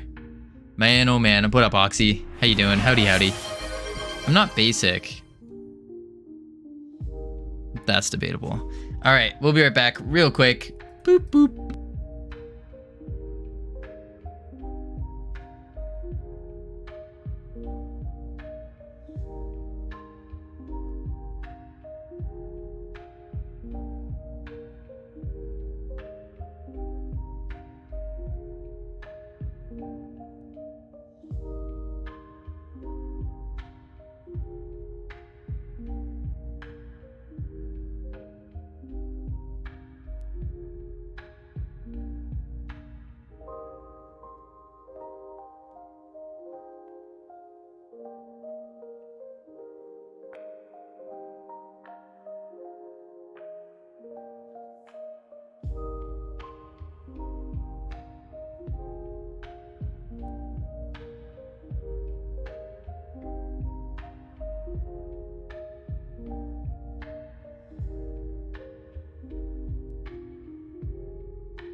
I have returned. Oh my lord, it's Covino. I missed you so much. I thought my life was... oh. Alright, let's turn these words off real quick. Yep, there we go. Autopilot off as well. Alright. Run, it's Covino. What do you mean, run? Oh, like run to me? No hugs. You can run to me to give me a firm handshake, though. That's A-okay with me. A-okay. Maybe a crisp high five? Did you take a 3-second nap? No, I was refilling my water bottle. And I thought there was a solid, so I pressed, this is my water filler. It's like a thing, and you have to press a button, and it fills your water bottle. And so I go to press it, and I think I'm pressing it. There was like a solid 3 seconds of me just not pushing it down, and my finger was just on it, and I thought I was pressing it. And then I realized, I was like, oh, crap. But we're good now. We got water. We got water. I'm very tempted to sleep, though. I am.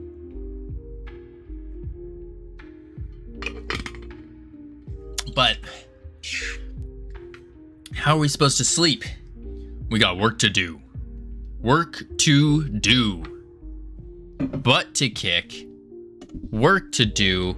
Focus on work. Thank you, Oxynom. Whew. All right, we got a cone. We're gonna do this. We're gonna go boom into a float op. And this float op is gonna do some multiplicative functions. We're gonna go time. I'm leaving, you said Oxynom. What's wrong with saying your name? What do you mean? What do you mean? Vec to parameter. How dare? What did I, wait, what?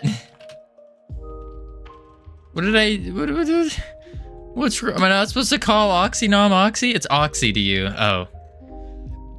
My apologies, Oxy. I'm not well. I thought I would change it up a bit. I thought I would, you know, keep you on your toes. Change it up. Maybe make you think like, wait, who is he talking to? I do it all the time. Ain't that right, kitty grin? Boom. Have you taken anything for the throat? Just water. Just water. A spoonful of honey? No. I probably should do the honey. That would be a really good idea. Yeah, the honey would make sense. I'm doing I like testing things. I like doing tests. And so honey plus lemon juice, yeah, I think that would be really good. But I like doing tests. So I want to see what happens if I don't take medication. Like, don't take any medication, no cough drops, nothing. Just pure water, maybe some honey and lemon juice, and just see what happens. My hypothesis is that doing that will suck in the moment, but it will make me more resilient in the future. I think so. I think so. Well, we have no idea. I'm basically just making this up, so. Gargle with salt water helps too, apparently. Yeah, saltwater gargles, but that's mostly if you have like something like you need to clean in your throat. Well, I guess you do, yeah. If it is a virus, you're gonna suffer more. Yeah, maybe. A bit of ketamine now and then. No, Oxy. Any medication is just symptom relief. Yeah, medications are typically just symptom relief.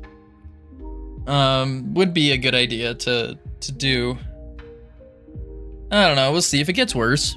If like tomorrow I wake up and I feel 10% worse than how I feel now, because I'm like right on the brink of not being able to stream. Right on the brink of it. So if I hit that, then I'm down in medication. 10 plus 10 is 20. You're 20. What the heck is texture frag? Oh, We want a gradient. Ooh, 2D. Yup. And then boom. Flip flop. Boom. And then we need just a simple noise texture for now. We won't go too crazy. We do have some really nice noises we can call upon. We could summon. But if it's bacterial, please do get antibioticum. Antibiotic what now? Because that will most likely not heal on its own. Yeah. No, I'm not 20. Oh, gotcha. It doesn't hurt to get some electrolytes and proteins and other nutrients. Yeah, absolutely. I mean, I've been eating fine. I've been eating absolutely fine. It's just like I'm frozen right now, but I'm also really, really hot. Like really, like I feel like I'm melting, but shivering at the same time. And that's just the throat. It's doable. No need to complain about it. It is what it is. Cellular. And then, yeah. In 3D space. Yeah. What if I do normal? Nah.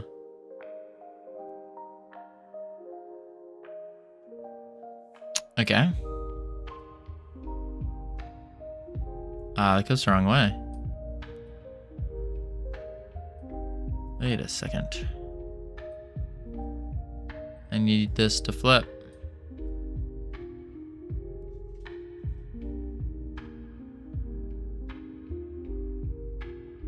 No. Yeah, I thought we wanted this way. But that's just deleting the... I have to rewrap it. If you unwrap the model correctly, no. That's what it is.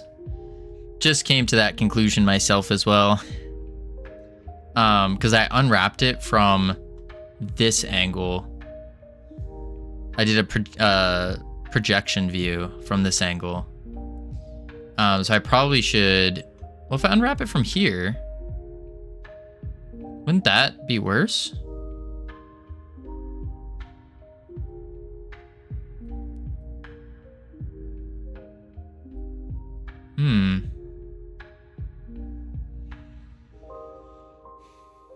Yeah, I think I need to unwrap it. I thought, yeah, unwrapping it like this would... Oh no, because then it's going to go up and down like this. That's why. This is literally Realm Raptor, by the way. I saw you open the project. What are you talking about, Ironic? I don't recall. Unwrap me like one of your French girls. Oh, boy art. I mean, how much you paying me? Boom. And then desktop. And then we do... how much are you paying me? I wouldn't pay you at all. What do you mean? You're the one paying me. You have French girls? Yeah. I mean, oui. Actually, I don't think I know a single French girl. I'll be real. I don't think I do.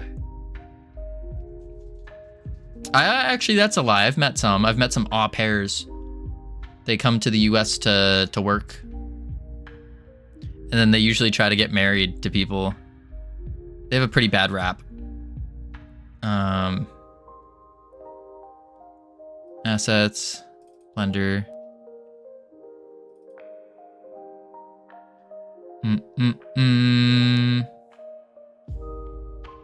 Us game devs don't speak to girls. It's a distraction. I think that's a very smart takeaway. Yes. They are quite the distraction. But then again, people say that they can be very helpful as well. This is outrageous. What's outrageous, North Pole?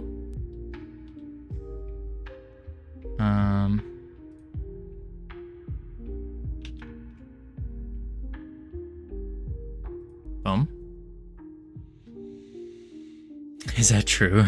No, it's not true. You're talking to a girl right now. That doesn't count. North Pole, you're like a little bro.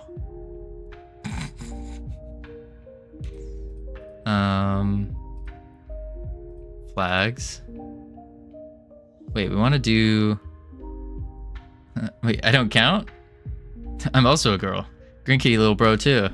I don't count, Rip. What do you mean, Rip? What do you mean, Rip? You should be like, oh, thank God. I have returned. Welcome back, CSLR. How you doing?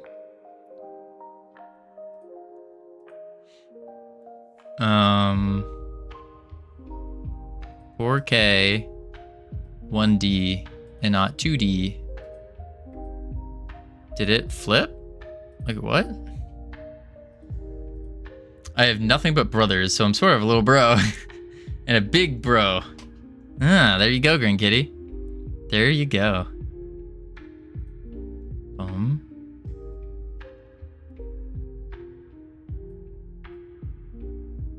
Nah. Real talk, I have heard that there's a lot to be had. A lot to be had in finding a significant other. A lot of benefits. So it is a thing that is on my radar, but I am looking more at just the studio and growing the studio first. I think that's more important to me right now. Cuts rent in half. It does cut rent in half, assuming that you make them pay rent. That's true. I mean, there's a lot more to it. A lot more to it. What if I do this? Yes, rent is the reason I want a boyfriend. Would it be nice to have a wife that can do half your game development, Covino? Unironically, yes, that would be super nice. Or even, not even half the game development. If she just has any skill set in like modeling, so like 3D models, programming is fine. Like any of the skill sets, music, any of the skill sets that are required for game dev. Heck, even if she's business focused with a love of video games, that would work. Something like that. Any of those. The options are plentiful but rare. Plentiful but rare. All right, now we can do... You have 2K followers, bro. Just ask one of them. Don't think it works like that one, ironic. It doesn't work like that. 1.0. You also have to take into account, I need to like meet them in person, you know? Plenty of women in the chat. There are. There are indeed. And it's genuinely something I am so grateful for. Because just in tech in general, it's very rare. Very rare. And so I'm honored to have, I think our split is actually like, if I remember right, it's like 60-40. It's not a bad split at all. It's kind of crazy how like solid of a split we have. Some days it's a little bit more, but yes, and he doesn't hug. No, I don't hug strangers. Possibly the only game dev who knows more than one Omen. I know Omen. I've played Valorant before. What do you mean? I'm not in tech. I don't know what I'm doing here. What are you doing here, North Pole? What was the allure to staying in this stream and becoming a moderator? I meant woman, not Omen. Oh, dang! I was hoping you meant Omen. Who knows? You know. That's why I was asking. Disable. Okay. Tune. I don't. Oh. What games do you play, Covino? I play all the games. Not really. I play a lot of AAA games, like big games usually. As a woman, I strive to be an Omen. Same. Yeah, but I play a lot of different games. I like my most played games are games like Ark Survival Evolved, World of Warcraft, I've probably played a lot of Minecraft. I've never looked at the hours of Minecraft. I would assume a lot. I haven't seen Splitgate, no. Valorant, Rainbow Six Siege. What are some other ones? I played a little bit of League, not really for me. TFT, I've played some. Hearthstone Battlegrounds. Really a lot of AAA games or big games. I also know an Omen. He's a weird dude, but nice. Oh, North Pole. It sounds like you two are perfect for each other. Weird, but nice. It also looks fun, but I've seen a lot of hate from splitting so far from the original. That can always be difficult. And it kind of blows. I feel like that's the reason why a lot of big studios tend to try to avoid risks, is because they get this crazy feedback of like, oh my god, this sucks, this is the worst thing in the world. Like, they just go overboard with it. And I feel like part of that is the reason why a lot of studios don't want to take risks. That's the opposite opinion Jitspo has. Interesting. What's his opinion? Is it that they've thought too much? Or they haven't thought enough about it, and that's why it sucks? I could see that. He says big studios are more than capable of taking risks and won't suffer the consequences as much as indies. I would argue that, actually. I would say no. Because you have to remember what is at risk. And also, it depends on how are you quantifying the consequences. How are you quantifying the consequences? If you're quantifying it monetarily, AAA game studios will lose have way more to lose than indie. If you're taking it from branding, can you define studio and what risk is? Risk is the potential of failure, potential of losses. I shouldn't say failure. Potential of losses is what I would say. Because the risk to a guy working at a studio is different from the risk of a CEO at a studio has. Yes, I agree. That's why they're all different positions as well.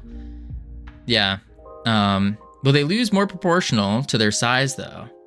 I think it kind of like what Ironic's hinting at. It really depends on who in particular. If it's the studio as a whole, I think it would be. I think I would venture to say it would be about the same proportionally. Maybe greater. Because they have a brand to uphold. Like when you think of Mojang, what do you think of? When you think of EA, what do you think of? When you think of, it keeps going on. When you think of all these big studios, what do you think of? And that's their brand. This looks garbage. It looks terrible. When I think of EA, I think of games being canceled. Yeah, it was a big brand hit for them.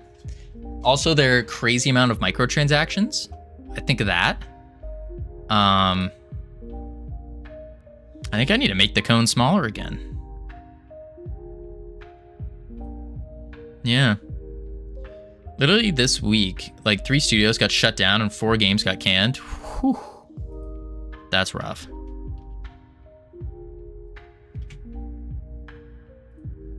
That's rough. I just want FFS to release a game. Me too, North Pole. Me too.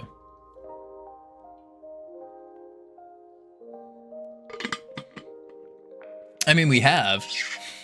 We released the #1 free 3D mobile game with complex mechanics developed in Godot in 2024/2025. I just want to finish the game so FFS can publish it. Absolutely. As long as it hits our criteria, then yeah. Would love to. I'm so old. When I think of EA, I still think of Archon and Wing Commander. Holy. We don't talk about Realm Rapture. Listen, it's an important piece of history, okay? Realm Rapture, whether we like it or not, for the best or for the worst, it's an important piece of history within the Freedom Forge Studios lore. Very crucial. in 20 years from now, we're gonna have game dev students doing case studies. They're gonna be watching this stream right now, and they're gonna be like, wow, it started all just from the internet. A bunch of game dev enthusiasts got together and said, hey, we're gonna do something different. And it became the greatest game dev studio in the world. That's what's gonna happen. Realm Rapture is like the Declaration of Independence was to the US. Nobody liked it at first, but then everyone started to adore it. Exactly. Exactly. They'll be like, wow, it's such a garbage game that it inspires me as someone who's never done game dev before. Because if they can do this and release it, I can. Just give it 100 years or something. I just want to see what this looks like. This is a really bad shader, but it's gonna at least do something. All right, boom. We speaking of trying out games, June 3rd, after stream, we're gonna be streaming a little bit longer, and we're gonna play some Marvel Rivals TFT, whatever their auto chess is, because we need to see what the our competitors look like and see how they interact with things, how they solve the same problems we're going through, and do that. I think that would be a really interesting case study. I did play I played a little bit of TFT yesterday. I've been studying Marvel Rivals training area and the stat UI from that game. Yeah, I've been seeing that game in. I've been seeing you on. I'm like, holy moly, this guy's gaming. He's hardcore gaming. Since when were you making an auto chess? Since always, CSLR. This is the world's greatest clicker game. And the world's greatest clicker game has an auto chess portion to it. Because normal clicker can get boring. We want something active, but not too active, you know? Let's do this. I know this is gonna be good, but I just want to see it scaled up.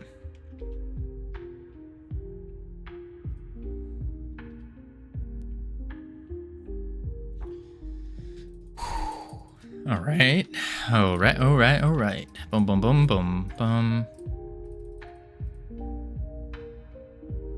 This ain't coming out bad. It ain't coming out bad. We should probably finish the game loop as well.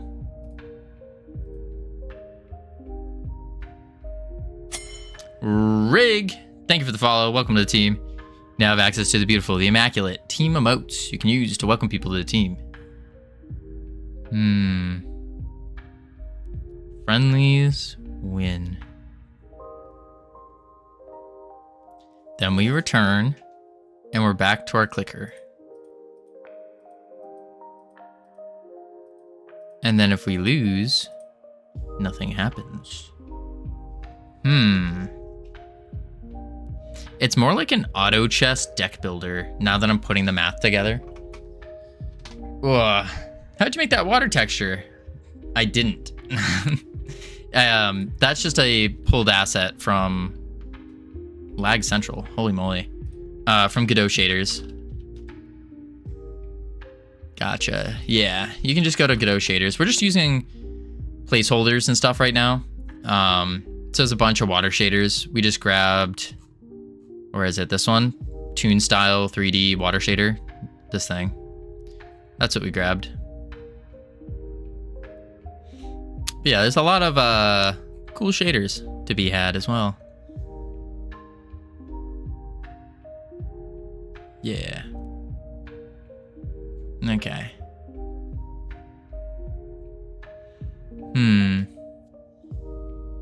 2D pixel art water. Stylized toon water. That looks sick. That's pretty cool. Can't help but notice that you're not using my glorious Godot plugin for downloading and automatically creating materials from Ambient CG to use in your Godot projects. What is ambient CG?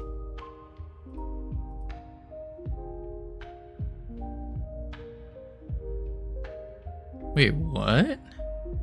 What is a CSLR? PBR surfaces. We don't want those. PBR is a little too HD. Just a website, there's a bunch of materials on it. Oh, I see. Neato. Neato. Yeah, we're not using it. I don't know. I mean, it's neat, but I don't think I'd want to use. These are a little too good, you know? I've used something like this before, though, and then I scaled it down to... there's a way to scale it somewhere. I don't remember where. It's neat. That's neat. All right. What's the next thing we want? We have our crew. Should we do our captain? The captain? Where does the captain go? So I was thinking up here could be our gold generation. I think that'd be neat. Where is the captain? Maybe the captain goes here? Did a pretty good inheritance update to my plugin a bit ago, though. Oh. Captain should totally go in the top deck. You think so? Pull him up there. That would make sense, but he needs to, like, come down and attack. So I think we might just leave him in the hex grid somewhere. 3, 4, 5. I almost feel like our grid might be a little too small. In front of the door, yeah. But I also think our grid is too small, because there's not much space to really strategize.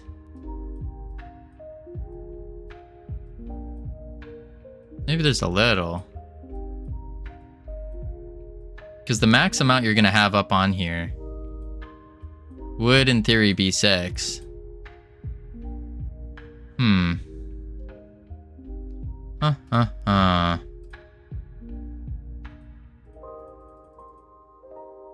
Alright. Let's go into here. Can the units cross over? They can. Yep. It's just one plane. I mean, we're basically as wild as this sounds. We just need to do the fine-tuning at this point. Fine-tuning how they maneuver. How they do things.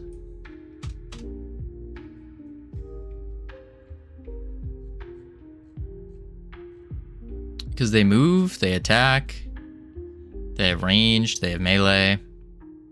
We need animations on them, but that's like a later deal. Good sir to you, day. Good, ma'am, good day to you. How you doing, iHeart? Welcome in. Draggable. Print. Holy moly. My brain, it's overheating. Boom. Good to you. Good you to Sir Day. Yes. I do speak English. Indeed. Battle character. Combat button pressed. And then...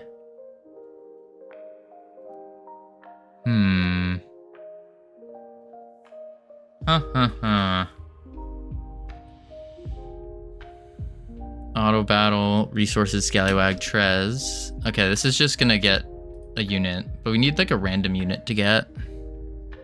I think it's fine for now. Maybe we come up with more units.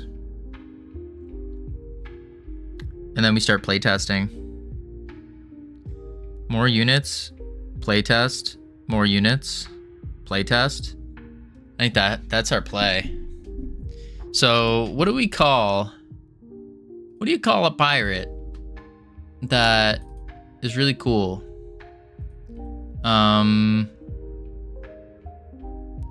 create new resource. Crew member. Steve? Nah. A Corsair. Save.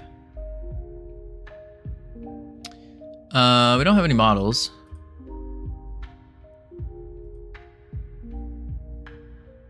Corsair can have a range of 2.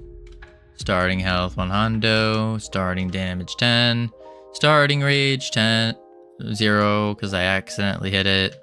1 on 10. Boom. Boom. Icon. I don't have an icon for the Corsair. So we can do... And I don't have a thing for you. Corsair, like Corsair Vengeance RGB? Like that Corsair? Not quite. Not quite. Corsair as the type of pirate. Like a Corsair. A fancy pirate. Fancy pirate.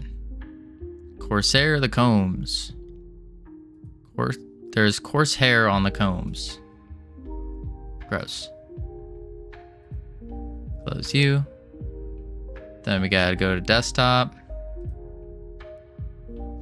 And we need jousting. Tavern. I mean, F4U Corsair fighter aircraft. Not quite. Corsair is a type of ship, isn't it? No, it's a type of pirate. Type of pirate. Boom. Boom.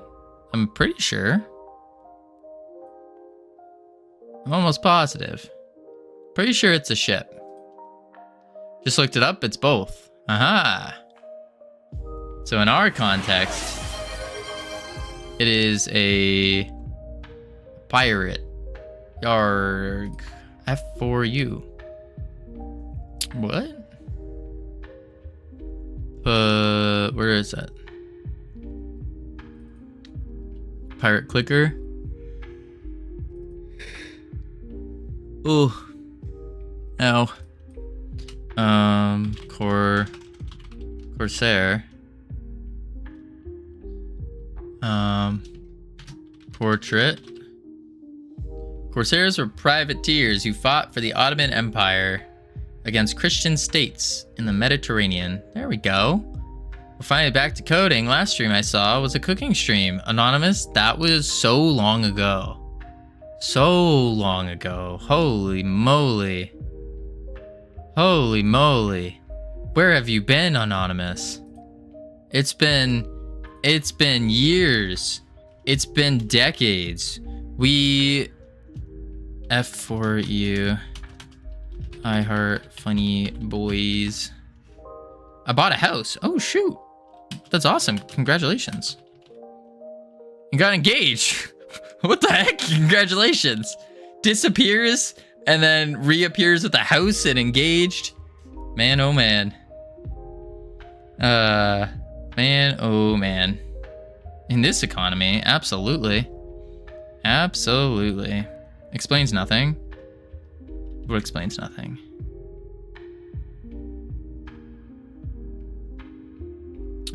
Corsair.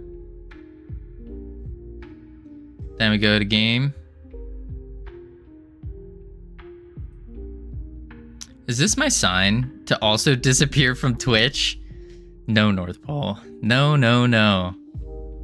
This is your sign to keep up the grind, keep up working, and your time will come. Your time will come. And you will meet the man or woman of your dreams. Yeah, who am I kidding? Listen, just tell them, be like, find someone, DM them, and be like, hey, did you know I'm a mod for Just Covino? And they'll be like, wait, what? You go, yeah, kind of a big deal. And you act like nonchalant about it. You go like, not really. It's not really too crazy or anything. But you say it, and then they'll be like, whoa, can I have your autograph? And you go, I'll do you one better. How's about you buy me a steak dinner? And then boom, you're welcome. Whew.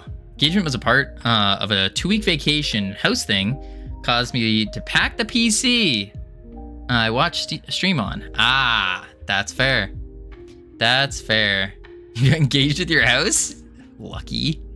1, leave. 2, get house. 3, get engaged. 4, refuses to elaborate. That's funny. All right.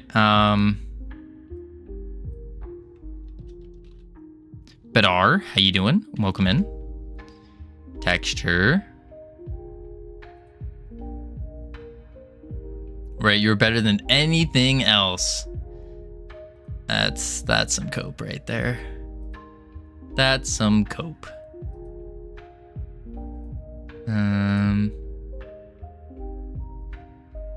Where is upgrade buttons? Tavern. And then it's okay to be jealous. That's what it is. That is what it is. You caught me, I heart.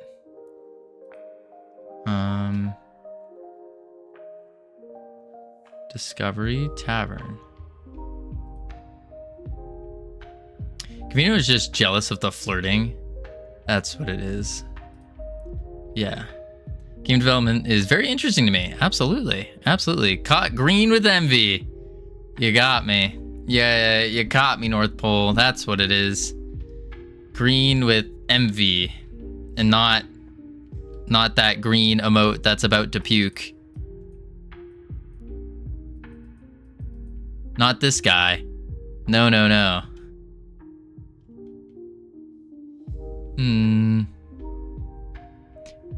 Swap battle scene. Discovery tree. 100-bit, sell, buy. Can sell.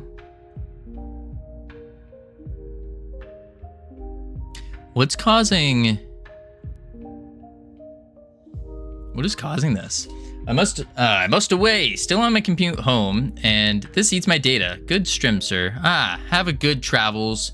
Stay safe, iHeart. It's the dog eat dog world out there. Second of all, I'm a team member from the studio. Nice, Badar. Indeed. We're all a team here. We want to do discovery margin.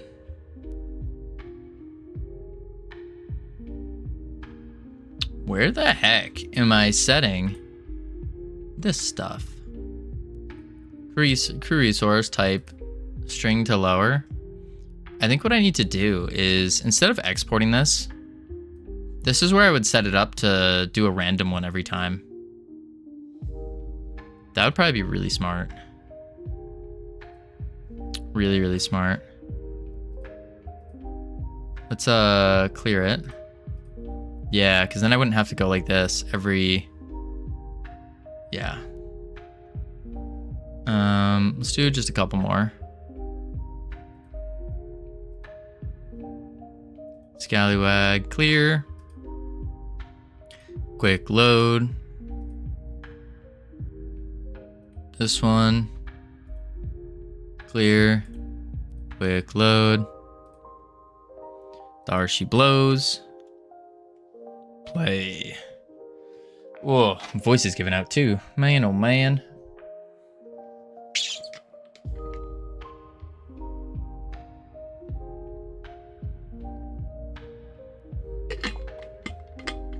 Okie doke. It looks more interesting. The game? Absolutely. Of course. It's always gonna look more interesting than code. I didn't do this guy. There we go. Wait, I thought I did.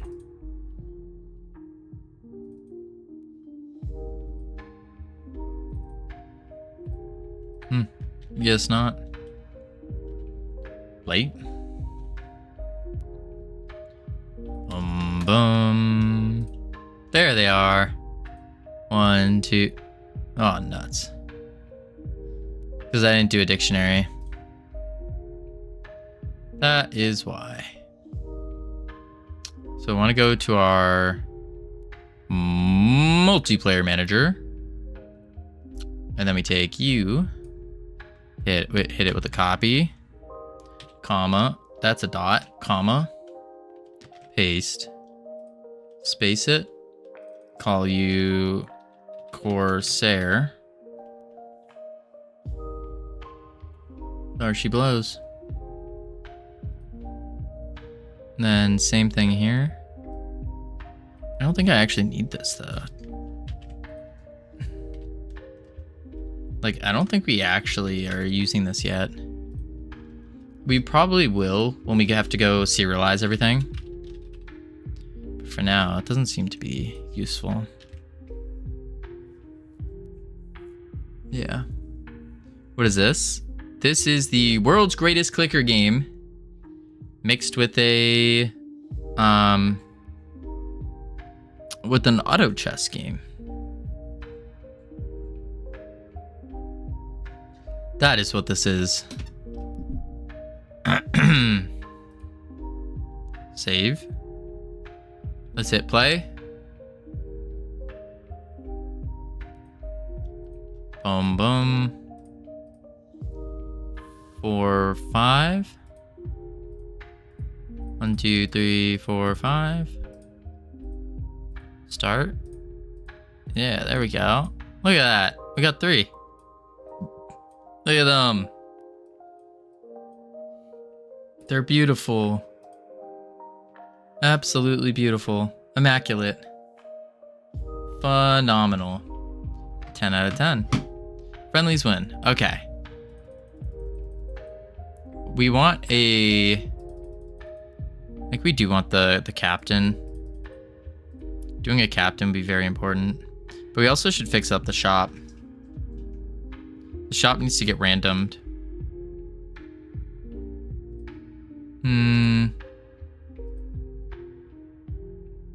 Shop needs to be randomed. And yeah. Yeah. Alright.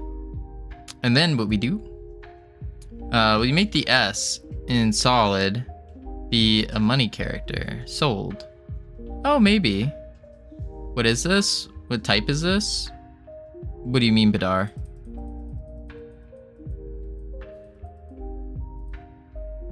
We could do... Oh, you mean like an S in sale? We could do something like that. I have no clue about the typeface font yet. No idea about it yet. Boom, boom, boom, boom, boom. I'm still debating on if we want to use outlines or not. Because the outlines are neat. But I don't know if it's good for what we're looking for.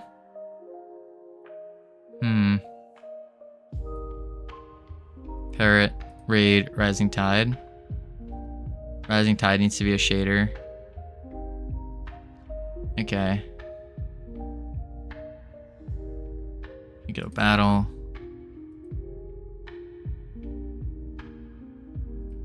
Flip it out. There we go.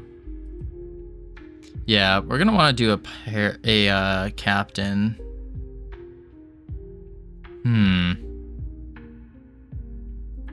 But the brain, my brain is not functioning. It's not telling me where to go next. Boom, boom, boom, boom, boom, boom, boom, boom. Enemy. Start. Bow, bow. Down, down, down. Friendlies win. And we should be getting things from this as well. No, we definitely are. We got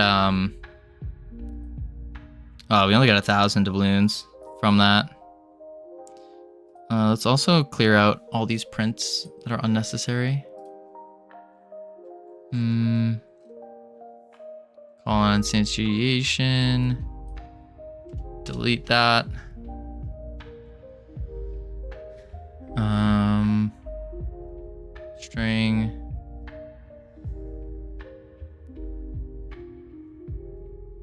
Distance.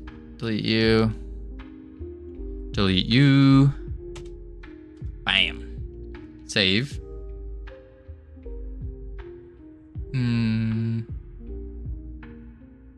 Basic melee. I think that's all of our prints. Or enough of them. Cool. We need to plan out what the other things are doing. Attacks. Let's add a...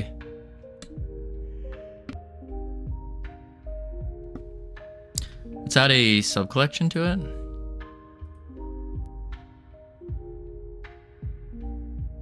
Maybe.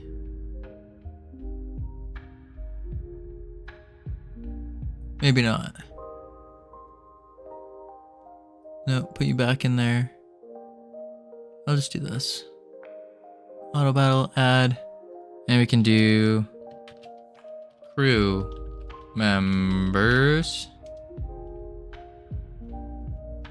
Yeah. First one we did was a scallywag. Then buccaneer. Corsair.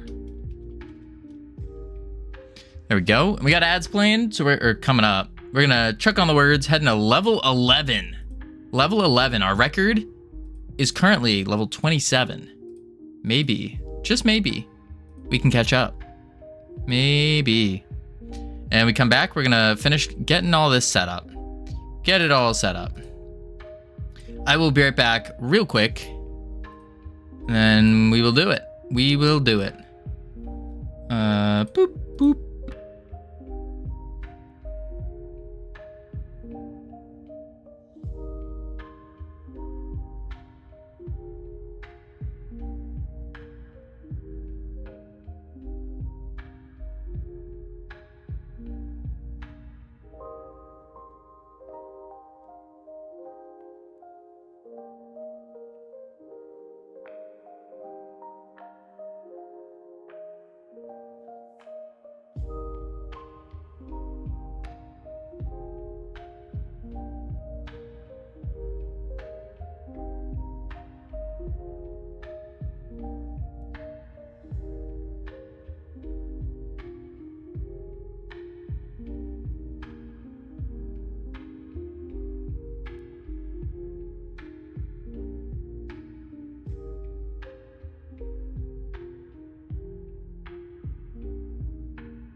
I have returned.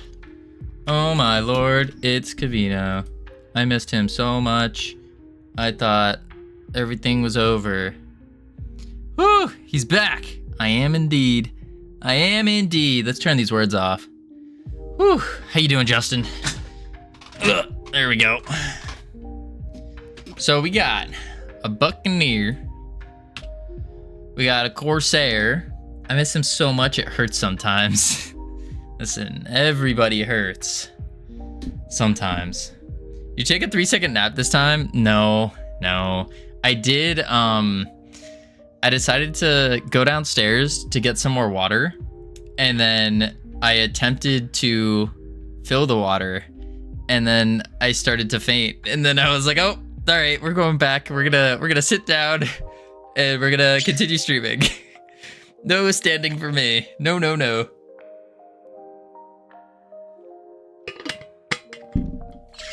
Man. All right. Buccaneer, Corsair. But I am tempted. Good, now that you're here. Oh boy. I am tempted to call it. Covino, I'm worried now. I'm a little worried too. I'm a little bit too. I don't know what the heck I have. Like, I knew everything was turning purple, but this is weird. This is weird. I'm gonna do this. Willpowers, you darn tootin'. That's what we run off of here. We run off of willpowers. Stand-up guy. Very great. Parrot. Let's do... If it isn't your throat, it's gotta be the flu of some sort. It might be. I think it's some kind of European disease, because my parents came home from Europe and they were like super sick, and now it's hitting me. So I blame Germany. That's what I blame.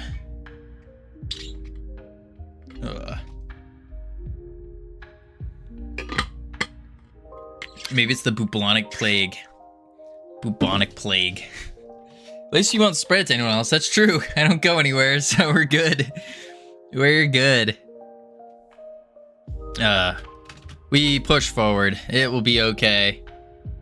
We all blame Germany. This may be the worst thing they've ever done. It is Corona. Nah, there's no way. Because I've had COVID before, and it wasn't like this. Oh, actually, it was kind of like this. Like, the first day I was feeling something. I was like, something's off. This is a little bit worse than that. The second day, I was absolutely, dead. Like, terrible. And then the third day, I was back to where I'm at now. And then the fourth day, it was like nothing ever happened. So maybe it is. Maybe it is COVID.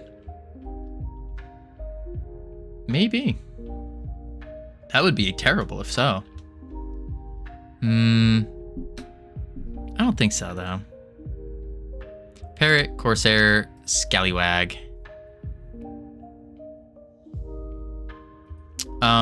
Let's do a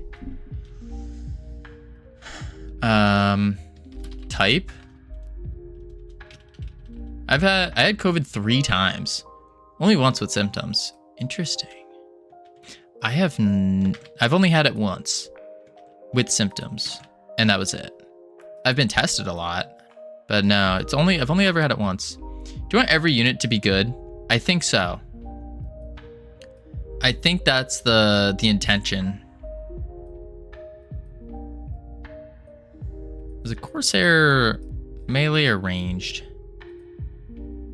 Let's do a... I know. We can use funky names. Blunderbuster. Yeah, that's a fun name. Blunderbuster. Type ranged. But yeah, I think in terms of the scaling approach, I think we take League's approach of making everything OP. Because Blizzard's approach has always been pretty not on par. I would have never known I had gotten it 3 times if I didn't get tested so much. Huh. Blunderbuster is good name. Nodders. Yes. Yes. Blunderbuster. What is another ranged type pirate? Another ranged pirate.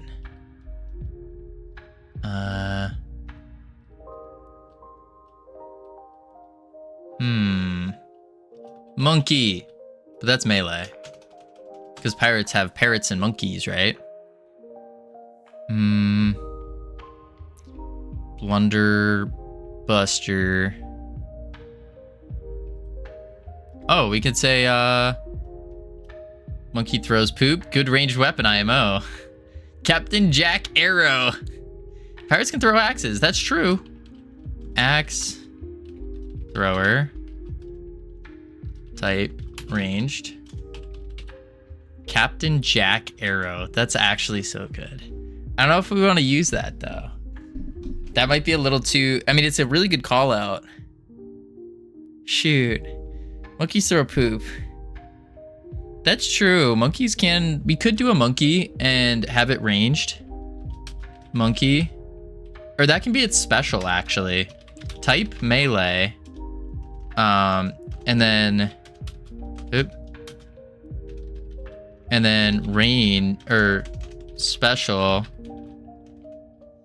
ranged poop throw. And it's like an AoE. Boom. Yeah. So it splatters everywhere. Yeah, Molotov style. That'd be a good one too. Molotov. I guess, what do we call a pirate that throws Molotovs? Fire thrower.